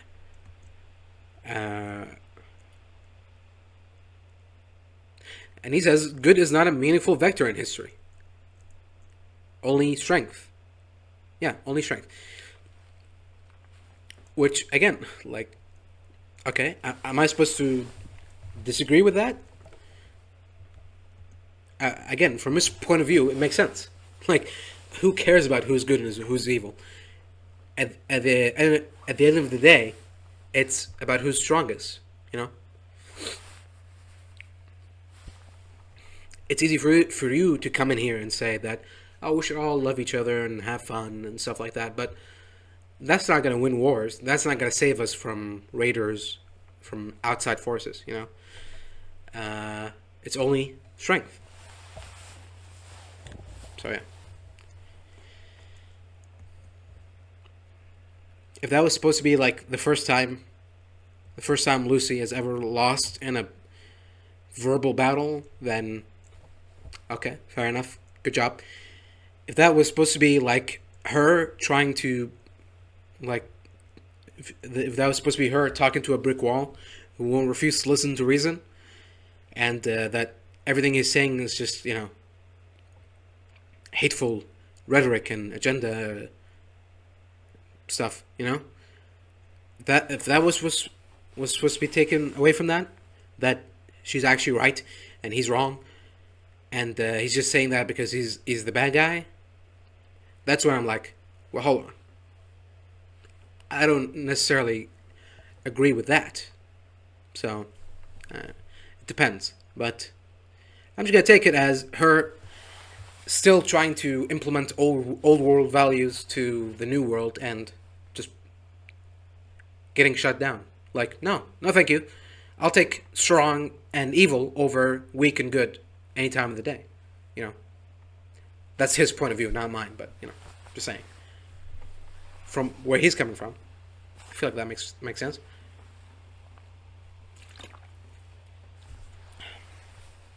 So we return to Cooper, who I'm assuming this is all happening. Well, no, I'm assuming that this isn't happening all in real time, and that you know, all like Cooper's been laying there for the duration of Lucy and the slave walking back to the Caesar's camp, being taken to Caesar's camp the next day. You know, it was night when she got taken, and by the time they arrived, it was day. So a lot of walking happened. So I'm assuming this is all happening right away. As soon as Lucy left, Cooper started crawling away and decided to take a knife out and carve out the part of him, the fleshy part of him that has the venom inside. Again, you know, I can't really tell with ghoul biology if that's something that's possible. And I don't know much about venoms as well, especially irradiated scorpion venoms. Would that work? Would cutting the like source of the infection part? I feel like the whole, like, the main big thing about the venom is that it spreads. So that's why when I saw him getting his knife out, I thought he was gonna cut his whole leg off. But he just cuts the part that got stung. But I feel like it's already too late, man. I don't know. Again, maybe ghoul physiology is different. Maybe I'm the one ignorant in venom stuff, toxicology or whatever it's called. Maybe. But I feel like it's too little too late. But, I mean, clearly not, because it worked. So, great. Cooper is not dead. And not infected. Or, you know. What's the word? Poison? Poison.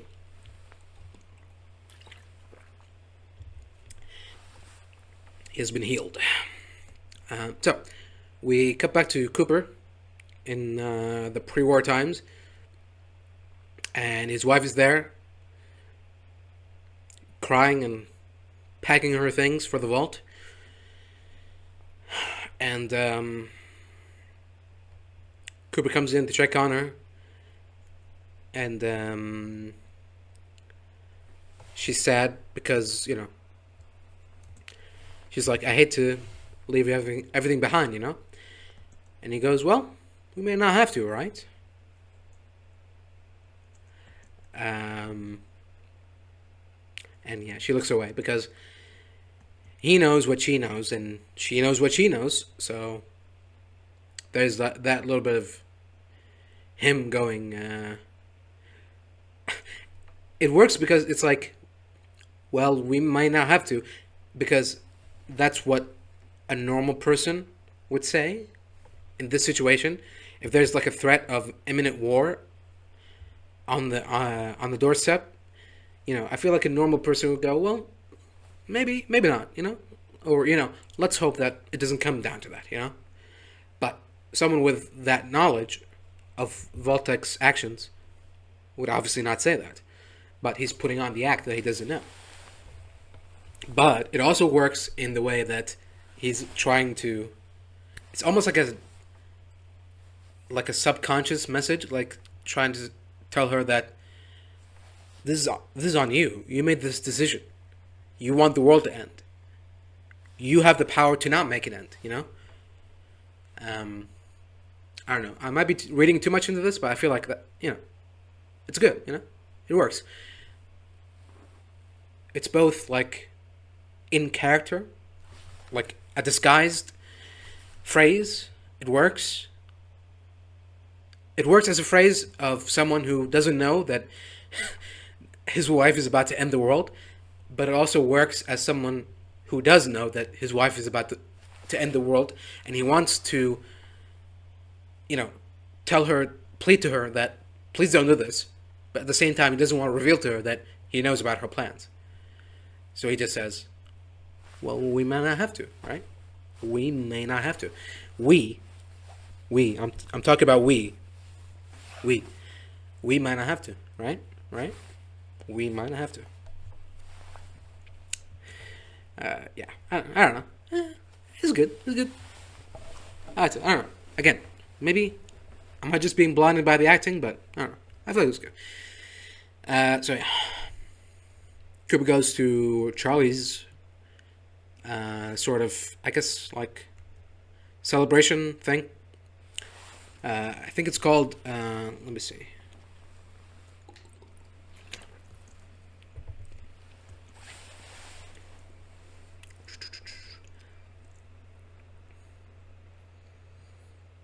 Wait for it. Oh, the American Veteran Entertainment Alliance annual fundraiser. Okay, so it's like a fundraiser thing and a fundraiser event, and as part of the event, they're honoring Charlie for his services. Yeah, and there's a lot of vets there.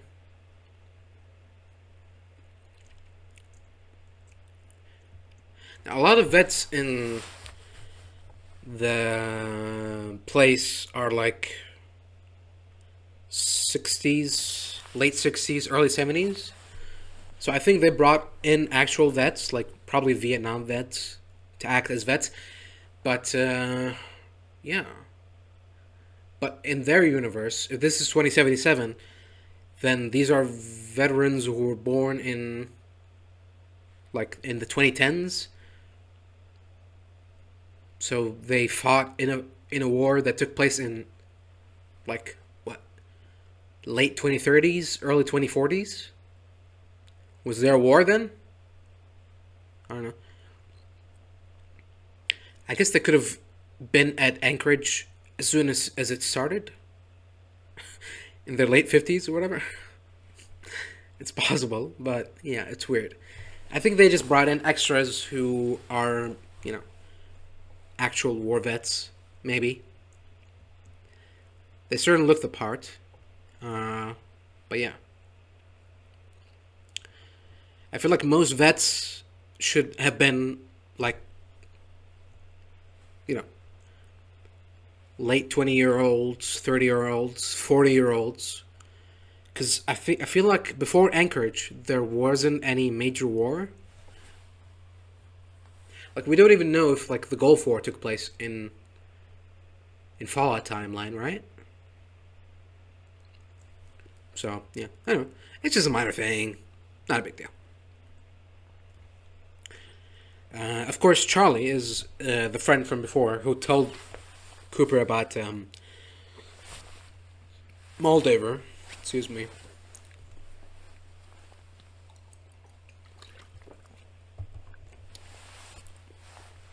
And before the event starts, he's continuing to try to convince him that, you know, come on, you gotta come to our house, Cooper, please. And Cooper's like, well, you know, there's gotta be another way.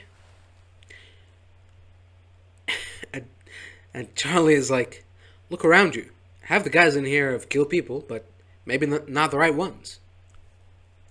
Robert has just one person. So, great. Alright, so your statement is, because soldiers kill people on the battlefield, killing one person should be like, should be fine, you know? Whatever. You know? It's weird, you know? It's like saying, why do you care I sold your TV? You're rich. Or something. I don't know. It's odd, you know? I get what he's saying, but killing enemy combatants on a battlefield and killing a civilian, a non-hostile civilian, is different. I feel like, I mean, I could just cite Fallout games as an example, you know?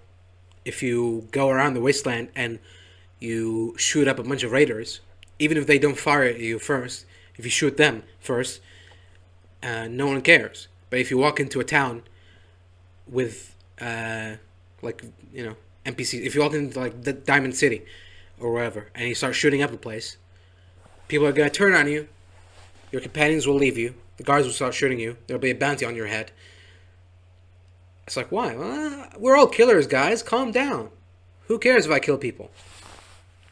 I don't know. It's not much of an argument, is what I'm trying to say, you know? Like, on the surface level, yes. Soldiers kill people sometimes. Does that mean that killing any person for any reason is then completely fine? But, to be fair, he's not saying it's fine. His point of view is that House is, like, bad for humanity. He will doom us all, so killing him will save the whole world. But again, that's based on, you know, he said, she said stuff. So, you know, I feel like I'm gonna need more than that, personally, before I cross that line, but, you know, teach their own. So anyways, as soon as Charlie, you know, tells him that, he drops that bomb on him, the event starts, and there's a congressperson, is how she refers to herself, who's clearly there just for votes, you know.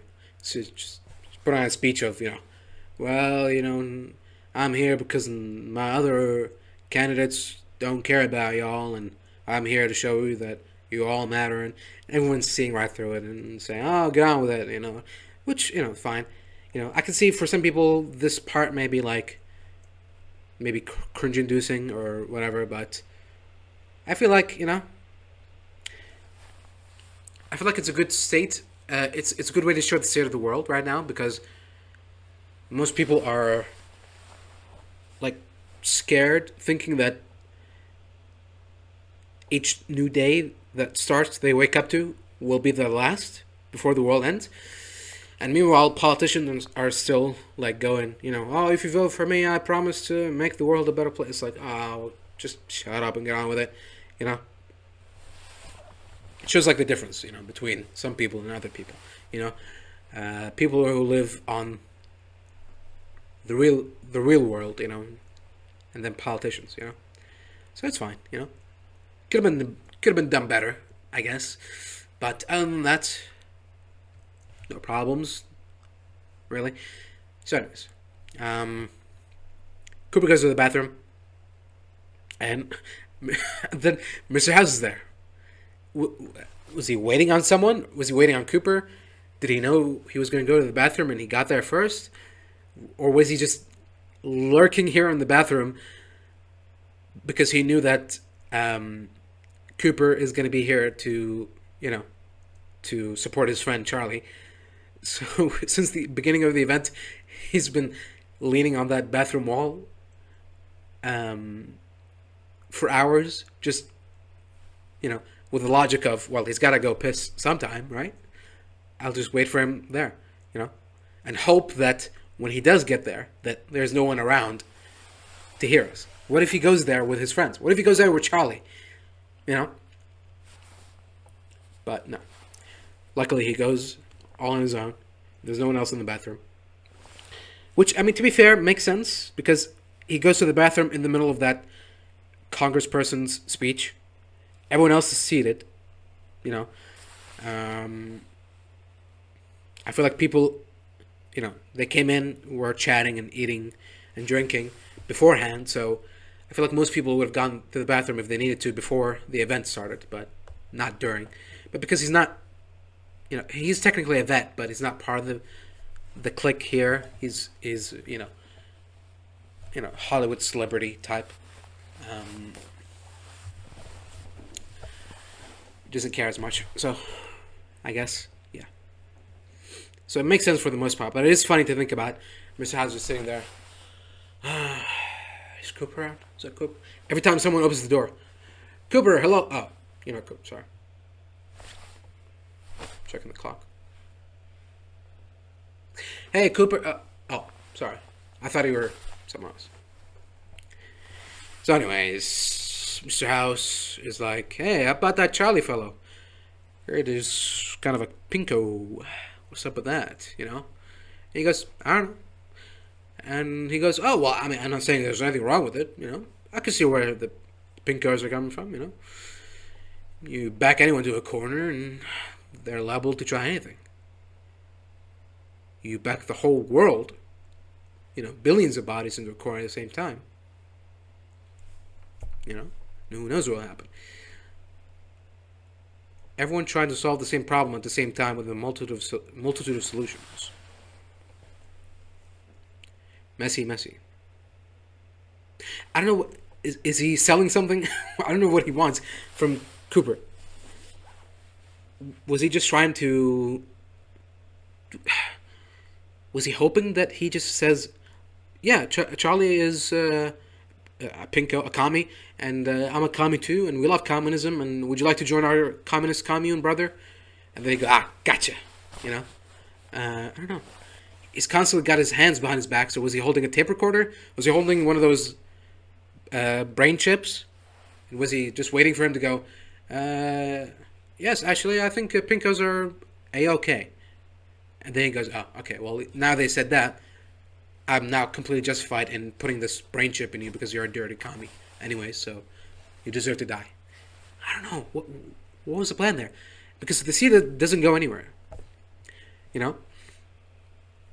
Cooper just shuts down all of his questions, and then is like, "You're not a vet, are you?" Because a vet wouldn't talk to another vet about politics while he's got his dick out or whatever.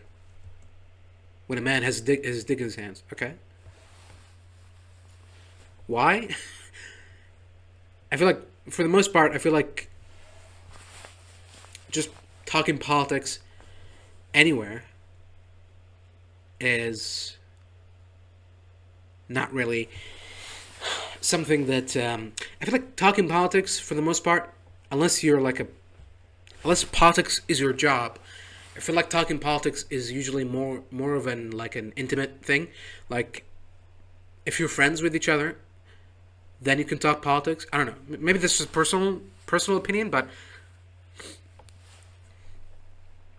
I feel like if I meet someone, I wouldn't go, how about that, so and so. I heard he's following that. I can see that if politics is your world, but if you're like a normal person, you wouldn't care. I don't know. I feel like I put friendship above politics. So that's why what I'm trying to say is I feel like, first you make friends. Then if you want, you could talk politics, you could talk, religion or whatever, something more personal. But just opening these cans of worms on unsuspecting strangers, I feel like it's kind of weird. Anywhere, the bathroom especially, sure, but why is that a vet thing? Is that something that vets do? Is the implication that that like if you talk to a vet about politics while he's pissing, he'll just turn around and start pissing on you? Or is this like an unwritten rule or something? I don't know. I don't know what you're trying to say. I feel like it would make more sense. Like it would make more sense to say that you're a vet. You're not a vet because you would know better to talk to a vet about politics because something guns or something like they might most vets carry concealed firearms, so if you talk politics and if you talk about the wrong politics, they'll pull out a gun and start shooting you or something. I feel like that makes more sense than don't talk about politics while I'm pissing. Okay, I guess. I mean, if that's your rule, then fine, I guess. But anyways, so that's how the scene ends. That's it. I feel like if we didn't see Mr. House before, I feel like this was like more of a forced Marvel cameo than an actual scene.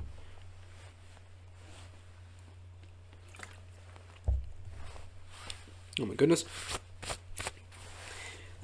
Because it feels like because after that we don't see him again in this whole episode, so it felt like, oh guys, remember Mr. House? He's still around. Don't forget. We'll get to him eventually, Mr. House. So hot right now, Mr. House. So we're done with that little scene.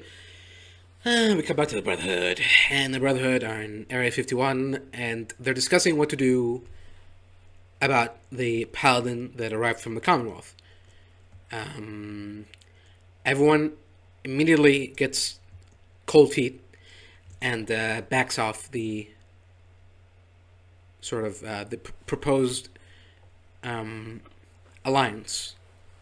I think he even called it Axis last time, the Axis of Power. So yeah, all the other elders get cold feet. He tries to convince them otherwise, and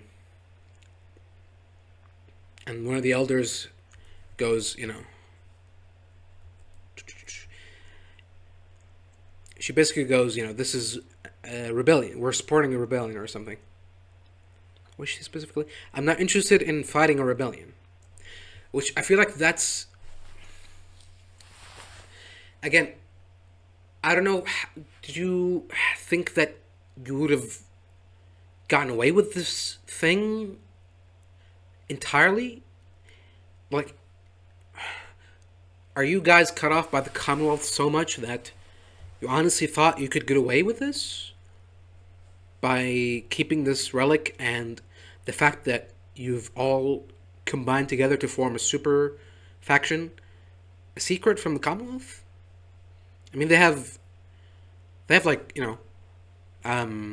have scouts, they have advisors, they have spies, they have intel, they have like radio communication outposts and stuff. I don't see. Okay, so it seems that they really did think that they could just form this super faction under the Brotherhood's nose and just get away with it scot-free. And every time the Commonwealth goes, how's it going over there on the West Coast? And they go, yeah, everything's fine. Don't worry about us. You don't need to visit us. We're good. Yeah. It must be the case, because they all seem like very surprised when the Paladin arrived so quickly, already aware of the news of the Civil War or whatever that's about to happen. But yeah, anyways, so that must be the case because now they're like, oh well, now they're the implication that we'll be fighting each other. No, no, no, don't want that. Never mind the fact that last episode was just a bunch of Brotherhood soldiers beating on each other. One of them to death, two of them probably even. But no, rebellions? No, no, no, too much. And that's when another impressive moment happened. I'll have to check at the end of the episode to check if this has been written by the same people or not. Because this is another, I think this was another good opportunity to bring up an actual part of lore that wasn't made up. I mean, you know what I mean. Wasn't made up for the show. Wasn't retconned. Wasn't like a Bethesda retcon.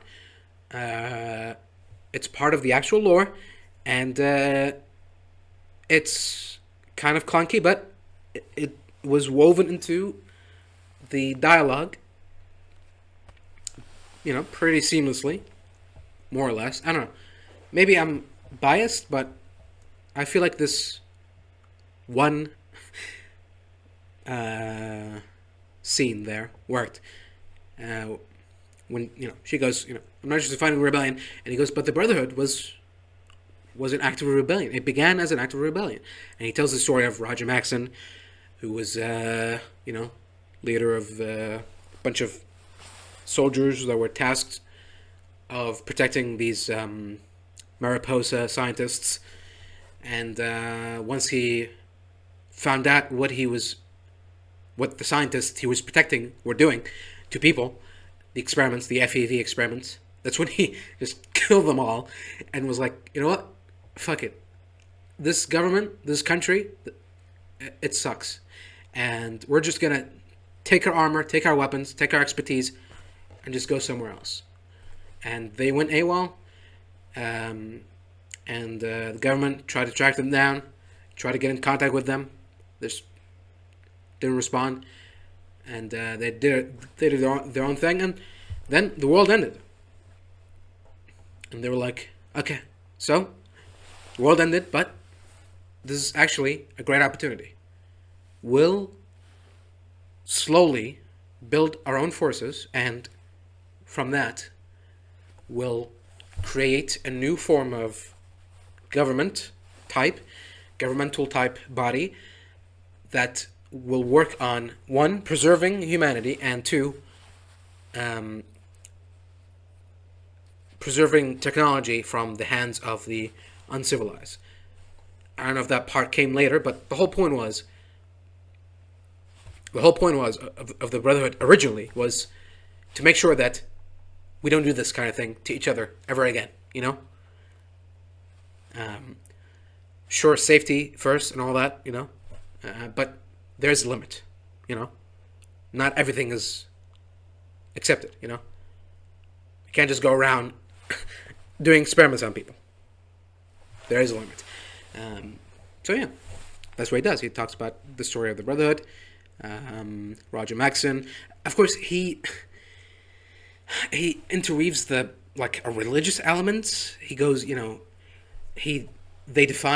scientists defied God, so he defied his government. Which I feel like, okay, sure, if that's what you took from that story, sure. But to me, it's been a story of humanity, not religiousness. I mean, if it was ever specified that Roger was like a devout Christian or whatever, and that's why he did the things he did, I'll be like, okay, fine. But at the end of the day, I feel like he didn't do those things because they go against God. I feel like he did those things because they were wrong. Just wrong. End of story, You can add other flavors to it. You can say, oh, well, it's against God. It's against science. It's against humanity. It's against whatever. I feel like the original point, the core of it is, it's just wrong. It's wrong. He saw a thing. He didn't like it. So he did something about it. That's it. But yeah, I feel like he kept mentioning the religious element because one of the leaders Yeah, it's the same person. From last episode, if you remember, she goes, our own faction, we don't do the religious stuff. So when he tried to convince her, talking about God and stuff, that's when she was like, I don't know. I told you I'm not into that God stuff. So all of that whole story just flew past her. She missed the whole point of that. And she was like, I don't know, you keep talking about God, and that's kind of like cringe and stuff, so I'll leave. I think I'll leave. Goodbye. So, yeah.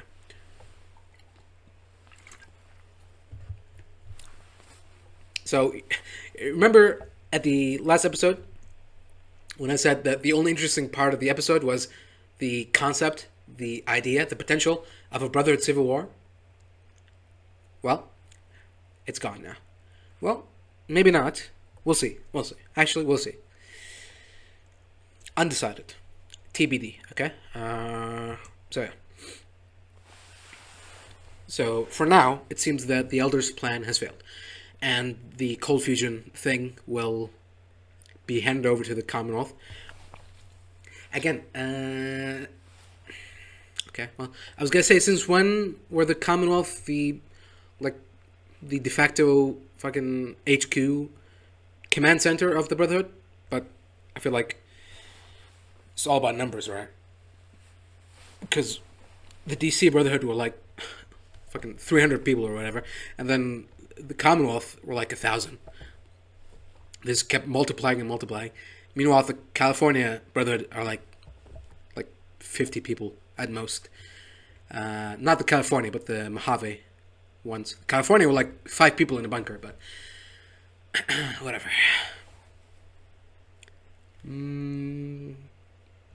Yeah, where were we? Okay, yeah. So, Maximus chimes in, and he says, what if I just kill this paladin? And the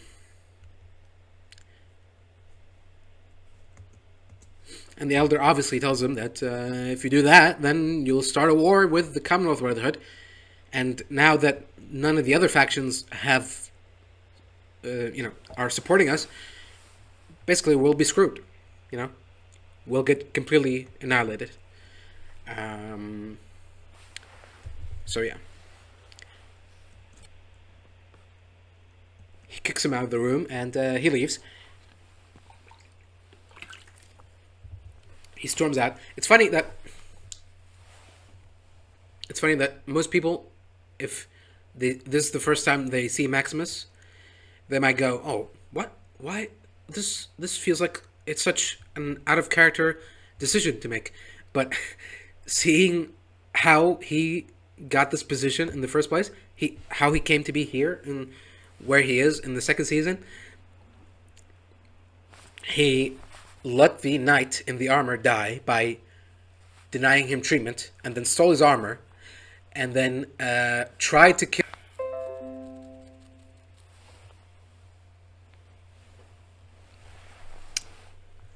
The hell? Okay.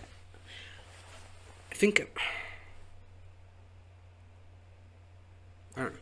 I'm using like an Ethernet cable, and I think it might be flimsy, or maybe I'm shaking the table a little bit, and every time I do, it disconnects. I don't know what's happening, but as long as the stream doesn't get interrupted or corrupted too much, should be fine. Where were we? Oh yeah, let's go back through Maximus' journey, right? So, step 1, did he put the razor blade in Dane's boot, or was that someone else? I mean, from what we know about him and from what we've seen, it wouldn't surprise me. But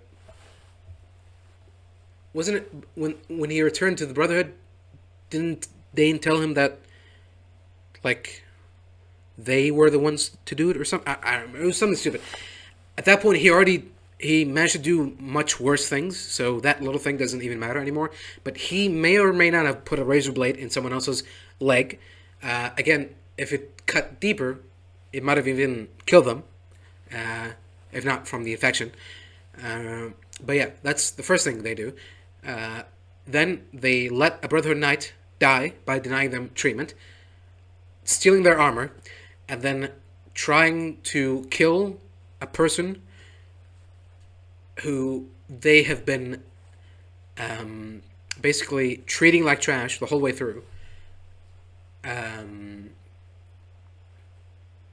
As some sort of revenge for picking on him.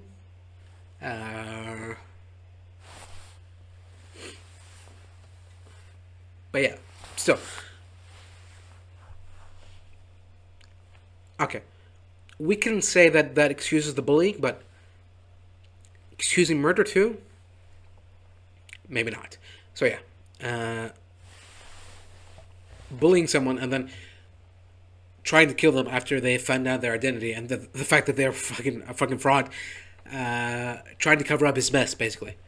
God. Sorry. Whew, I'm getting stuffy. And then, what did he do after that? Well, he lied to Lucy about his name, but that's not really that big of a deal. And, oh yeah. Oh yeah, he stole the power source, the only power source, to the dwellers of Vault 4, and potentially then cutting off all of their... well, first of all, cutting off the life support for all the experimental subjects that are still in their, like, little pods, and cutting off power, and, what else? I mean, there's... I guess, yeah, Fusion Core probably powers more than just the lights, probably other things. Yeah, depowering the entire vault and basically turning every vault dweller there homeless, having them go outside and find another place to go. It's not gonna be Shady Sands, obviously, because that's gone. So yeah, he just basically almost got an entire vault killed just because he needed something to power his power armor, and reluctantly gave it away after his I guess crush, we would call her, told him not to. So yeah, he nearly doomed an entire vault to death by stealing their power source to power his power armor. And the fuck was that? Yeah, and then finally getting away with the lie and the fact that he nearly killed this Brotherhood guy, Thaddeus, when Thaddeus became a ghoul. Very lucky. Because Thaddeus came back with him, and he was like, I guess Thaddeus could, he might be the kind of guy that actually would live and let live, and go, you know what, we got off on the wrong foot. I bullied you, you bullied me. Let's call it quits, maybe. But yeah, very fortunate for him. But now, now he sees a problem and he goes, "How about I just kill him?" Because that's how it worked for him, He just kills people. He just ruins people's lives, and he gets away with it. So, obviously, he thinks that he can just kill this paladin, this liaison from the Commonwealth, and he'll get away with it. And that's probably what will happen. Potentially. If that's, we'll see. We'll see.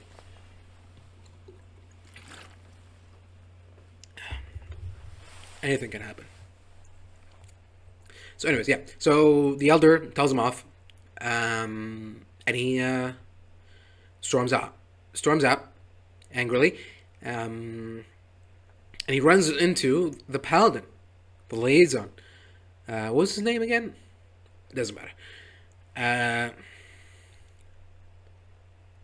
So he basically tries to sweet talk him, and he goes, "Yeah, you seem to be like kind of a big deal guy, and I'm just trying to help here, And, your elder seems to doing his own thing. It's kind of different from a brotherhood. You know, is that really the brotherhood you want to follow? Um, and also causing a rebellion. You know, it's gotta be messy and stuff like that. We don't want that. I just want to help. You know, just let me help. So basically, he goes. You know, you don't have to. You know, tell me anything about the relic or where to find wherever. Let's just go for a ride together, talk, get to know each other, and then by the end of that, if you decide to help me out, then fine. If not, then that's fine either. You know, because I just want to help. You know, I'm this guy. You know, I'm just a good guy. So, anyways, we cut back to Cooper, and he managed to find the Legion hideout, and no one managed to find him. No scouts, no nothing. He just stumbled onto the Legion camp. He's looking from up on high with a telescope, I guess you could call it. And he's seeing Lucy there on a cross. And then he sees, he goes, what the fuck? And he sees two Caesars. And he goes, oh, looks like got a little civil war on our hands.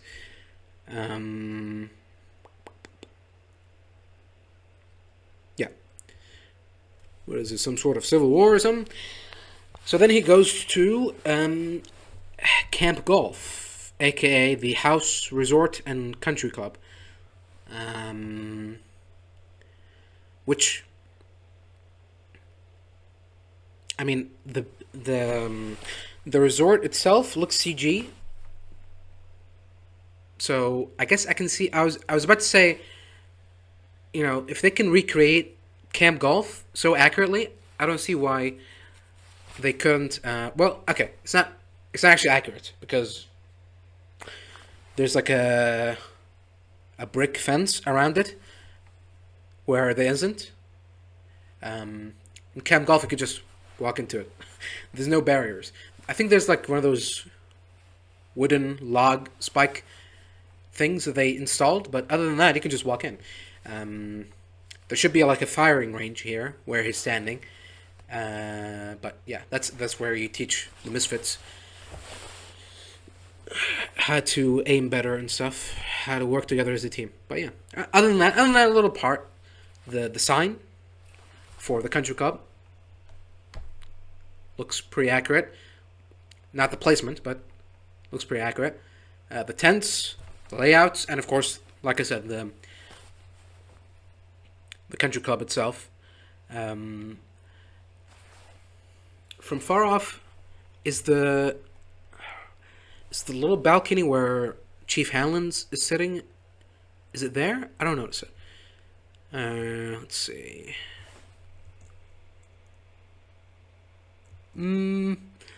It's hard to tell, but I don't see it. Okay, so anyways, he walks around across the camp, little camps where the NCR used to be, but aren't anymore. Again, this is what I mean when I say the NCR presence is much weaker compared to the Legion, which heavily implies a Legion ending being canonical.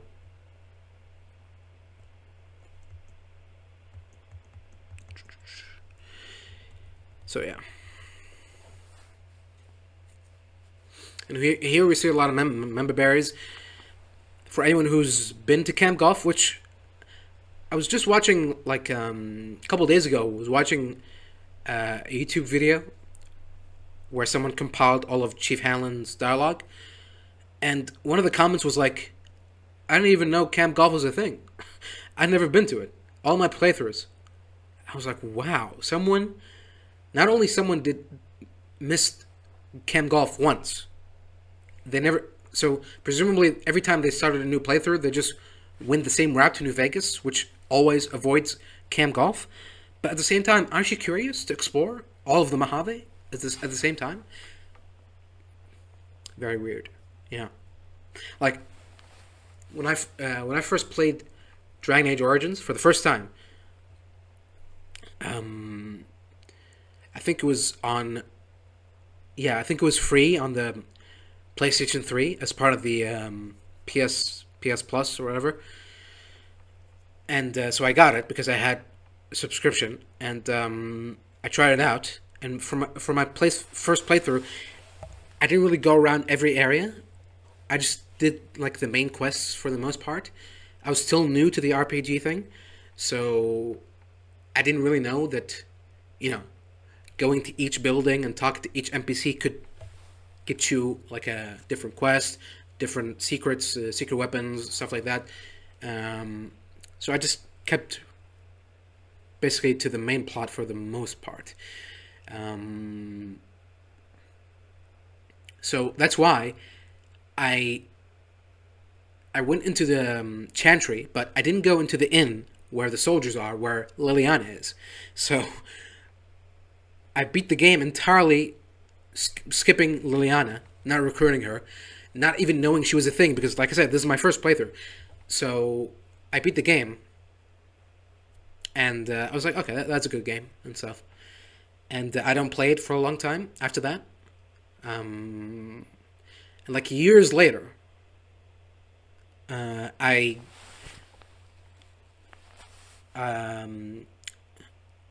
get Dragon Age 2, Dragon Age Inquisition, and there's this character, Leliana, and I think, yeah, and in Dragon Age 2, she's only in the Exiled Prince DLC, for the most part, and then she appears in the last scene, in the ending, when she's talking to Cassandra, and I was like, who's that? And then in Inquisition, she gets a proper, like, full role, again, and I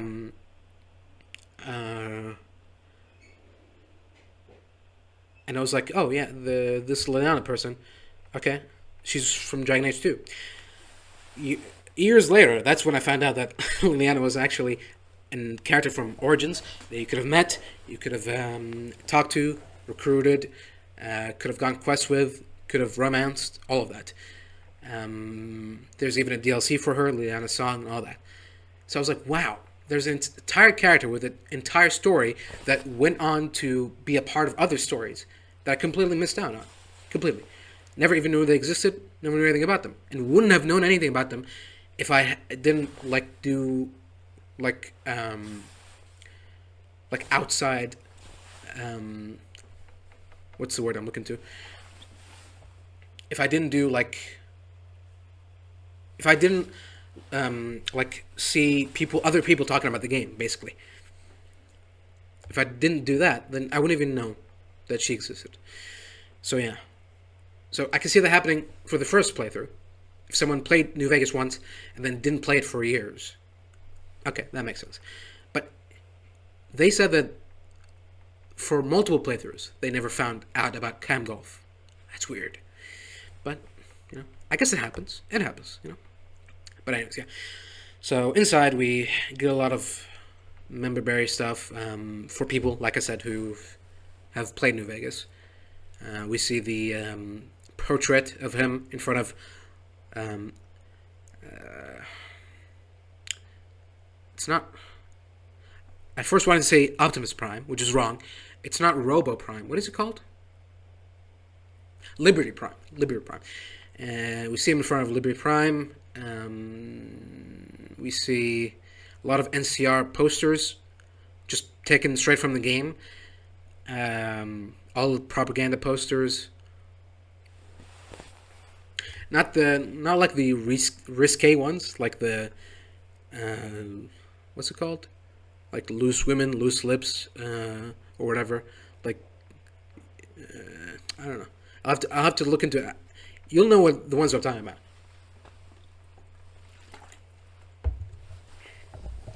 I'll have to look them up, but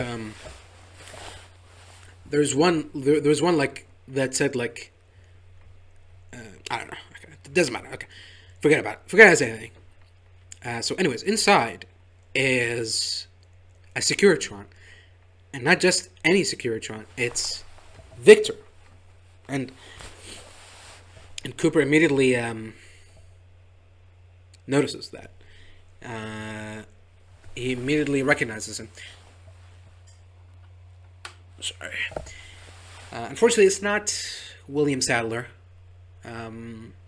Unfortunately. But other than that, he sounds pretty close enough.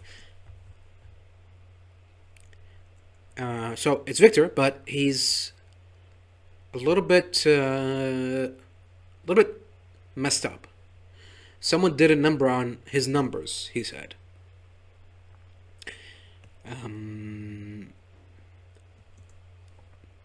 Memory's all jimble jabbled.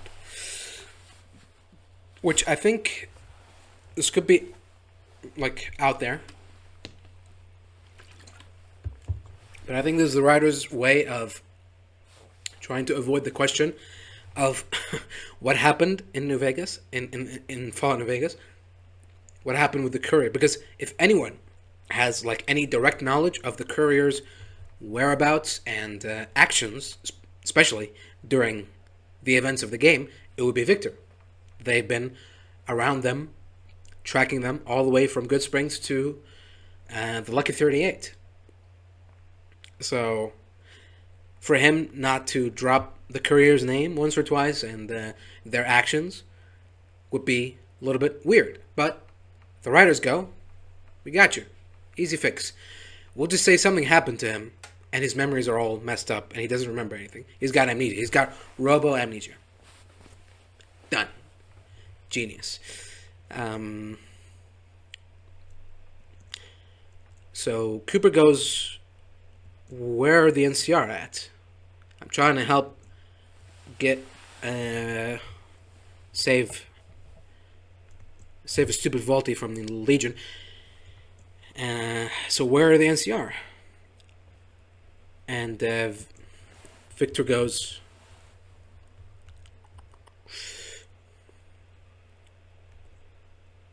I ain't seen him.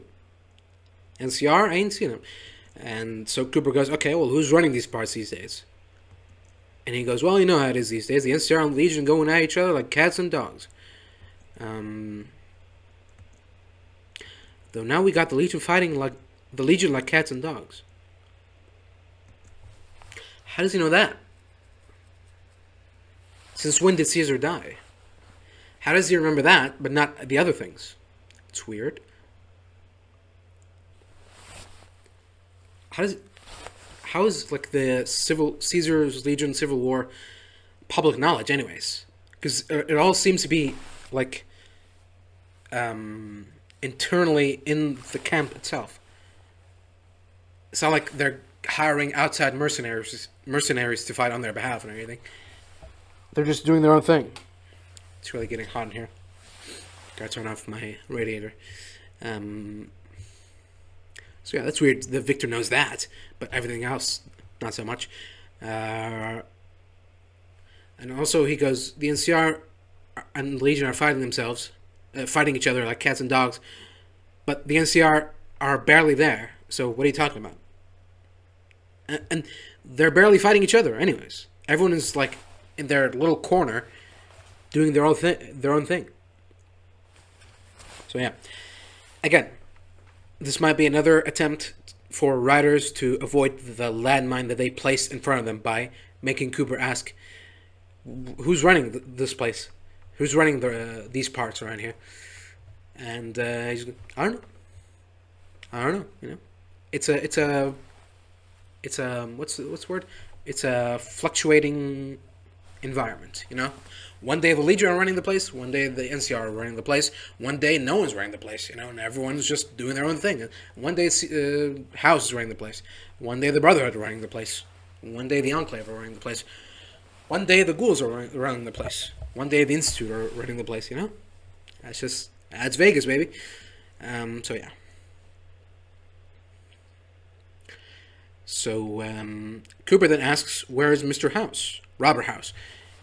And Victor goes, he's gone. He had all the money in the world, but all he wanted was to live forever. Life just ain't fair, I guess. And Cooper doesn't buy that. He goes, you know, House always has a plan. He must have had something up his sleeve. And Victor goes, oh, he had a plan, but he needed the cold fusion doodad from before the war. Didn't you have something to do with all that? Way back when? So, yeah. Cooper knows Victor from the pre-war days, 2.5 centuries ago. Which, I mean, some good memory right there. But I guess it would be hard to forget a thing like Victor. You know, it's like it'd be easy to forget a human face or a human name, but you know, a robot, maybe not so much. Maybe I don't know. Or maybe they met once or twice after the war too. I don't know. Maybe. But yeah, this is where I go. Okay, are we actually just gonna act like the platinum chip isn't a thing? Because, as we all know, Mr. House was waiting on the platinum chip before the war began, and the courier was only a day late. If it was a day early, then Mr. House would have been able to save New Vegas, save Las Vegas completely. But now, Victor's saying that Mr. House needed the cold fusion before the war.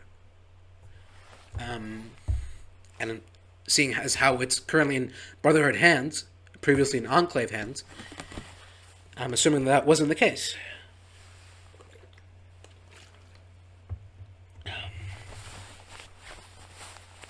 So yeah, are we just erasing the platinum chip from history? Are we replacing the cold fusion with the platinum chip? Or are we saying that Mr. House needed the cold fusion and the platinum chip, and he didn't get neither?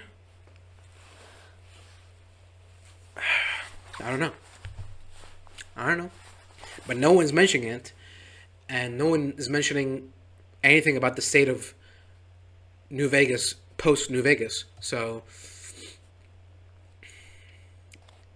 it very likely seems like they're trying to completely avoid talking about the courier and stuff like that.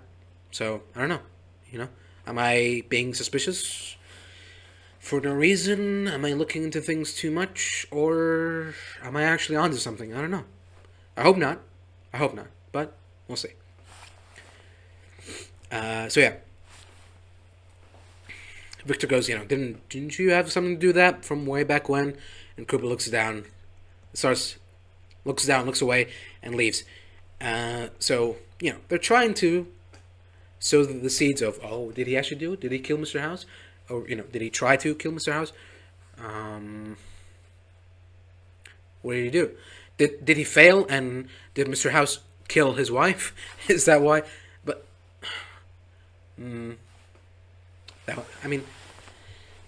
could see them doing that, and then retconning the line of where the fuck is my family to, well, obviously by family he meant his daughter only, or something. I don't know. I thought they're gonna kill Cooper's wife, but yeah.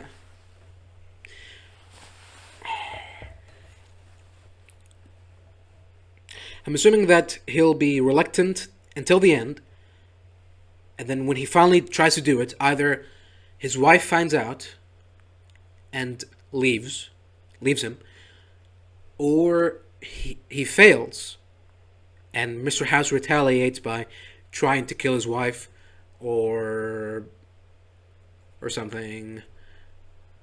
I don't know. Yeah, I don't know. We'll see.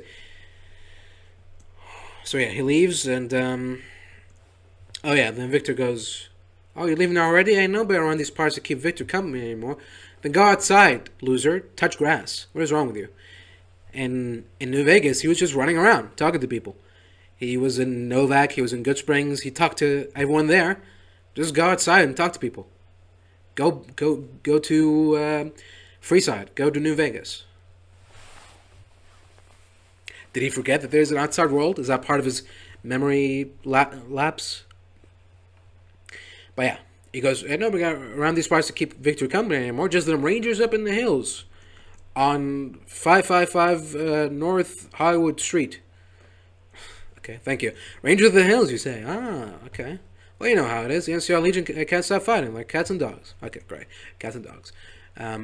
So, back to Maximus and Paladin Kumail. They take a vertibird and start flying around. They're having fun, and they start talking about that. And, Paladin keeps talking, like, first he tries to go, we all want what's best for each other and stuff. This is what you're doing is a bad thing. Don't try to keep things from us. It's bad. It's gonna be bad. Then he goes, but if you try to keep things from us, it's gonna lead to war. It's gonna mean that we're gonna be fighting each other, and that's not something you want to happen. Let's just say you want that heat. He says you don't want that heat. Thank you.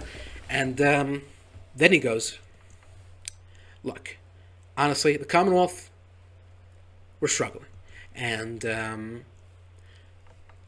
if we fail, if we don't have the cool fusion, then this probably will be the end of us. The end of civilization as we know it. So you gotta consider helping us out. I just want to help. Just want to help. But yeah. Anyways, they get. Let's see. Oh yeah, they get a radio signal or something. They get a signal of power signatures in a complex nearby. Unauthorized automated activity. Which is funny. Like, what do you mean unauthorized? Authorization from who? The Brotherhood? Does everyone in the wasteland need authorization from the Brotherhood to operate automated machinery? Okay. So yeah, they pinpoint the location of this transgression against the Brotherhood, and they go down to it. Yeah, or they head to it, and then we cut back to Cooper, returning to the Legion camp. Going to find first. Yeah, okay, I'm jumping ahead. First, he goes to find the Rangers up in the hills, and one of the NCR troops gives him a warning shot on the ground, and they fucking announce themselves like they're from a Saturday morning cartoon show or something. Captain Rodriguez of the New California Republic. Like, okay, I didn't ask, but thank you. You could just say what you want. And even he says, I can see your salutations haven't changed. I don't remember many NCR troops announcing themselves like that. Like they're from a fucking superhero team. But sure. Probably that's what they all do. Can you imagine that? Can you imagine going to the dinosaur in Novak and you see Boone and he's like, Craig Boone and NCR Ranger, hello. Yeah. Or okay, you can say, oh well, he's ex-NCR. Okay, that doesn't count. If you go to Ken McCarran and I don't know who's I can remember the last names, like I don't know, Colonel Sue, NCR Commander, Colonel. You know what I mean. No one does that. This is stupid. Anyways. So, but they recognize him somehow. Yeah, okay, so they recognize him because the Captain Rodriguez goes, this ghoul and the NCR go way back. So you know this ghoul. But I guess they know him from afar or something? Because if they recognize him from right away, then they should have just said, oh, it's you, the ghoul who's got history with the NCR. What do you want? Instead of, hello, I'm Captain Rodriguez of the New California Republic. Hello. But yeah, okay. Maybe they just got bad eyesight or something. Maybe. I don't know. Yeah. So it's just two people. Two old folks living off. Oh yeah, we see Prim in the distance. I guess so. Prim is like behind them. It's southwards, and he was just at Camp Golf. So like let's see. Let me see just where my hands are. Okay, so if Camp Golf is here, that would make Prim all the way How do I... They have to be exactly aligned. Prim would be... No, opposite way.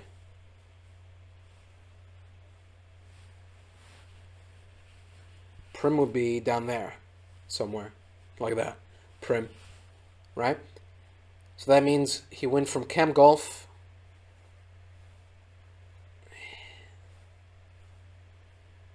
like that. Southwards. Right?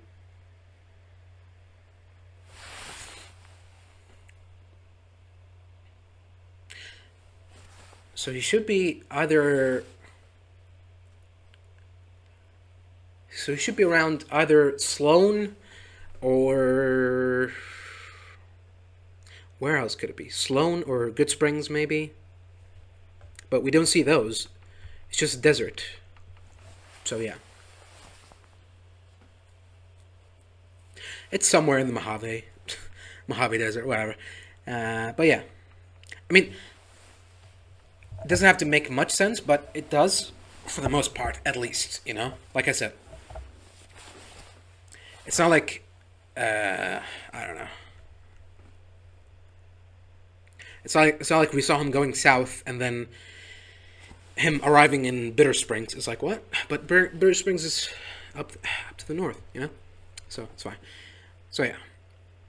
So, they're sitting there, and apparently they're still waiting for reinforcements. Or something. Up here is just us. We've been cut off from reinforcements for more than a decade. Okay, so...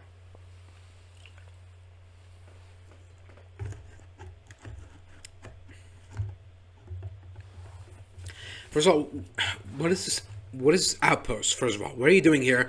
What are you doing? Are you doing recon? Are you what are you doing? If there's no reinforcements, then what are you waiting on? It's just like one of those like situations where you're not authorized to leave, so you just have to wait until someone tells you you can leave or something. I don't know, but you're just sitting there waiting for orders.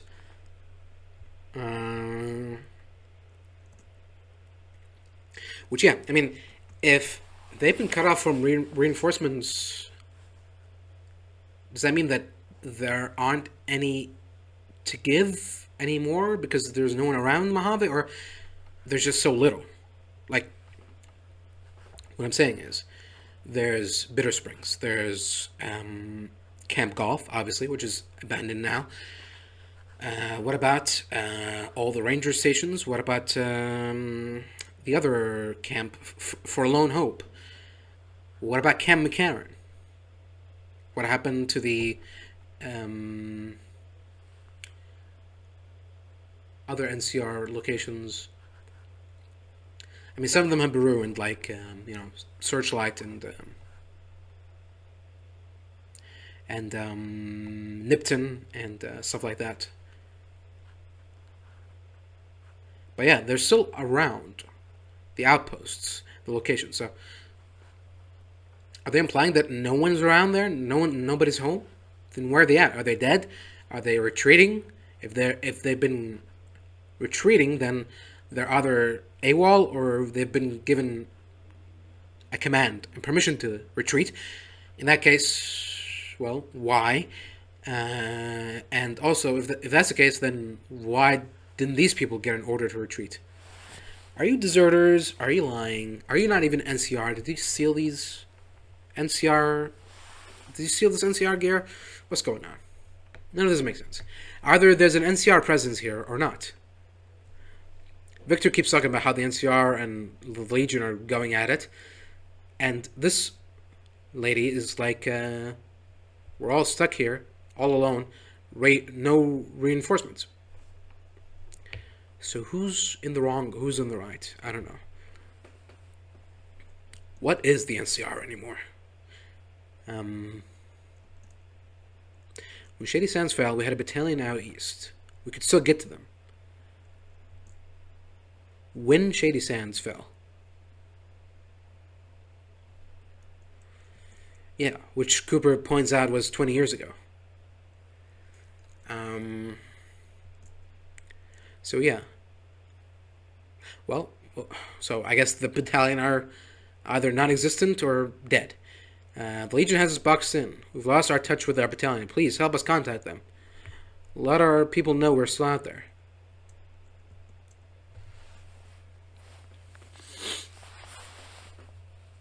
It's weird because, again, they keep saying that the NCR and the Legion are fighting each other, but they're not. It's. I mean, if they are, it's a one-sided battle, and if that's the case, then are the Legion like on hold on the NCR war? They're waiting to solve their civil war before they completely wipe out the NCR. But again, this is where I go back to my original point, which is if the NCR won, if the Legion won, then the NCR shouldn't be here at all, because they've already been stretched too thin, and their losses here would have been like, okay, this is it. Let's cut our losses. Let's get out of here. So it seems like both the Legion have won. They might have even gotten Hoover Dam, but at the same time, the NCR are still trying to get the Mojave. The things change after Shady Sands fell, and now they're like, well, we need a new home, so we might as well try to get New Vegas as our home or something. If that's the case, then all of the NCR remnants should be here. And if this is all of them, then, well, yeah, the war is already over, basically. So I don't know. I don't know what's happening. Unless they're taking a page out of the Brotherhood's book, the New Vegas Brotherhood, and they're all hiding in an underground bunker, clouded by a dust storm. Maybe that's your explanation for it. Otherwise, there is no NCR anymore. It's done. It's a done deal.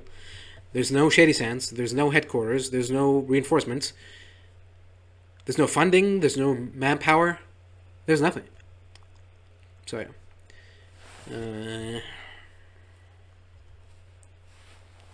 Anything else?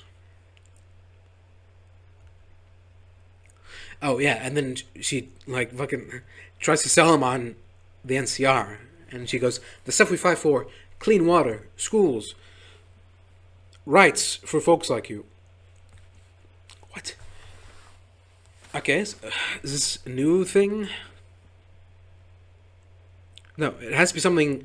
It has to be a thing before Shady Sands fell, right?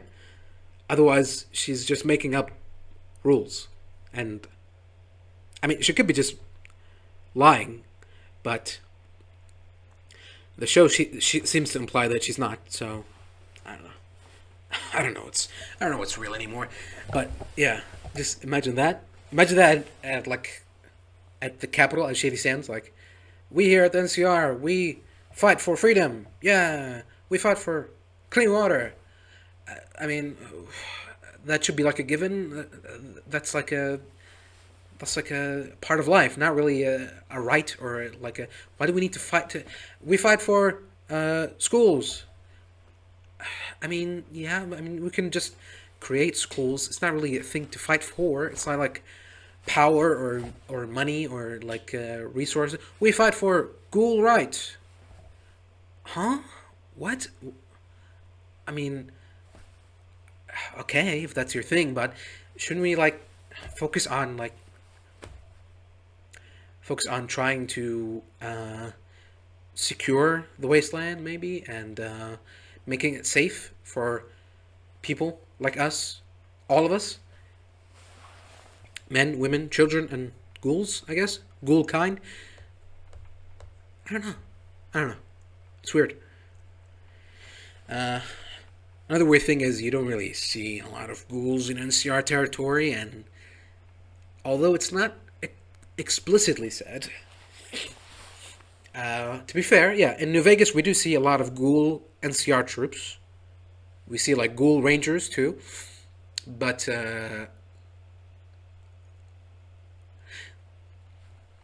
we don't really see anything that like implies that ghouls are discriminated against in the NCR and that they're hated, and we definitely never heard any mention of, oh, those poor downtrodden ghouls, we need to fight for them, and we need to save them and pick them up and show them that they're just like us, except they're weird looking and they live forever, and immune to radiation and stuff. But other than that, gosh darn it, they're just like us. So yeah, cool. Ghoul rights, water rights, and school rights. The three necessities in life. Oh yeah, and she offers him some of the little medicine that he needs to cure his, or dampen his feralness. But doesn't give her. He doesn't give her an answer. He takes the vials and tells her that there's nobody coming because there's nobody left. And he leaves. Takes the medicine and leaves.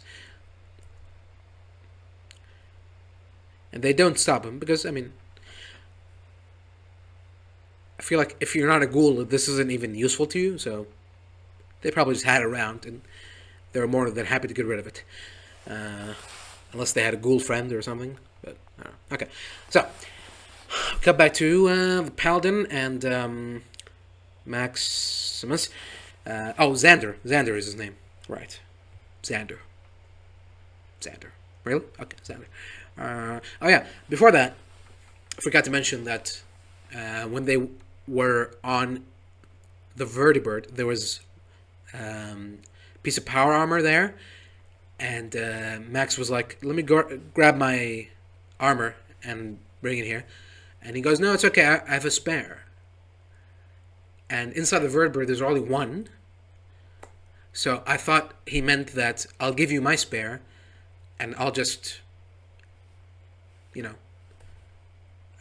do the mission without power armor. But then when we cut back to them, entering the place of unauthorized automated machinery, they're both in power armor. So where was the other power armor suit hiding? It wasn't there inside the Vertibird. I guess it could have been like, how sometimes on SUVs and pickup trucks you see someone got a suitcase or something on the roof and it's tied up. So maybe, but there's propellers. How would that work? Maybe by the tail. They've got a power armor suit strapped to the tail of the Vertibird. But then we see an exterior shot of the Vertibird and it's not there, so it's weird. But yeah, anyways. So there's one power armor and then suddenly there's two. Don't worry about it. So they go into this place and they see a malfunctioning Securitron.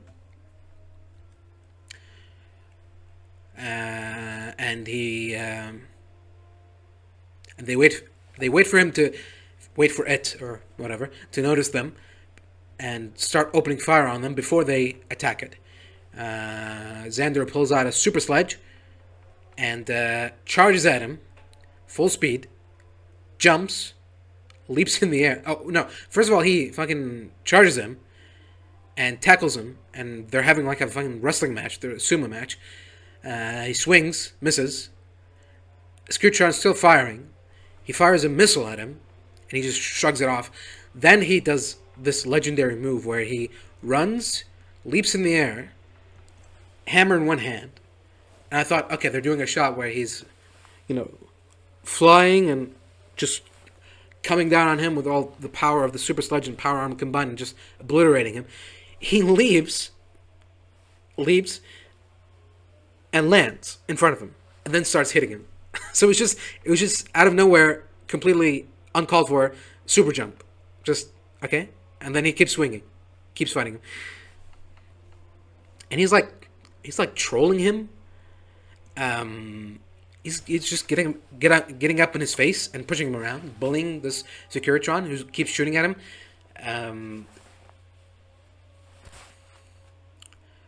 Also the Securitrons have they've got the upgraded faces on. And they've got. Well, no. Okay.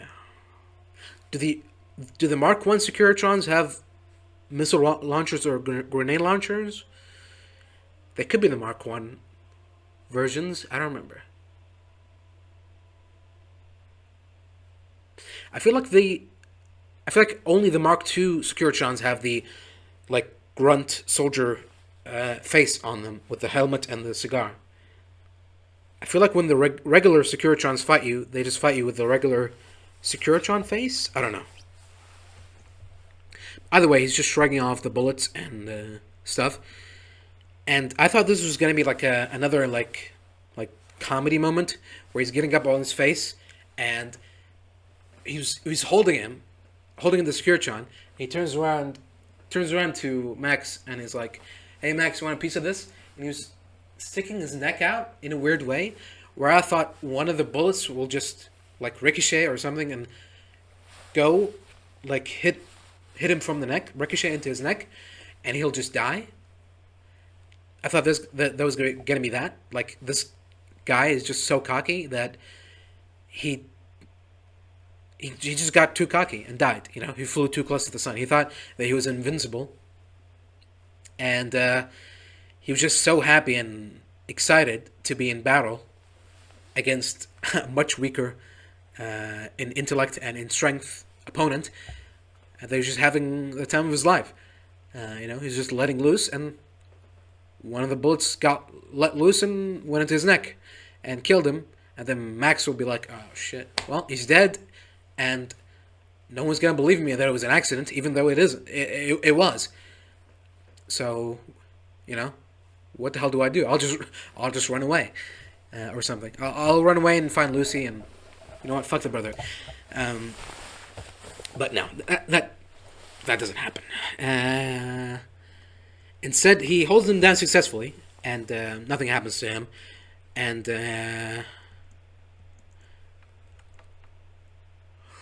yeah, Max accepts the offer to join in on the fun, and he runs and punches his screen face in, and yanks the power core, the fusion core that's powering him inside.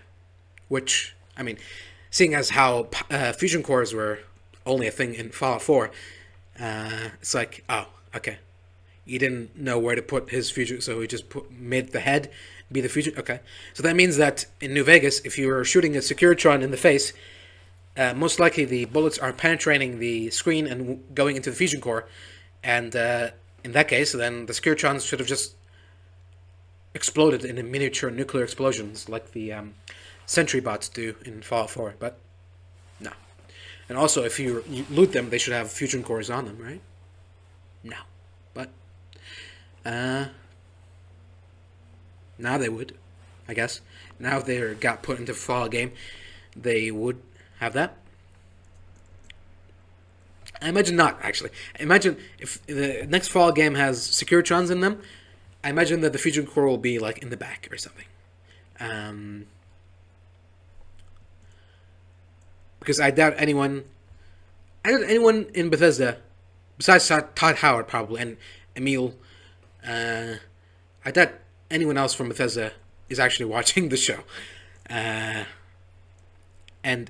those who do, I doubt they remember anything by the time the show ends. So anyways, we cut back to Lucy in the Legion camp, and it's been a while because she's starting to hallucinate. Well, not hallucinate, but like, you know, her vision is starting to get blurry, and her lips are starting to get all chapped up, and her skin is getting dried up, and the crows are getting ready for that meal. I guess they're waiting for it to die or something. There's one crow. I mean, it could be just hanging out, chilling out. Anyway, so as she's there, just hanging around, Cooper walks by, and he heads into Caesar's camp. That's Caesar 1. I guess, I don't know. I guess what we would call him, like Mexican Caesar or Italian Caesar or something. Brown Caesar. Yeah. He goes inside, and he goes, I'll wait, or whatever you fucking idiots say. You know, I'm just too cool for that stuff. So, Legatus Mechanicus is saying that you have information for Caesar, and he goes, "Well, I understand that the Legion ain't fans of the linear progression of time, or the soft C for that matter. So, one, linear progression of time. What do you mean? Are you just saying that they're wearing like outdated armor and they're adopting outdated philosophies? Kind of like how the NCR are adopting old world government philosophies? Are you saying that they're wearing old armor and they look stupid? They should be wearing more modern fucking NCR looking armor, like or Brotherhood armor. But who cares? And who cares what you think? And the soft C thing again, it's not like they're not a fan of it. It's that in Rome, where what they're basing their empire on, there's no C. It's Kai. It's K. It's Kaiser. That's it. It's a very simple concept. It's not like the K in Mortal Kombat. It's not like ooh cool edgy K instead of C. It's not that. It's a pronunciation thing. They write it as C. It's not like we're too cool for C. We call it K. It's just it's more of like a nerdy history thing. It's a history nerd thing. Like, oh, you actually know that Caesar's Legion, but in Caesar's Legion. Imagine calling Julius Caesar's army Caesar's Legion. You know, the Roman Empire, they use the Latin language, and in Latin, they don't have the letter C. They write it like C, but they pronounce it like K. That's it. That's all it is. It's pretty simple. I don't know why you're just having such a problem with it and trying to make fun of it as like it's a thing that everyone does or something. It's a thing, man. Just let them have their little thing. You know, it's weird that everyone is making fun of the soft C and no one is mentioning all the fucking hanging heads on pikes and the slavery and the abuse. I feel like that's what you should be having a problem with, not, oh, you say K instead of C? You're stupid. But anyways, Cooper finally gets to the point and goes, you know, you guys aren't too fans of the NCR, right? So I can lead you to the last remnants of the NCR. I know where they are. I can lead you right to them, and you can finally put them down, get rid of them, end this war once and for all. And everyone perks up. It's like, oh, okay. So, cut back to Charlie's celebration thing, and he's making a speech talking about history. I'm guessing he's talking about the thing that got him nominated to be celebrated and awarded this award. Yeah. So he was first mentioning that they were back in the T-45 power armor, which is, you know, it's a neat little detail. Of course, you know, imagine like World War I, World War II soldiers talking about the different model of tanks and planes they had to deal with and how one like was off a little bit, or the guns, like, oh, remember the M1, how it jammed all the time. Oh yeah, I remember the whatever, the Sten gun, you know, the whatever, the 1911, you know, first it was like too big, it was too big, too heavy, and every time I shot it would almost fly off or something. So, you know, it's a neat way to introduce gameplay element, gameplay lore into just a casual story time telling thing. Talk about how the T-45, oh, I remember T-45, oh my god, it was so horrible, you know, which is fine. It's a Bethesda creation anyway, so I don't mind.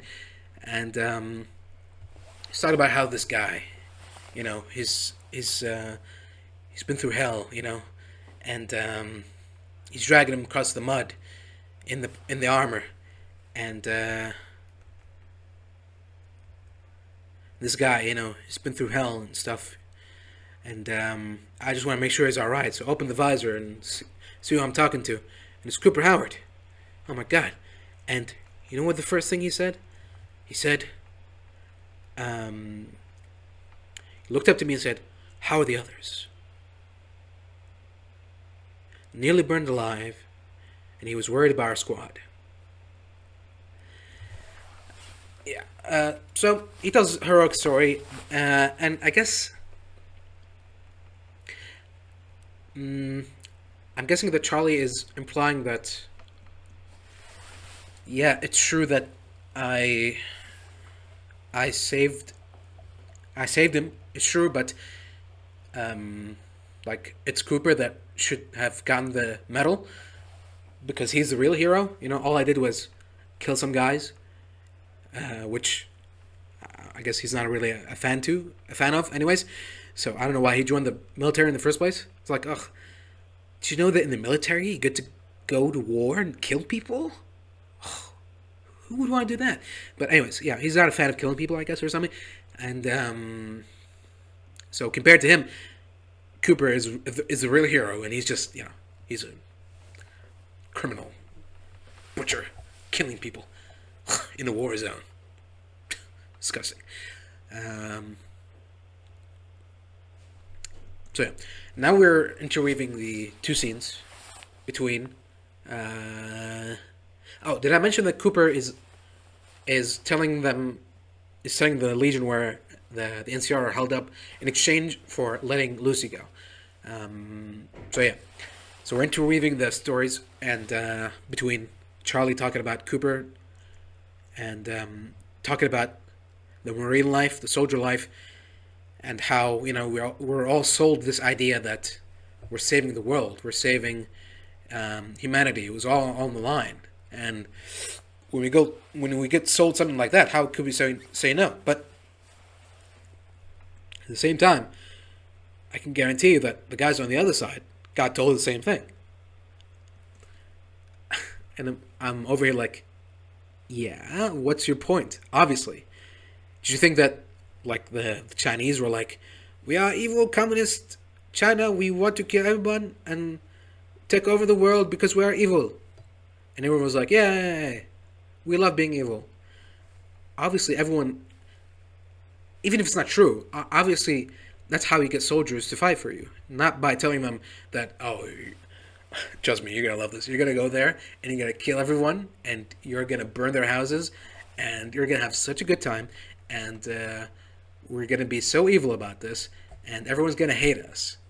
But it's going to be great. We're going to have a lot of fun. No, they're going to be told, look, this is the fight for the future, the fight for a better world. You know, if we don't do this, if we fail now, then everything will be lost. Obviously. You know, obviously that's what they believe. Whether it's true or not, it's different. But yeah, like, is this? Again, this feels like someone was just born. You know, like, were you just born yesterday? And went to war. It's like, do you know that in war, like, they use guns to shoot at people, to other people? They don't just, like, hug it out or something? It's weird. And do you know that in war, soldiers aren't, like, these evil entities, these demons from hell? They're actually, like, they're like humans. But they just look differently and speak differently, but they're like humans. They have, you know, ideals. They have, you know, loves and hates, and they have family. They have friends. Did you know that? I thought they're just things you shoot at. I thought they were like target dummies. What? Nobody told me this. Why was I informed that I was fighting actual people and not like fucking zombies? What? Okay, well, now we know. So yeah, Cooper's taking Lucy away, and old Brown Caesar is rallying the troops, preparing to take on the NCR and getting rid of them and stuff like that. And and as Cooper is walking, he glances over a bunch of barrels that have dynamite written on them. They just missed the fucking Acme logo too.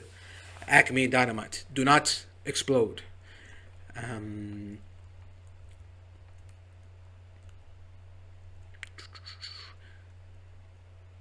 So yeah, the whole point of Charlie's speech wasn't just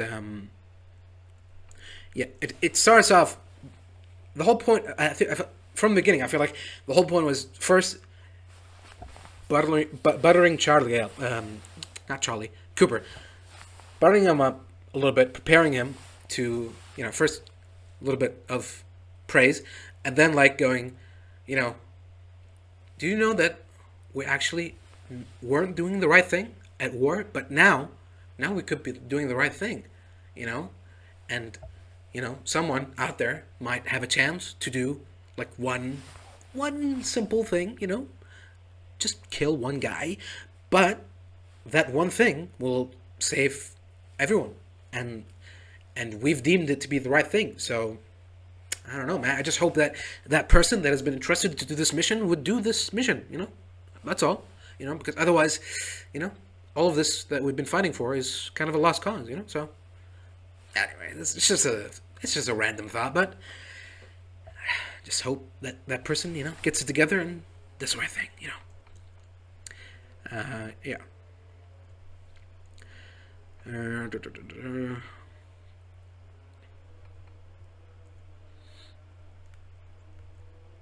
Okay, let me repeat what he says exactly.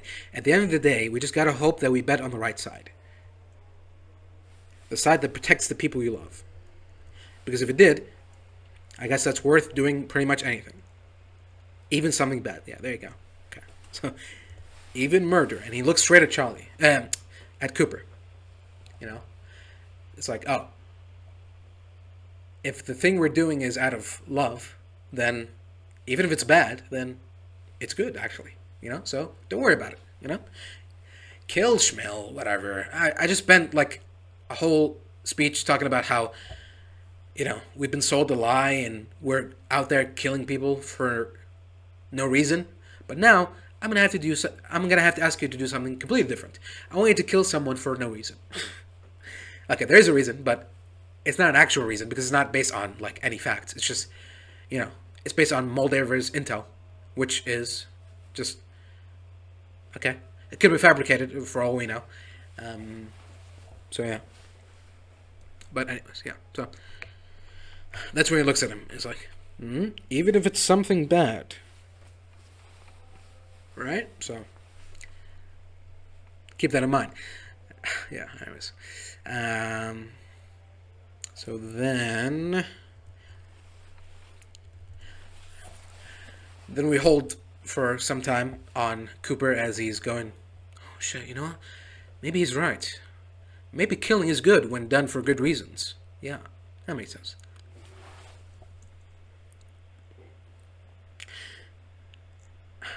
Also, yeah, again, the thing about, the things we do, even if they're bad, if they're being done because we're protecting the people we love, that makes it okay. It's like, again, going back to the thing of the other side being told the same thing. It's like, well, are you implying that there is a side out there that does things to harm the people that they love?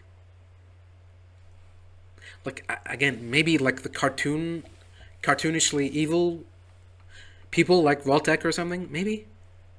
But come on. Like, you do know how you sound, like, right? Okay? Are you aware of that, or are you not? Just ends justify the means, the greater good. Nothing is off the table. Nothing is true, everything is permitted. So yeah, anyways. Oh yeah, his award is not even, I thought it was like a medal or an award. They give him a lighter, a commemorative lighter. And he hands it off to Cooper. And he goes, they gave me this for saving a man, not for killing the 3 it took to do it. Right, so you're saying that they didn't give you the medal of saviorism because you killed people. You wanted like a fucking, like, a kill streak for killing 3 people? UAV? What do you want? Of course you're in a war and you save someone from the enemy faction. You're not going to do that by, like, talking them down. Of course you're going to kill them.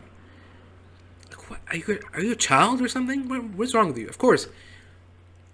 Oh, wish I didn't have to kill those people in war, when they were shooting at us. Oh, man. War is hell. Alright, man, whatever. Just, next time there's a war on, just stay at home. It's probably for the best. So, yeah, now we come back to the same lighter that this Cooper is holding. 2.5 centuries later. Still works.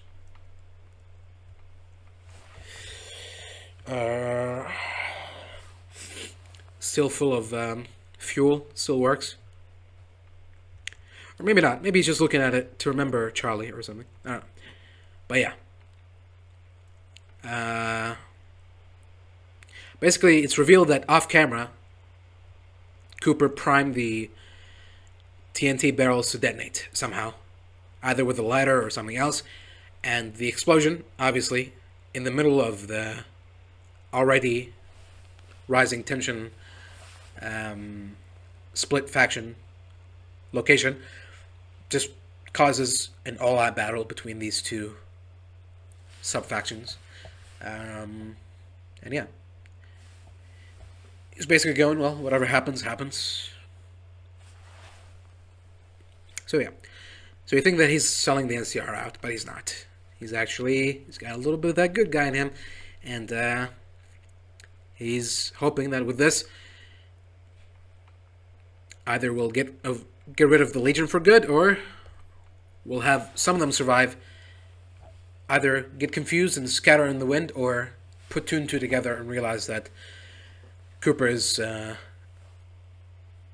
Cooper did this to them, and they start tracking him down, So yeah, I can't really fault him, because that's exactly the advice that he heard in the flashback.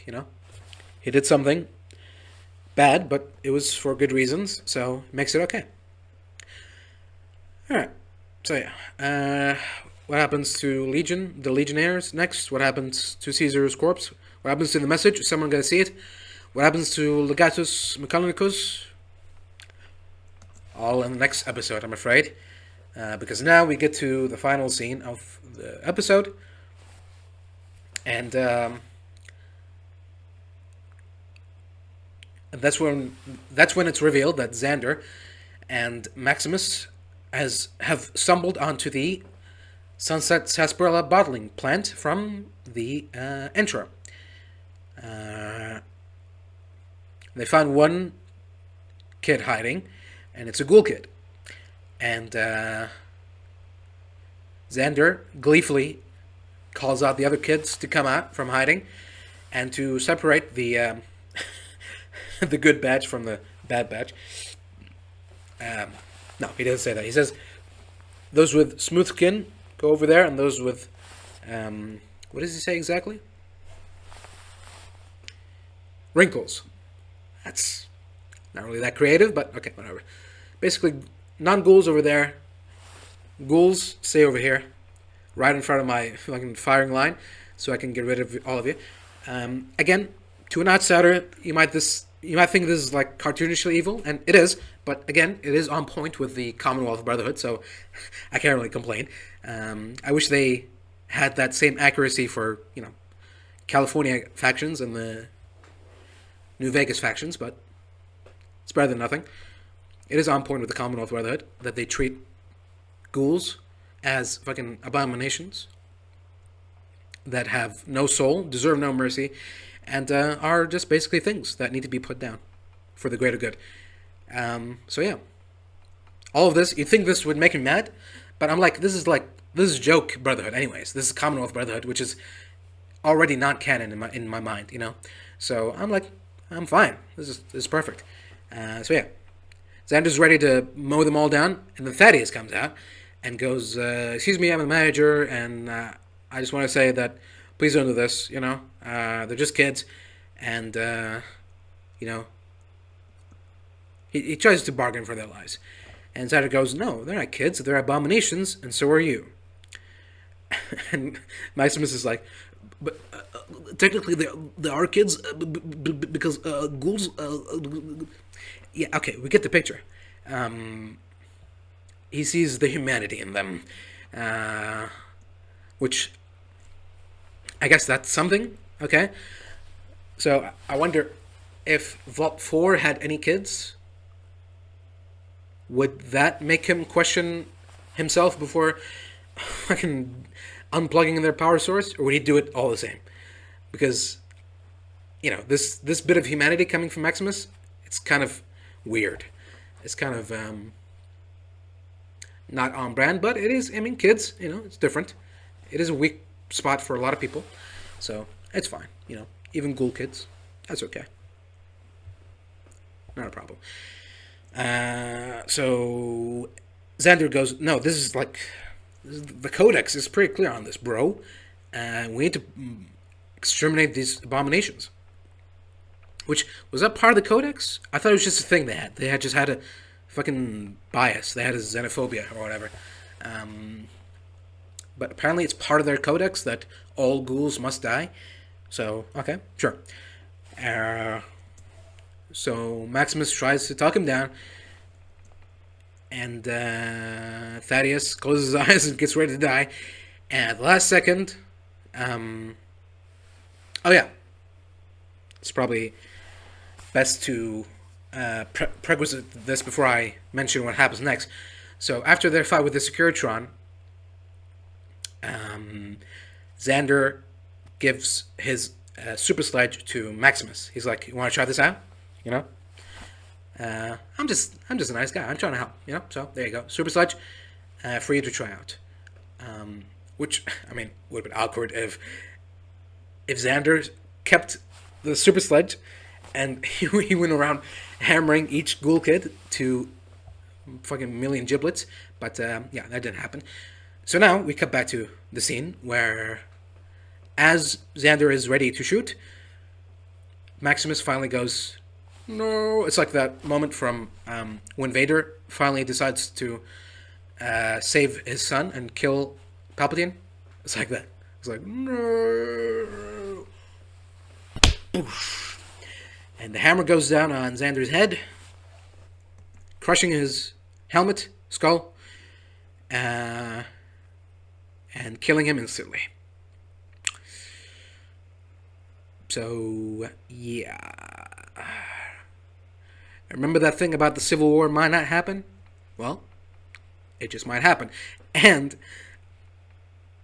it's going to be on point and in character for Maximus's response to be to fucking run away from all that responsibility, and have the Brotherhood factions all fighting each other confusedly as he's running away and heading to New Vegas to find his fucking GF.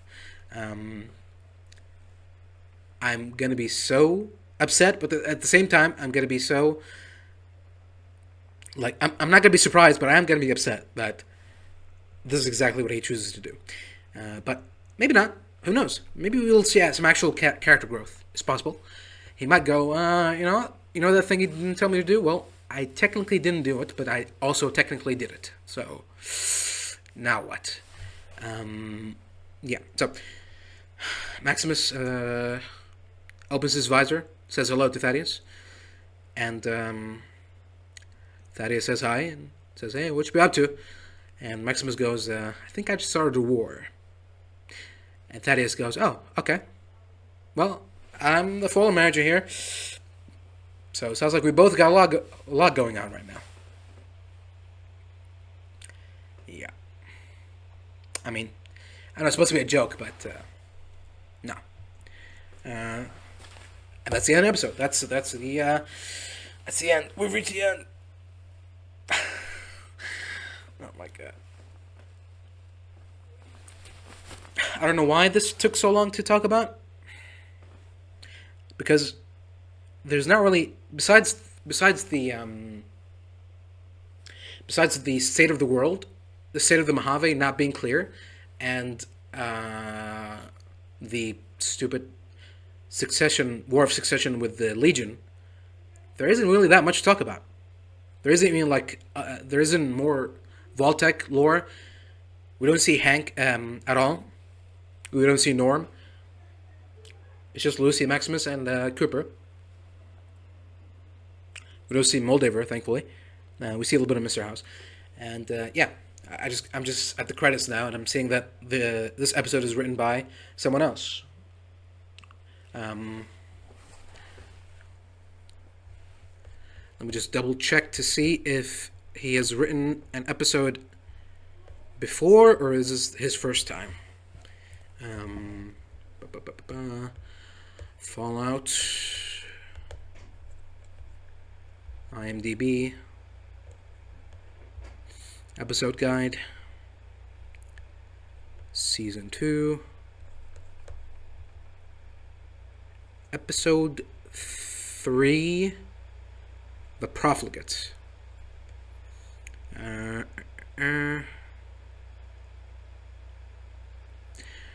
Okay, so Macaulay Culkin is playing Legate Lacarta. Lacarta? Okay, so yeah. Obviously not Lanius.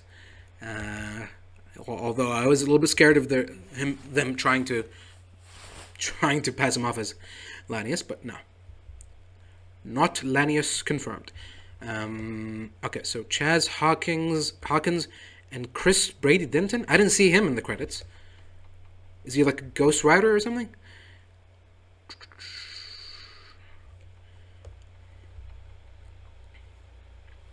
He's been executive story editor for episode 1 of season 1, 2, 3, 4, 5, 6, and 8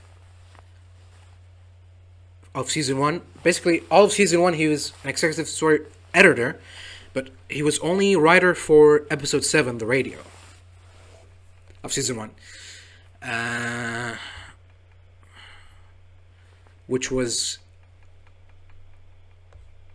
Oh, yeah. It's the episode where... Is it where the... Okay, it's after Lucy... It's after Lucy gets caught. It's when... Yeah, it's when they fucking pass that cringe sentencing where it's like they are about to kill her, but actually no. They're just killing her by sending her outside. Free with supplies. Okay, so that's not good. But hey, I mean, people get better sometimes. Sometimes they get worse. Okay. So it seems like he's an executive story editor for season 2 as well, and only episode 3 is written by him. So there you go. See, ipso facto, I was right. Oh, it's over there. Sun. So yeah, another episode. Great. Anything else to talk about? Last minute things? Yeah. The Legion Civil War. Not unlikely, but stupid. Victor in Camp Golf for some reason, and also Robo Amnesia. Not unlikely, but strange. Unless they're gonna try to connect the thing of... I mean, to be fair, Camp Golf was the house resort. So... Maybe he felt like a familial connection there. Maybe they're gonna show a flashback of an actual southern guy named Victor who agrees to upload his consciousness to a robot, and it happens at the house resort. So that's why he's there. Maybe. I don't know. NCR's just there, dropping in from time to time. Clearly they want the Brotherhood to be the all-encompassing, basically the face of post-war America. So, yeah. A little bit less of the NCR, and they're even trying to diminish the Legion in the first as well. So, yeah. Enclave... Guys, remember the guy that escaped from the Enclave? Are you still tracking him down? What happened? Are you guys still around? Did they pack up and leave again? Hello? It's your guy, and he stole your technology. Shouldn't the Enclave be looking for this cold fusion? And now that they hear that, oh, someone used cold fusion to activate some stuff in California. Oh, okay, let's check it out. To the observatory. Oh, now the cold fusion thing is being used in Area 51. Did you hear about this? Did you see about this? Oh yeah, we should probably do something about that. Anyways, dog experiments. Yeah. So, if anyone has forgotten, the Enclave are a thing still. Unfortunately, even though they shouldn't be, but they are, as established by the show. So now, them not being present ever, still, when one of their own has escaped with, like, probably the most priceless thing, piece of technology that has ever existed, and they're like, oh, whatever. So that's fun. That's great. Yeah. Anything else? Brotherhood. I mean, the Brotherhood at this point, the Brotherhood are becoming one faction. So they're all becoming the Bethesda Brotherhood. So at this point, me complaining that they're being retconned and they're being changed and that's not the Brotherhood, it's not gonna have the same impact because it's all gonna be the Brotherhood. So now I'll only point out when the Bethesda Brotherhood aren't acting like the Bethesda Brotherhood. So yeah, I'll have to keep that in mind. And anything else? House is dead, apparently, allegedly, maybe not. New Vegas, Freeside, not a word. Prim is there for a shot. Yeah.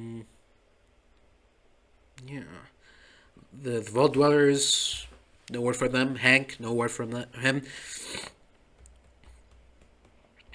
Yeah. That's it. I think we're done. I think there's nothing else to talk about as far as I can remember. Anything worth mentioning? Not really. Brotherhood Civil War might be on. Legion Civil War seems to have either ended. It has ended. After all the deaths that will come from this big infighting, obviously it's not going to stop until one side has won over the other. So yeah. That's that. And if that is really the last remnants of Caesar's Legion, like, I don't know, like 50 guys each on each side, yeah, it's over. It's a Legion are no more, and the NCR are no more. So, is it going to be the Brotherhood? The Brotherhood is going to sweep in. They're going to take over Hoover Dam. They're going to take over the Strip. They're going to take over all the Mojave, and that's it. Every place in America is slowly going to become the Commonwealth, where you just run around and there's vertebrates everywhere, and there's a big airship, and there's Brotherhood Knights patrolling the streets and taking down ghouls and super mutants. They're slowly becoming the new government, the new America, which is what the Enclave was supposed to be. But Enclave are evil, so.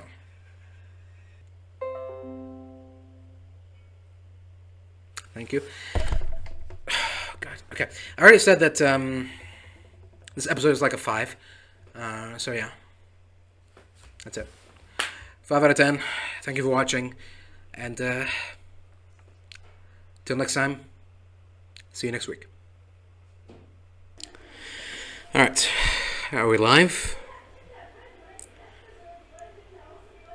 I hope so. I don't want to start too early, because last time I started, I waited for a couple of seconds before I started, but when I saw the live replay, it started the replay started halfway through my first sentence. There's clearly some delay going on here. I don't know if it's an OBS thing or an internet thing or something, but yeah, so I guess I'm just gonna have to remember to wait a couple of seconds every time after I start the broadcast. Well, hello everyone, and welcome to another review of Fallout Season 2, Episode 4. Well, we're starting in the middle zone of the show, where things start to slow down, and we start getting less and less content and more filler things to hold us out until we get to the penultimate and the final episode. So yeah, 4, 5, and 6 are probably, maybe not actually. if we're going on like the same pattern as season 1, I feel like only 4 and 5. No, 6 was also the Vault 4 one. Yeah. Okay. So yeah. Probably 4, 5, and 6. Yeah, like by the end of, let's say half of 6. By the second half of episode 6, that's when things will start to ramp up again towards the conclusion.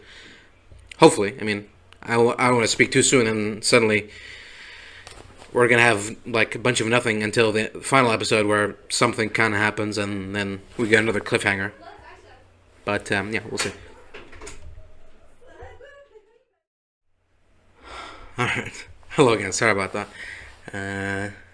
Alright, so let's get back to it. Well, I mean, get back to nothing. We just started. We didn't even get to... Yeah. Where was I? I was talking about something related to the episode. Oh, I was talking about how it's starting to feel like things are slowing down now, and it's gonna take a little bit before they pick back up again. So yeah, overall, not the best, which is I mean, isn't saying much, I know, but it's not the best. Let's put it that way. Not good is another way to phrase it. I want to say bad. You know, bad is a little bit harsh. So, yeah, I think not good is a better description. It's just not good, you know? Whether it's bad or not, I mean, that's up to you. But I just didn't think it was very good, you know? At least the other episodes had more entertainment value, more, I don't know, more pretty things to look at, stuff like that. But here, nothing I can really, nothing that comes to mind. But, hey, let's go through the episode and see if maybe I missed something, maybe I'm mistaken about something, maybe I'll change my mind, maybe by the end of this I won't find the episode to be not good. But considering how every time I go through each episode I end up disliking it even more, then it's probably a safe bet to assume that this episode will also end up being a little bit worse than I thought it'd be. So, okay, let's get started. If you want a rating, we should probably keep track of these ratings.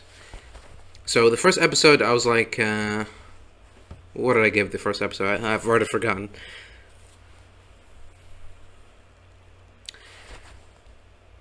Damn.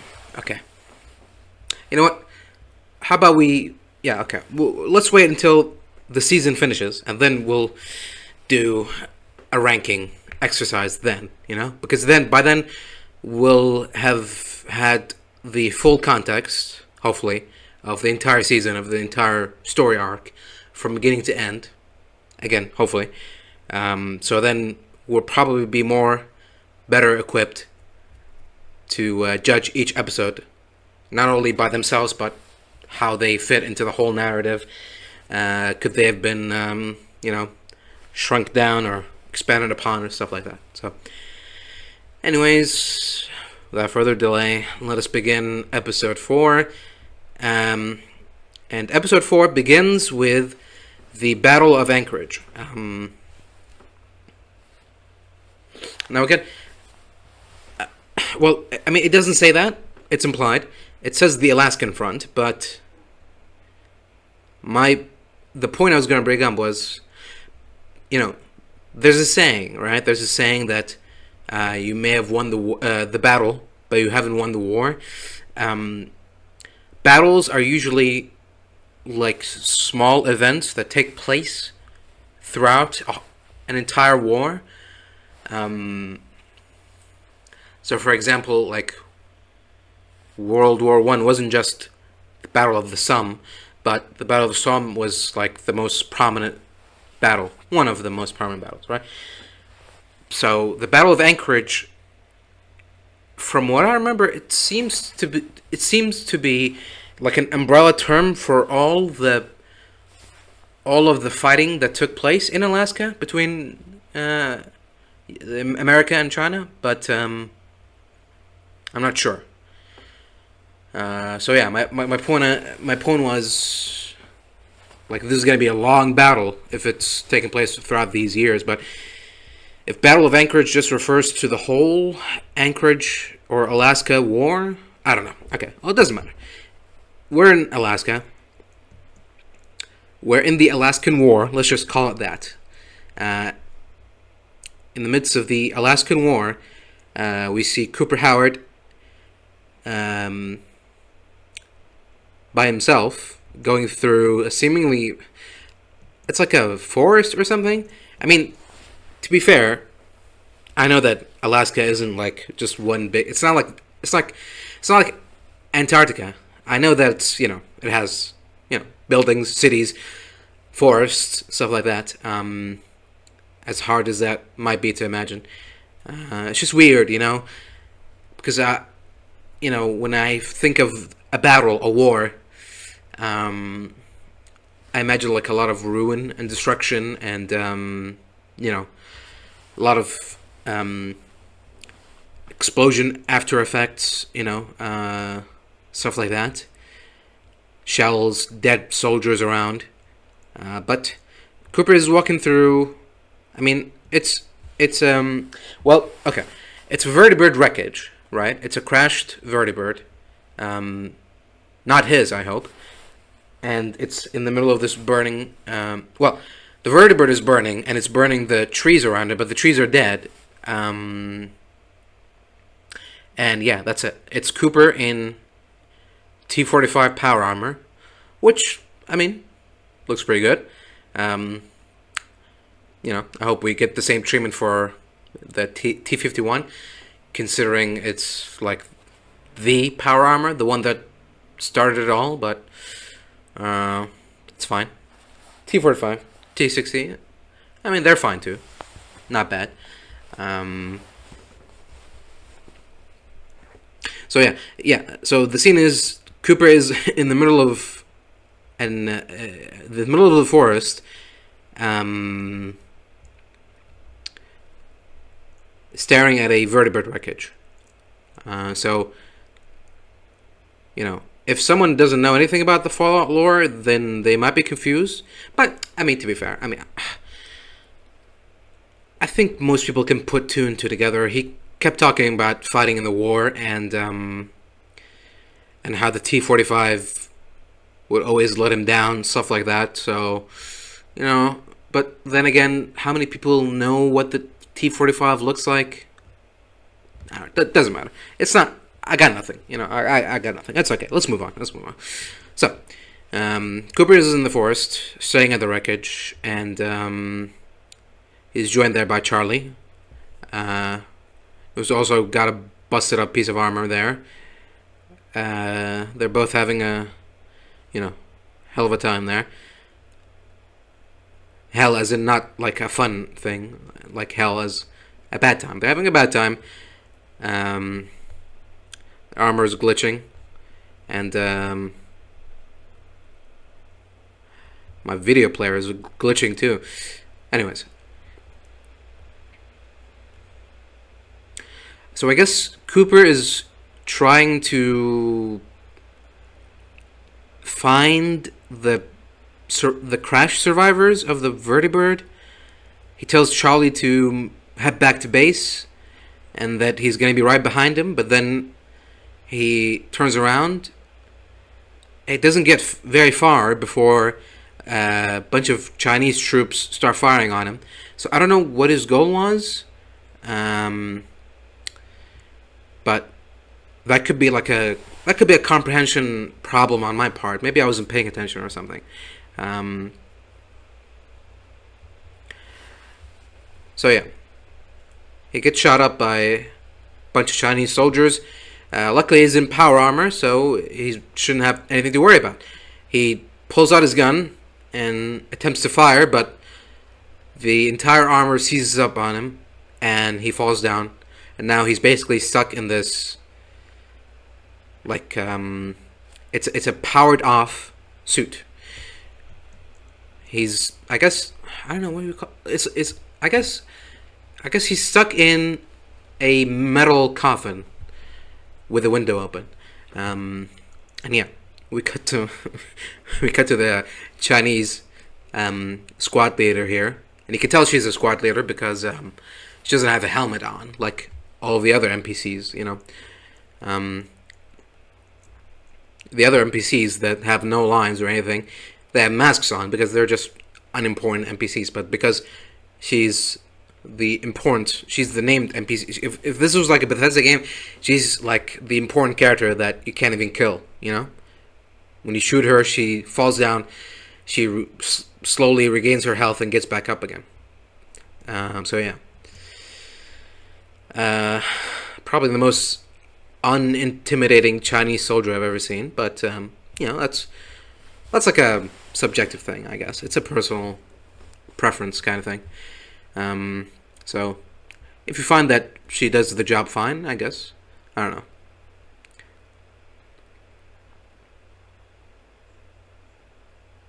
So yeah, she's talking shit, talking some commie gobbledygook, and Cooper sees something in the distance, illuminated by the fire, some shadowy figure, and it's rumbling and grumbling like a beast. What is it? Is it a bear? Is it a lion? What is going on? The lady keeps talking. She's focused on interrogating Cooper, and even though like she's staring right at him, and she sees that he's looking away, frighteningly. I'm not even gonna try to say that. He's looking away, very frightened, like at something. He's clearly scared of the thing that he's staring at, is what I'm trying to say. And yet she's not picking up on that. She's not noticing. She doesn't care. She thinks like, I don't know. Does she think that he's hallucinating?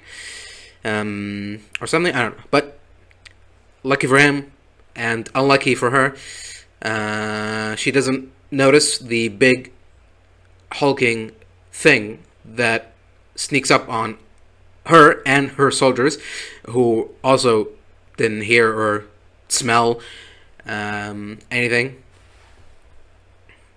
They didn't hear the footsteps of this giant, like, probably 1 or 2 ton beast. They didn't hear him grumbling, humbling, and creature like that, breathing in this cold Alaskan front. I feel like not only will you be able to feel the hot breath coming from him, but you'll be able to, I don't know, smell it. Definitely, if he has like a scent of some sort, you'll be able to pick it up on it. But no, they didn't hear anything, they didn't see anything, they didn't smell anything. So this thing that I'm not. Well, I mean, it is. I don't know how to put this. At first, I thought it was a retcon, but no. According to some shaky lore from Fallout 2, Deathclaws, which is, well, I just spilled the beans there. Yeah, they get sneak attacked by Deathclaw and get completely KO'd, totaled. It's lucky it's not a Commonwealth Deathclaw, because then it would take them like 5 hits before they die, and they could probably take it down with their shitty assault rifles. So at least there's that. So yeah, what is my problem then? If not the continuity, which I'll give it a pass. I guess the problem is, what are the odds? But they might just reveal that, I don't know, this vertibird was traveling towards like a nearby secret lab for the U.S. government, and this Deathclaw escaped. And keep in mind, this Deathclaw, well, okay, not necessarily escaped. I guess he got let loose. the lore says that the U.S. government were experimenting on creating Deathclaws to fight in the Alaskan front. So, are we to assume that this Deathclaw was part of an army or marine squadron? Is he like that Polish bear that was in World War II? What was he called? Wojtek? Is he like that? Is he the team mascot? Drinking beer with the soldiers? I guess. Is that the implication? I thought at first that there just happened to be a wild Deathclaw that escaped from a lab, but if they're trying to say that this is part of the government program to send Deathclaws to fight in the battlefront amongst human soldiers, both on U.S. and Chinese sides, that's risky. I don't see I don't see anything to restrain it, or unless he has one of those Mr. House inhibitor chips on him, maybe. I don't know. Like, I've recently played the Outer Worlds 2, where the anti-choice forces like tame the local wildlife and teach them to fight for their side. So they tame mantisaurs and raptidons, stuff like that, local wildlife. So, but I don't know. I feel like, is it? Can you? I guess. I mean, if you're genetically creating a killer animal soldier, I guess you can like play around with the DNA to make it subservient to humans somehow. Play with the code, like set human response to 1 or something. I don't know. But yeah, okay. I don't know which concept is crazier. The fact that Cooper just happened to be in a location where a stray Deathclaw is around hunting for things to eat, and he just found 3 fresh meals. And I guess he wasn't interested in Cooper because to him it seemed like he was this object. He didn't seem like fully human to him or something.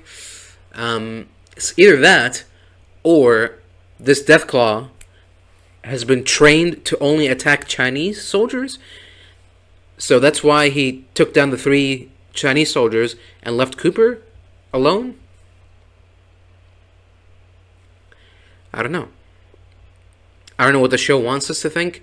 I don't know if they even want us to think about anything besides Cooper almost died and then a Deathclaw came out of nowhere and saved him. The end.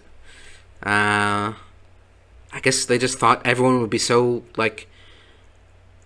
orgasmic about seeing a Deathclaw in live action that they just wouldn't think about anything else.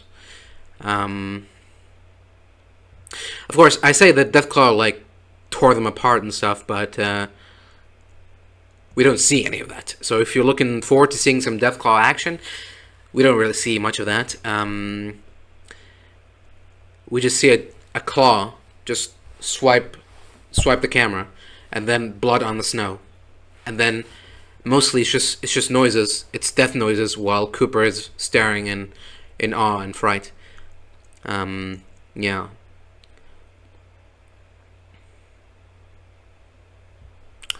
And we get some close-up shots of the Deathclaw.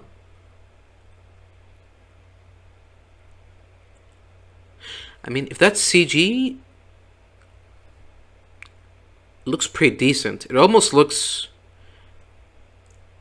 up close. Just the jaw part looks kind of practical, but maybe not. Maybe it is CG. Yeah.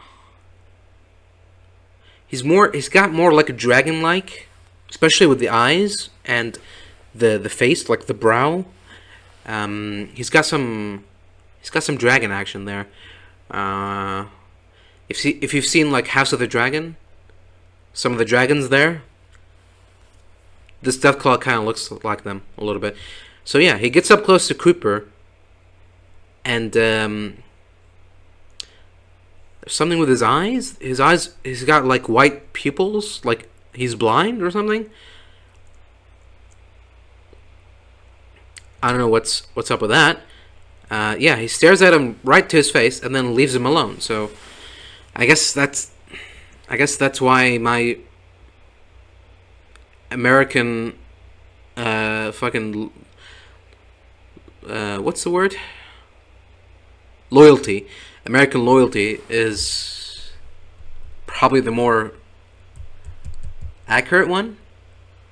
He could sniff America on him, and he was like, "No, we're good." Yeah. And there's a shot of him. I think when he's emerging, when he shows himself for the first time, he's walking through the fire of the vertebrate crash, and he looks kind of like, with the horns, he looks kind of demonic. You just see his shadow and the fire, and it's like, demons come from hell. Isn't the episode called like the devil? Oh, it's called Devil in the Snow or something. So yeah, and that's our cold open. Now we cut back to Maximus with the dead Xander and Thaddeus.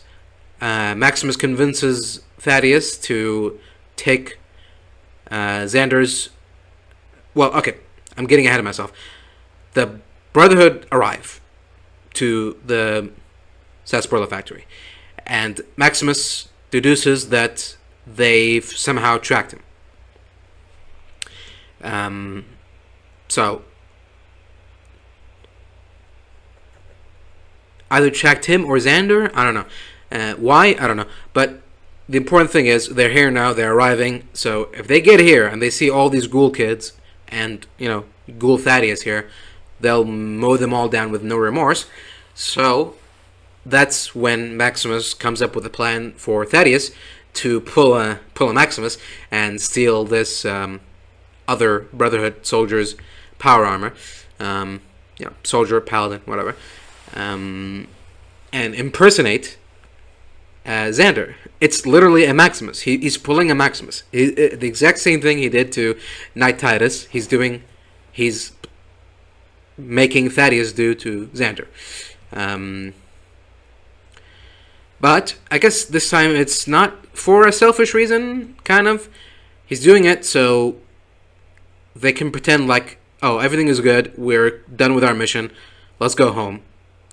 And so then, when they quickly go home, they won't even think about stopping here and taking a look around and stuff. And they find the ghoul kids and kill them all and stuff like that. So that's what they do.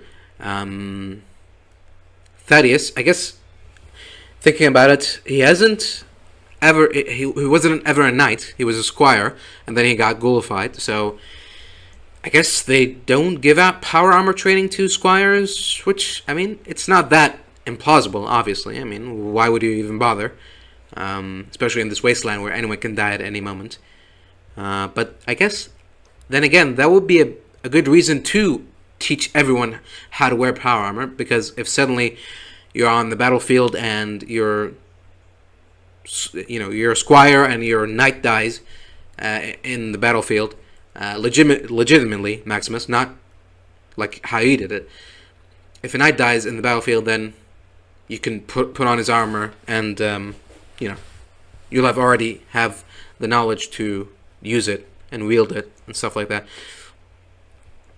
Even though, I mean, besides, I'm saying this like it's like New Vegas rules where you need a manual. You need, not even a manual, you need training from either the Brotherhood or the Enclave to put on the power armor. But this is just Fallout 4 rules where you can just open the hatch and get inside. So yeah. I guess the joke is he's just in a much larger frame now, and he is not used to it. So he's stumbling. He's like, what's the word? Bumping. He's bumping into the door frame again and again and again. He just can't seem to figure it out. And I feel like with power armor, I mean, he's now walking pretty fast, but with power armor that strong, I feel like he'll just plow through the door frame instead of being blocked by it. But whatever. so be it. So anyway, he finally manages to figure it out, and everything is hunky-dory. And they take the vertibird and head back to base. Now, cut back to Lucy, who's waking up in the NCR camp with a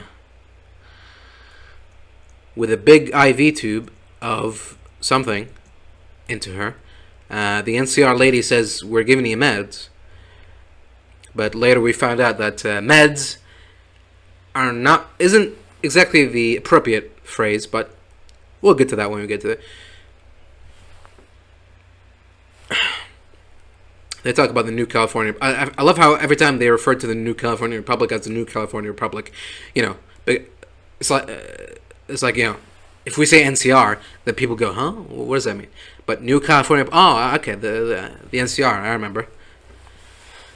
It's like there's another NCR out there, like the New California Retards or something. But whatever. It's weird.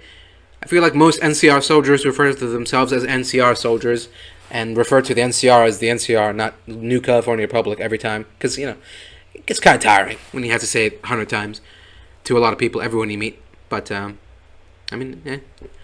whatever makes you comfortable. So NCR lady tries to recruit her. She says something about, oh, you're a good person or something. The NCR could use someone like you. And she says, no thanks, I'm going to find someone or meet someone. And she says, oh, is that a person who, is that someone you hate or love? And she doesn't know how to answer that. She's not sure. You get it? She's not sure. So, she says, it's someone who hurt a lot of people, hurt, not killed, someone who hurt a lot of people, and I'm going to bring them to justice.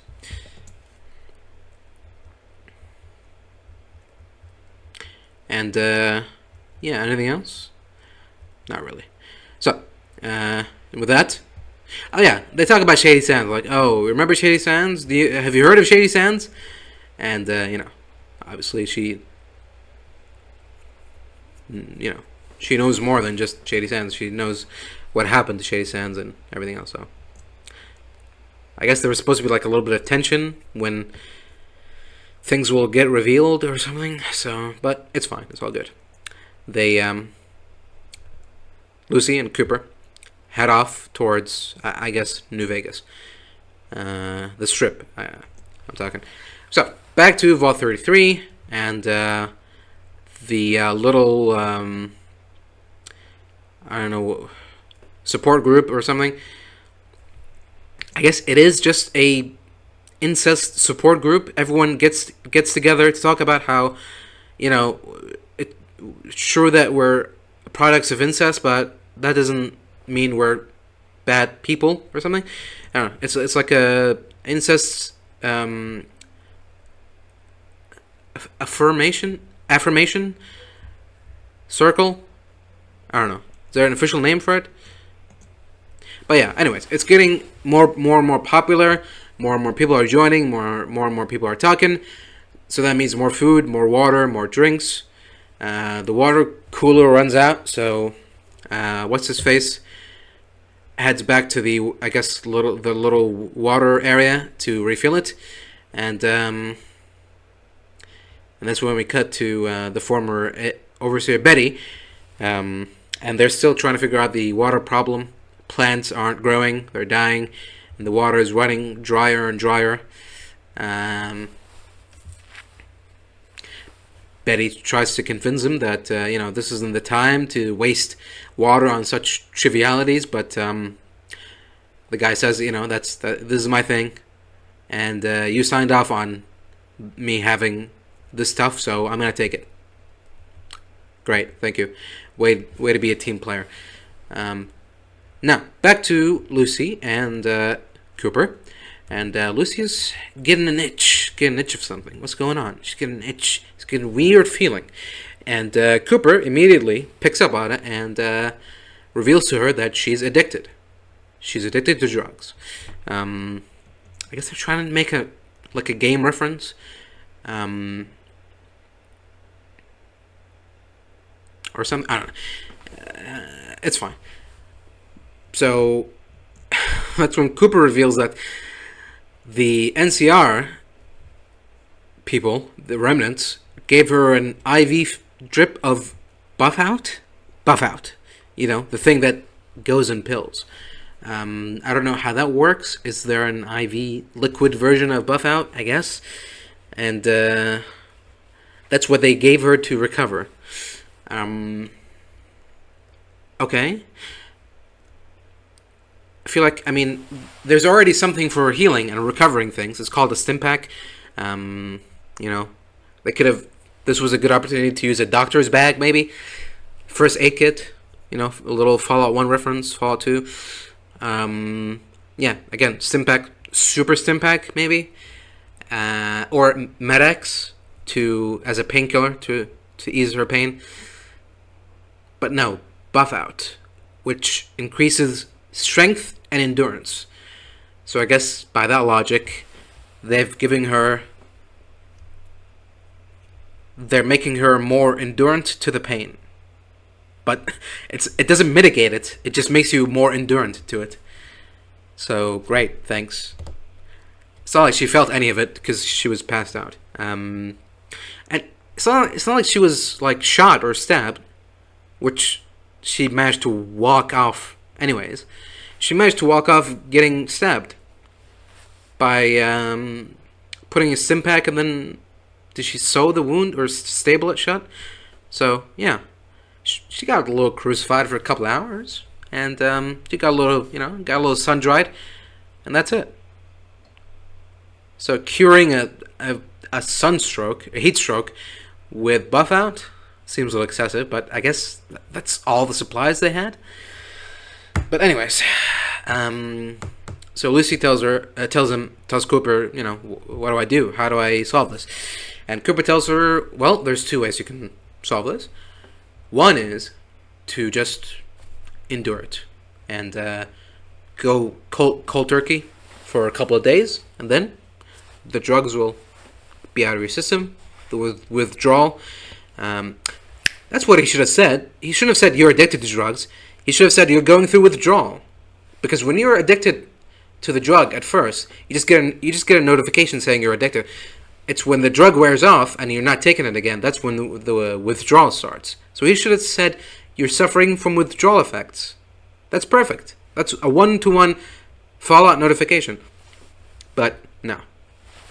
He said you're addicted to drugs. So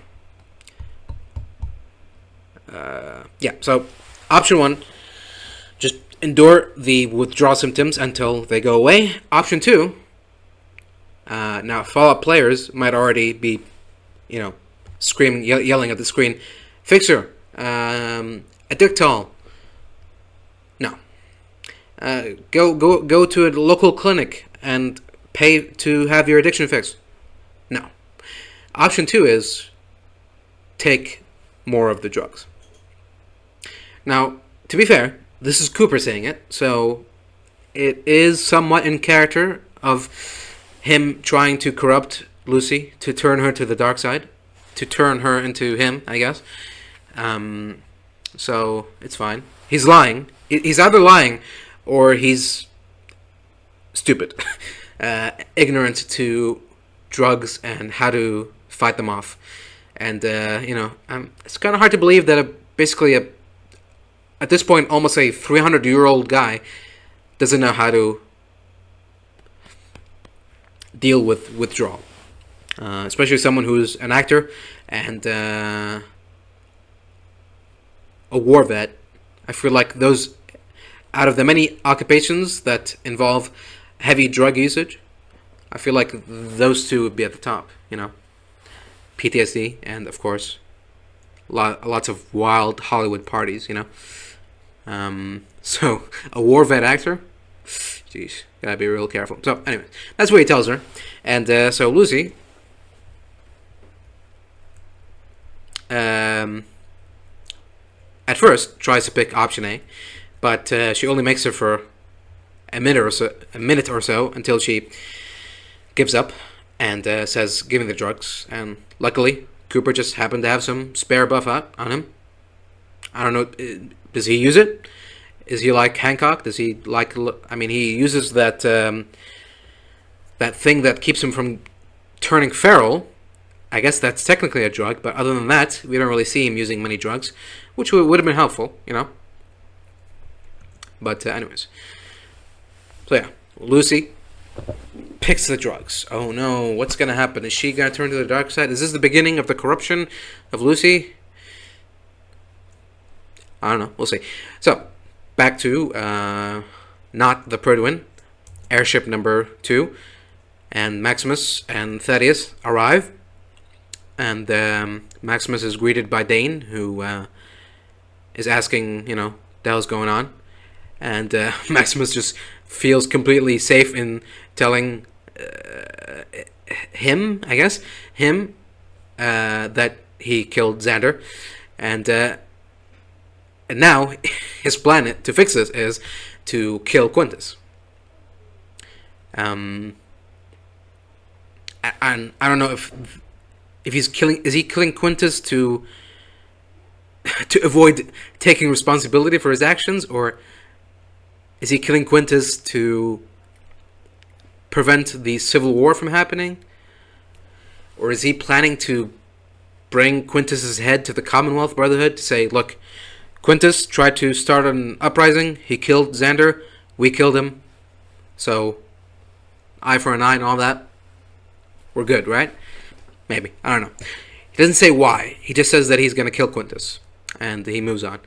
Thaddeus is still bumbling around in his armor, trying to get around. And now we cut back to the Vault 31 Vault-Tec employees, recently awoken, and they just happened to stumble upon a truck full of pre-war food. Not like 1 or 2 crates, a truck full of crates. 2.5 centuries later. Yeah. Out in the streets, not in a secret warehouse locked by lock and key and a keypad numcode password thing. No. Out in the streets, there's a truck filled to the brim with crates filled with food. All kinds of food. Mostly mac and cheese, but, you know, it's better than nothing. So everyone's got their own crate, they're digging through it, they're eating, they're having a whale of a time. And then Bud's number 2, you know, number 1 guy, his right-hand man, is talking to Norm. He's talking to Norm about, you know, how about that phase 2? You know about that phase 2, right? It's very important to our plans, right? You're aware of that, right? You know what's going on, right? Because Bud entrusted you, right? And he's like, yeah, sure, I guess. And he's like, yeah, just keep in mind, phase 2, it's really important, right? And he's like, yeah, okay. And he's basically implying that he suspects that Norm is lying to them and hasn't been given authority by Vault-Tec, the Vault-Tec brass to do this mission thing.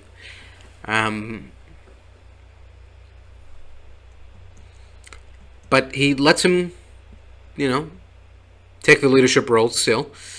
So that's good, I guess. Yeah. And the gang keeps moving, and Norm is looking at him with I don't know. Are they implying that, oh no, you know, this guy knows that something is up? What do I do? The moral dilemma. Do I kill him to keep my secret hidden, or do I risk keeping him alive and possibly him revealing my secret to everyone and having me, you know, either killed or exiled or something? So, something to look forward to in the next episode, because I think that's the only scene we get from Norm and the Vault 31ers. So, we cut to Vault Council guy number 3, not the incest guy, and not Betty. It's the other guy. It's the Glasses guy. Glasses is also having a problem adjusting to Vault 32 because everything is opposite here. You know, he remembers to take a left, but in here you got to take a right and stuff like that. And he just runs into the guy from episode 1, I think, or 2. The same guy that was complaining to Overseer Harper about how everything is so confusing here and right is left and left is right and stuff like that. So I guess we're establishing that this guy, Glasses guy, is lost. Now we cut to the little sort of, I don't know what to call it. It's like an interchamber, I think they call it. It's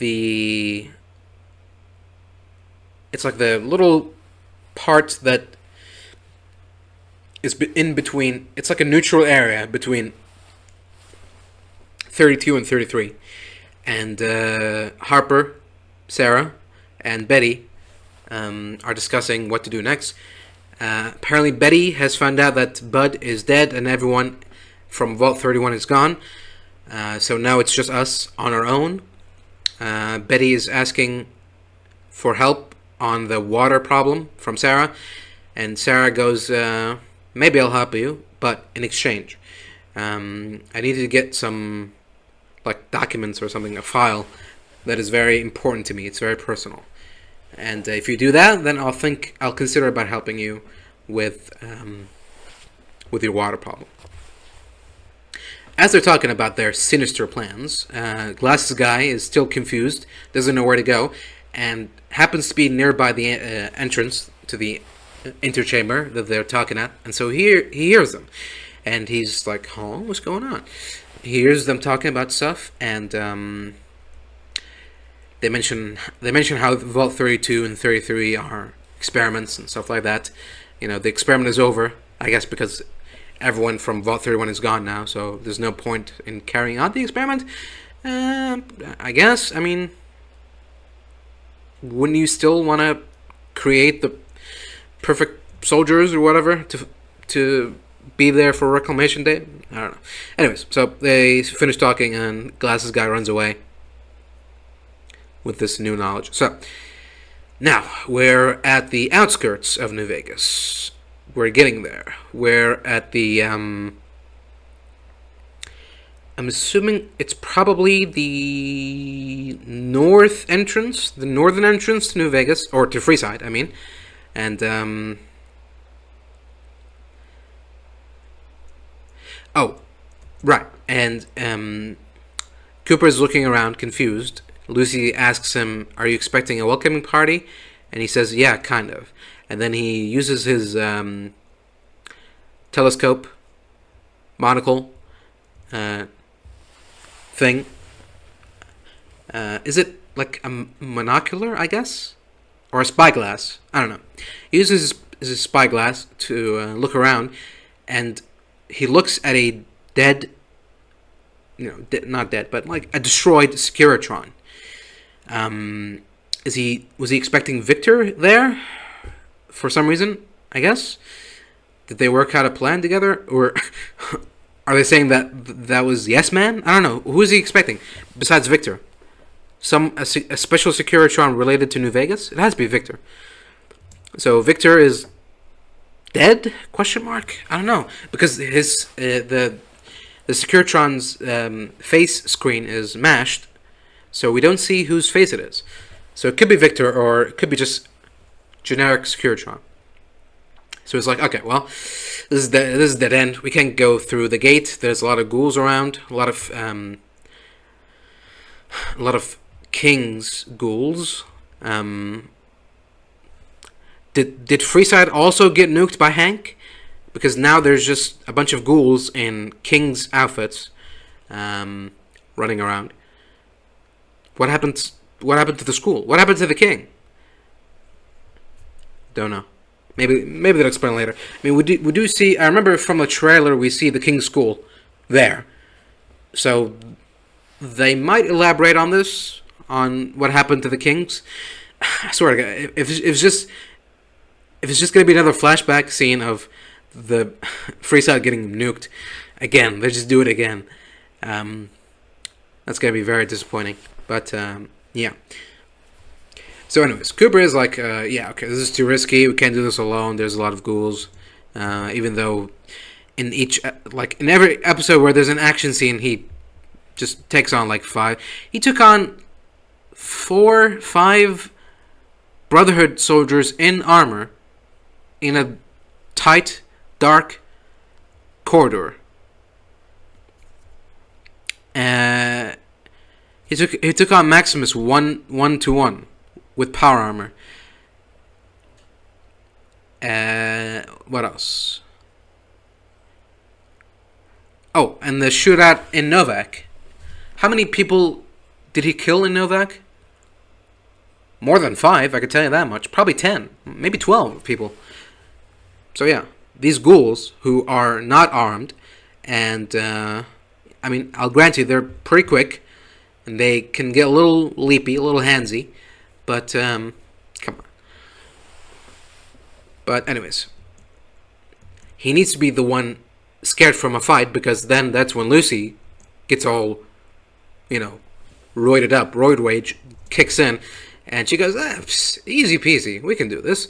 Oh yeah, I forgot to mention, the NCR lady gave them some weapons, so this is their chance to use them. A bunch of lever action, a little snub-nosed lever action rifle, and a lever action shotgun. I guess that's all they took. There was other guns there, but that's all they took. So yeah. So Lucy heads in, and yeah, it's just another action scene. Lucy and Cooper shoot down some ghouls, some king's ghouls, kingly ghouls. Yeah, I mean, outfits, fine. The little pompadour wigs still remaining there, not being ghoulified because it's, a wig. Although a wig is more like a, I don't know. The kings don't, I guess these specific kings wore wigs. I feel like most kings just gel their hair to style it to look like Elvis, not wore wigs, but okay, whatever. It had to be recognizable somehow, because if they're just ghouls with bald heads wearing, like, one of them was just wearing a leather jacket, one of them was wearing the jailhouse rocker, so that's somewhat recognizable if you've watched, I guess, if you watched the Jailhouse Rock video clip. Yeah, and the other guy is dressed like the king, so is he supposed to be the king? He's got a guitar on him, and he's wearing the king's suit. Is it just an identical one that kind of looks like it? Was that the king? Did she just shoot the king? I don't know. So yeah, they take down the 5 to 6 ghouls with ease and head inside the gate, Freeside Gate. Now, back to Brotherhood at the ground base on Area 51, and for some reason Thaddeus is having lunch in the cafeteria with every soldier. Every other soldier there, every knight, squire, and stuff, are eating outside of their power armor, obviously. But he can't take his power armor off, because then everyone will find out he's a ghoul and be shot on the spot. So instead of taking his lunch and going away to a secluded room somewhere and eating it, or, just not having lunch at all, or having Maximus sneak him some lunch, instead he's carrying his lunch and then looking for a place to sit down? And then what, buddy? You can open your visor and, cover your face and eat? What was the plan there? But anyways, he gets, I guess, I don't know, bum rushed by, he gets ambushed by, one of the Brotherhood elders. Are they? I guess, yeah, I guess they're elders, leaders, whatever you want to call them. Doesn't matter anymore. They call them squires. They call them, what's the word? Not squire. Elder cleric. Yeah, they call them elder clerics. So yeah, their titles and names change every time, so whatever. The leader of one faction, basically she's trying to suck up to him that, look, this whole rebellion thing, that wasn't my idea. I just wanted to let you know that our faction and the Commonwealth, faction, we don't have any beef here. Everything is good, you scratch my back, I'll scratch yours, stuff like that. Yeah, so, anyways, Maximus tells Dane to hide away the kids until everything is done. So, I mean, at least he's thinking about his actions somewhat, so that's progress, I guess. Although I would have, made sure that all non-essential, non-combatant forces are secluded away, but, it's a start, It's better than nothing. So yeah, that's the scene we see now. And one of the kids is the same initiate that Maximus was passing on his words of wisdom to. So yeah, and he has a suspicious look, so I don't know if that means something, because maybe we'll find out next episode, because as far as that's concerned, that's all we see from the kids, the younglings. So, Maximus heads inside Quintus's office, which anyone could just walk into. I mean, to be fair, it is in the middle of a Brotherhood base. You can't just walk in there, you'll get shredded by all the soldiers guarding it, so fair enough. So, he gets inside, and Quintus tells his aides to leave him, and he asks Maximus basically what happened, what's going on. And Maximus just tells him how it is, and he says, "I killed Xander." And then he pulls out his laser pistol, and Quintus goes, "Oh, so you're gonna kill me now too?" Now we cut back to that same elder trying to butter up Xander, aka Thaddeus, and another elder walks in, and it's the misogynist one, and he's going, "Oh, what was this female trying to say to you? She's trying to get to your good side. You know that she's just lying. She's just full of crap. You listen to me, you join my side, and I'll help you out, everyone's trying to get on his good side because they think he's Xander, and that he can somehow gain them favor with the Commonwealth brass, Brotherhood brass. Got back to Dane, and he walks into the cold fusion room that is unguarded, completely unguarded. I guess to be fair, it's lunchtime. Everyone's got to eat. But come on. At least one guard. So he just walks in, takes the cold fusion out of the thing, and walks away. Simple as that. Quintus tries to guilt shame Maximus. We took you in, we grabbed it from Shady's hands, and this is how you repay our favor. No. You can tell that the tension is beginning to rise because the scenes are cutting in between every couple of minutes. The two elders are trying to, are vying for Xander's approval. Quintus approaches, gets closer and closer to Maximus. Maximus reveals that Maximus tells him that, I'm sorry, I didn't want to do it.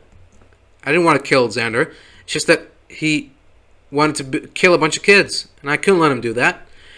So Quintus goes, Oh, I see. Oh, I understand, my child. Right. That makes sense.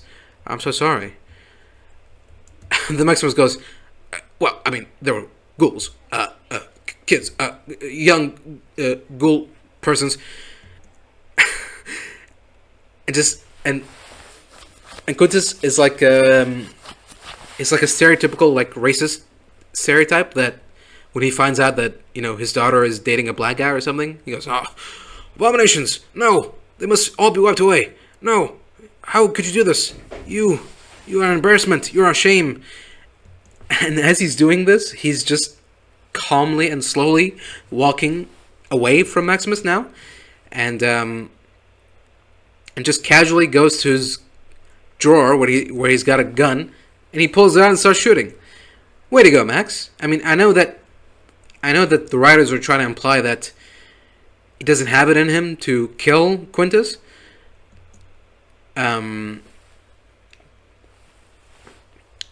But I don't know. I feel like at this point, I don't know. I guess it's possible. You see someone pulling out a gun and shooting at you, and you just freeze up. I guess that could happen. Maybe. I don't know. You know, it's fine. It's fine. I'll allow it. You know what, Maximus? It's all right, buddy. I forgive you. This time. So back to Thaddeus in the, I guess, is it called the mess hall? The cafeteria. Back to Xander in the cafeteria, and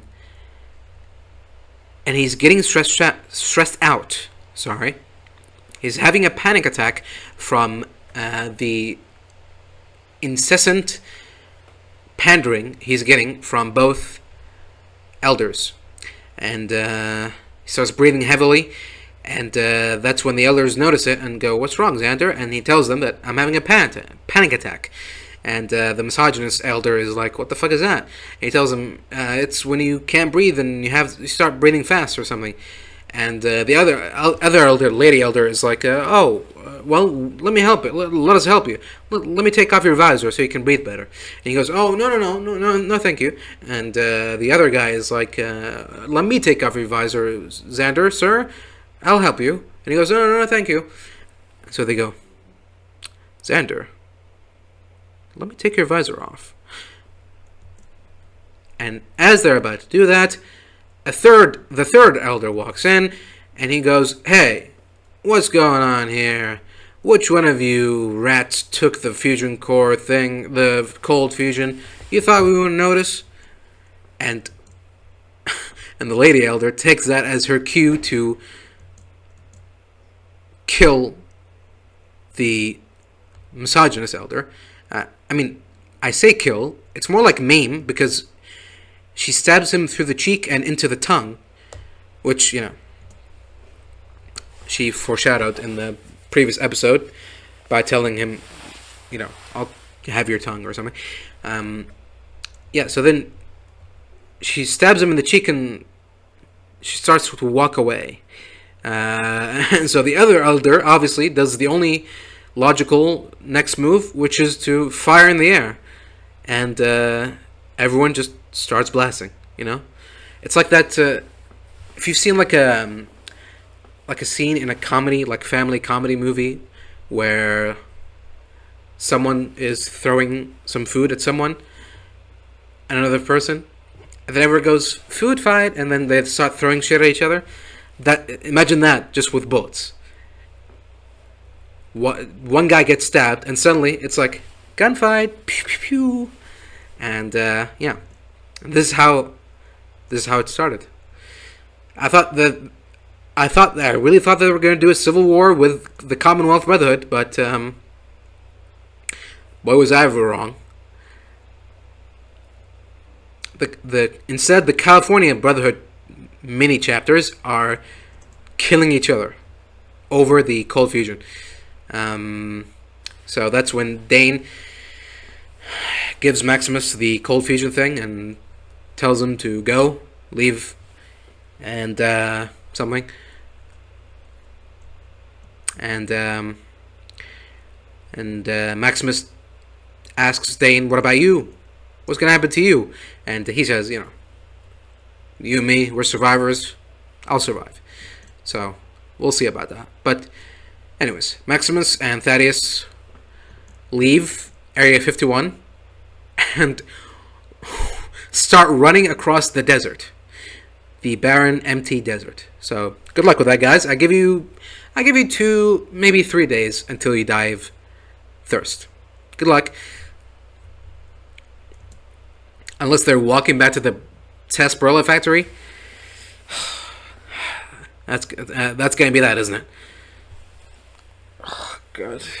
It's gonna be Maximus and Thaddeus leading a child army across the wasteland. Great. So, back to Vault 32, and Glasses Guy is meeting with Sarah, and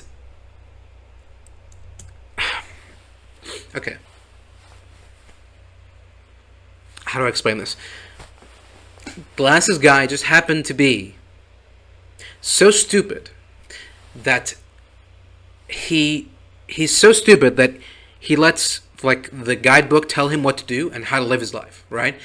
He's so stupid. He's so unreliable to himself. What's the opposite of self-reliable? Self-unreliable? He's so self-unreliable that when he saw Sarah, I guess he did see them. When he heard Sarah breaching protocol, the only logical step to take for him was to follow protocol, which just happened to be report the infraction to the overseer, which also happened to be Sarah. So he's going to Sarah to report to Sarah that he saw Sarah doing a bad thing. Yeah. I feel like there's stupidity and there's like how he's still alive. Like, I know you're in a vault, but how are you still alive? How do you like forget? How do you remember to like inhale and exhale? How do you remember to like sleep? How do you remember that you need to eat? Stuff like that. If you can do that, I feel like not telling the person you saw doing a bad thing that you did a bad thing, I feel like that should be at least on the same level as, you know, when I'm hungry, I got to eat. And he's clearly been eating. And I should know. But, yeah. But, lucky for Sarah, that now the only person knows of this transgression is him and her. So, I think that's a simple little loophole. I mean, to be fair, Chet is there too. Old babysitter Chet there. And he's hearing about... Okay, so there's two witnesses to take care of. I doubt there's any love lost with Chet, so... bye-bye, guys. It was nice knowing you. Glasses Guy, I mean, obviously, you're too stupid to live, so... I'm not really that troubled by your death, but Chet... Come on, you deserve better, buddy. So, I don't know. Here's hoping. That he manages to somehow convince the Vault to revolt against Sarah or something. I don't know. So, yeah. And, yeah, so this Glasses Guy, this stupid guy, is asking Sarah, well, okay, so now I'm really not sure how these things work. This is the first time I'm like doing something like this, reporting something to someone, so I don't know what to do next.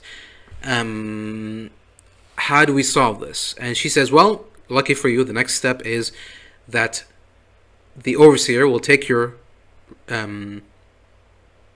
complaint and we'll deal with it accordingly in due time.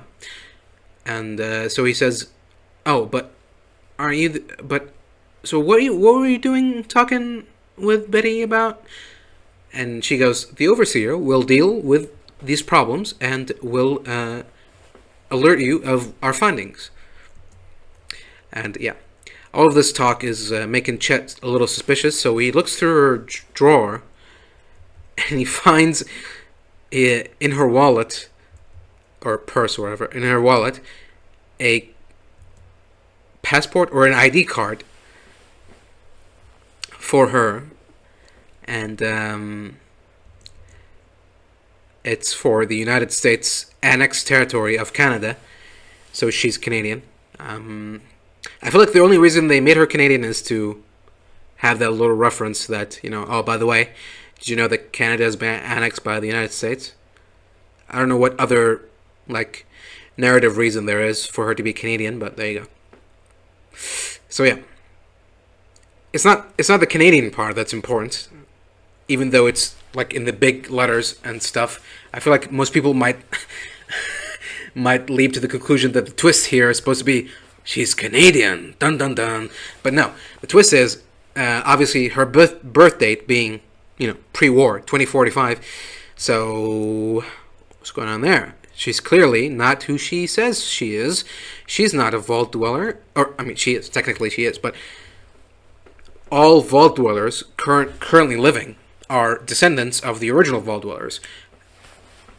So how could she be like 300 years plus? Well, not 300, 250 years plus old.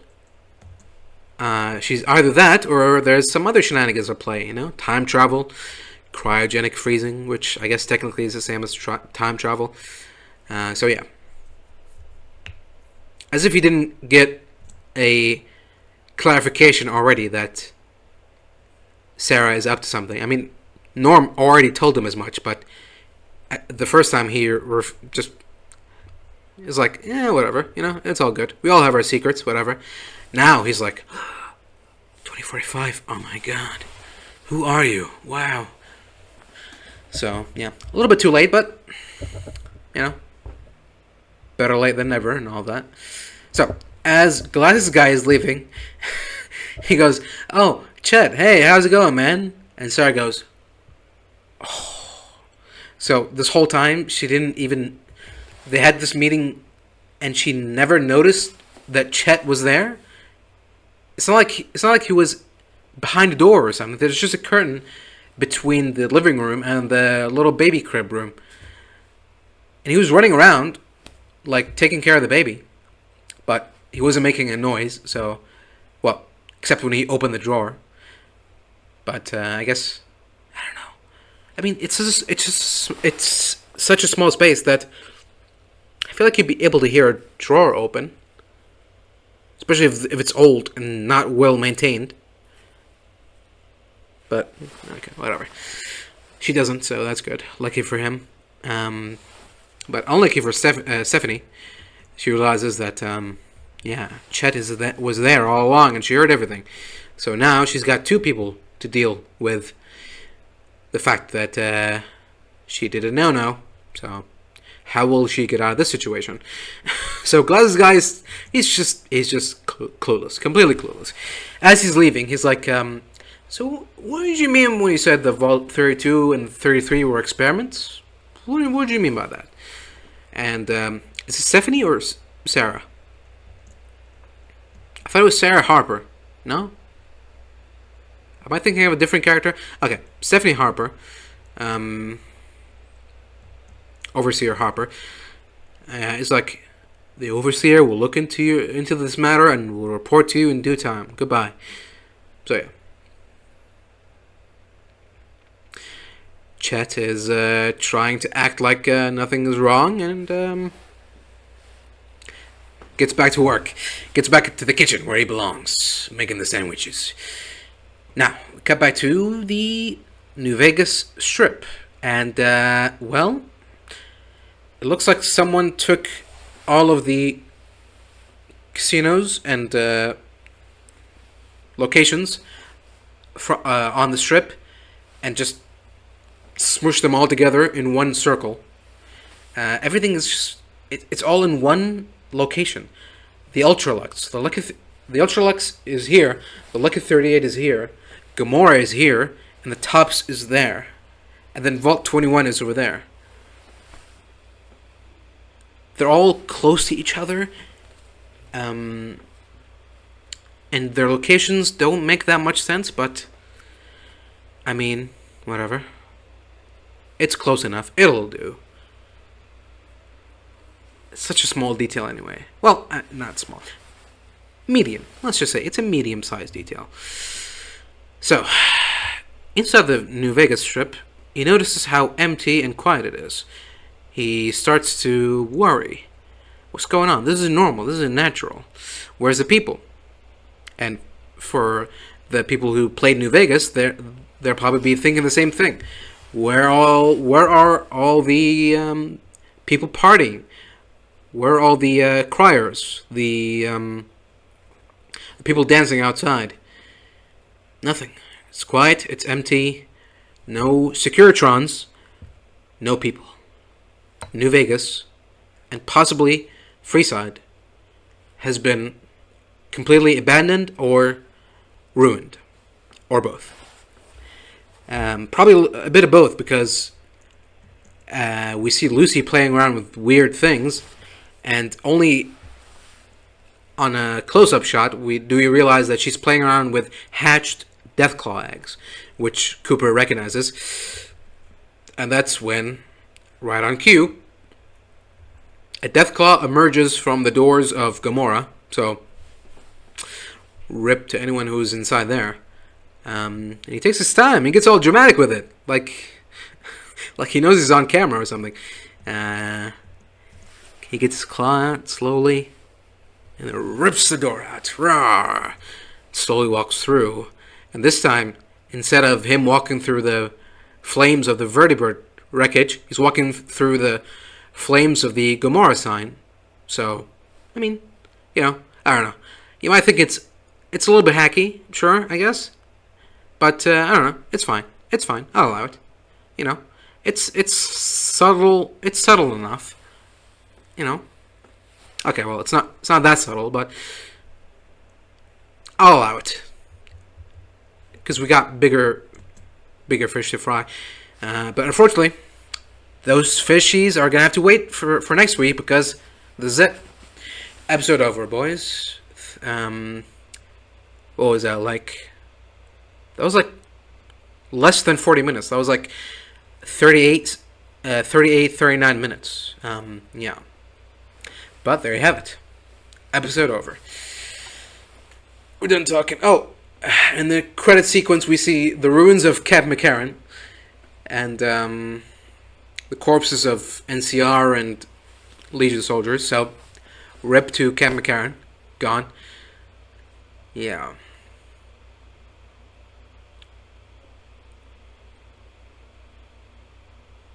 Not good. And that's it. Is there anything else? Just to make sure. Yeah, okay. Alright, well. There you go.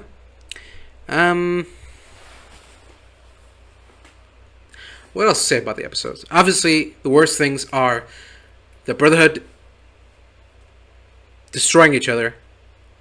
I probably should have mentioned, as Maximus and Thaddeus were leaving, we see all the Brotherhood chapter airships firing at each other. So not only are they killing each other, but they're destroying their valuable and heavily staffed and very volatile aircrafts. So yeah, that's it. It's game over. It's done. I can see that some survivors, obviously the initiates, are gonna run away, and they're gonna run away and start their own new faction, the New Brotherhood of Steel. Dane, I'm sure he will get away just fine. But as far as the other Brotherhood, Chris, I don't see how they can get back from this. They're going to be shooting at each other inside the base, and whoever survives is going to die when all of the airships in the sky shoot each other, come crashing down, and explode in a big nuclear flame. So, this is probably the end of all of the Brotherhood, California, and Mojave chapters. And then there's only going to be the Commonwealth chapter. So, thanks for bringing them back from the dead, only to make a joke out of them, and then put them back in the grave again. That's nice. Yeah. NCR, gone. Legion, probably gone. And now, Freeside, New Vegas, gone. The Omertas, probably not a thing anymore. So probably the White Glove Society, gone. Securitron, gone. So yeah, I'm guessing only the Freeside people might have survived, because we do see Cooper rounding up a posse of some sort. So I'm guessing they've come from Freeside. But who's he gonna recruit? Like, besides the Kings, there isn't really like a big faction in the Wasteland, in Freeside. You know, the Van Graffs, because like the Silver Rush is like it's just a bar, and Mick and Ralph's it's just a store. So I don't know, the Followers of the Apocalypse, if they're still around. No idea. But yeah, that's it. Episode done. New Vegas done. It's just a Deathclaw nest now. So if Mr. House is still somehow alive, he's gonna have some explaining to do. A lot of explaining to do. Yeah. You know what? I did say that I might change my mind, but I didn't. I'm still stuck on the not bad view, even with all the things I mentioned being kept in mind. You know, lore-wise, continuity-wise, well, not continuity. It technically doesn't break any continuity, but lore-wise, it's devastating. But story-wise, narratively-wise, it's not bad. Or I should say, it's not as bad as it used to be. I don't know. You know, it's probably like a 4 on a good day, maybe 3.5. You know, not the worst thing. You know, not like a 1 or a 0, but not the best thing. You know, not a 7 or an 8 or a 9. It's a 4. Yeah, and it's convenient. It's lucky because it's episode 4. Episode 4 gets a 4 out of me. So yeah. With that, thank you all for watching. And yeah, that's it. I'm done. Nothing else to talk about. So see you next week.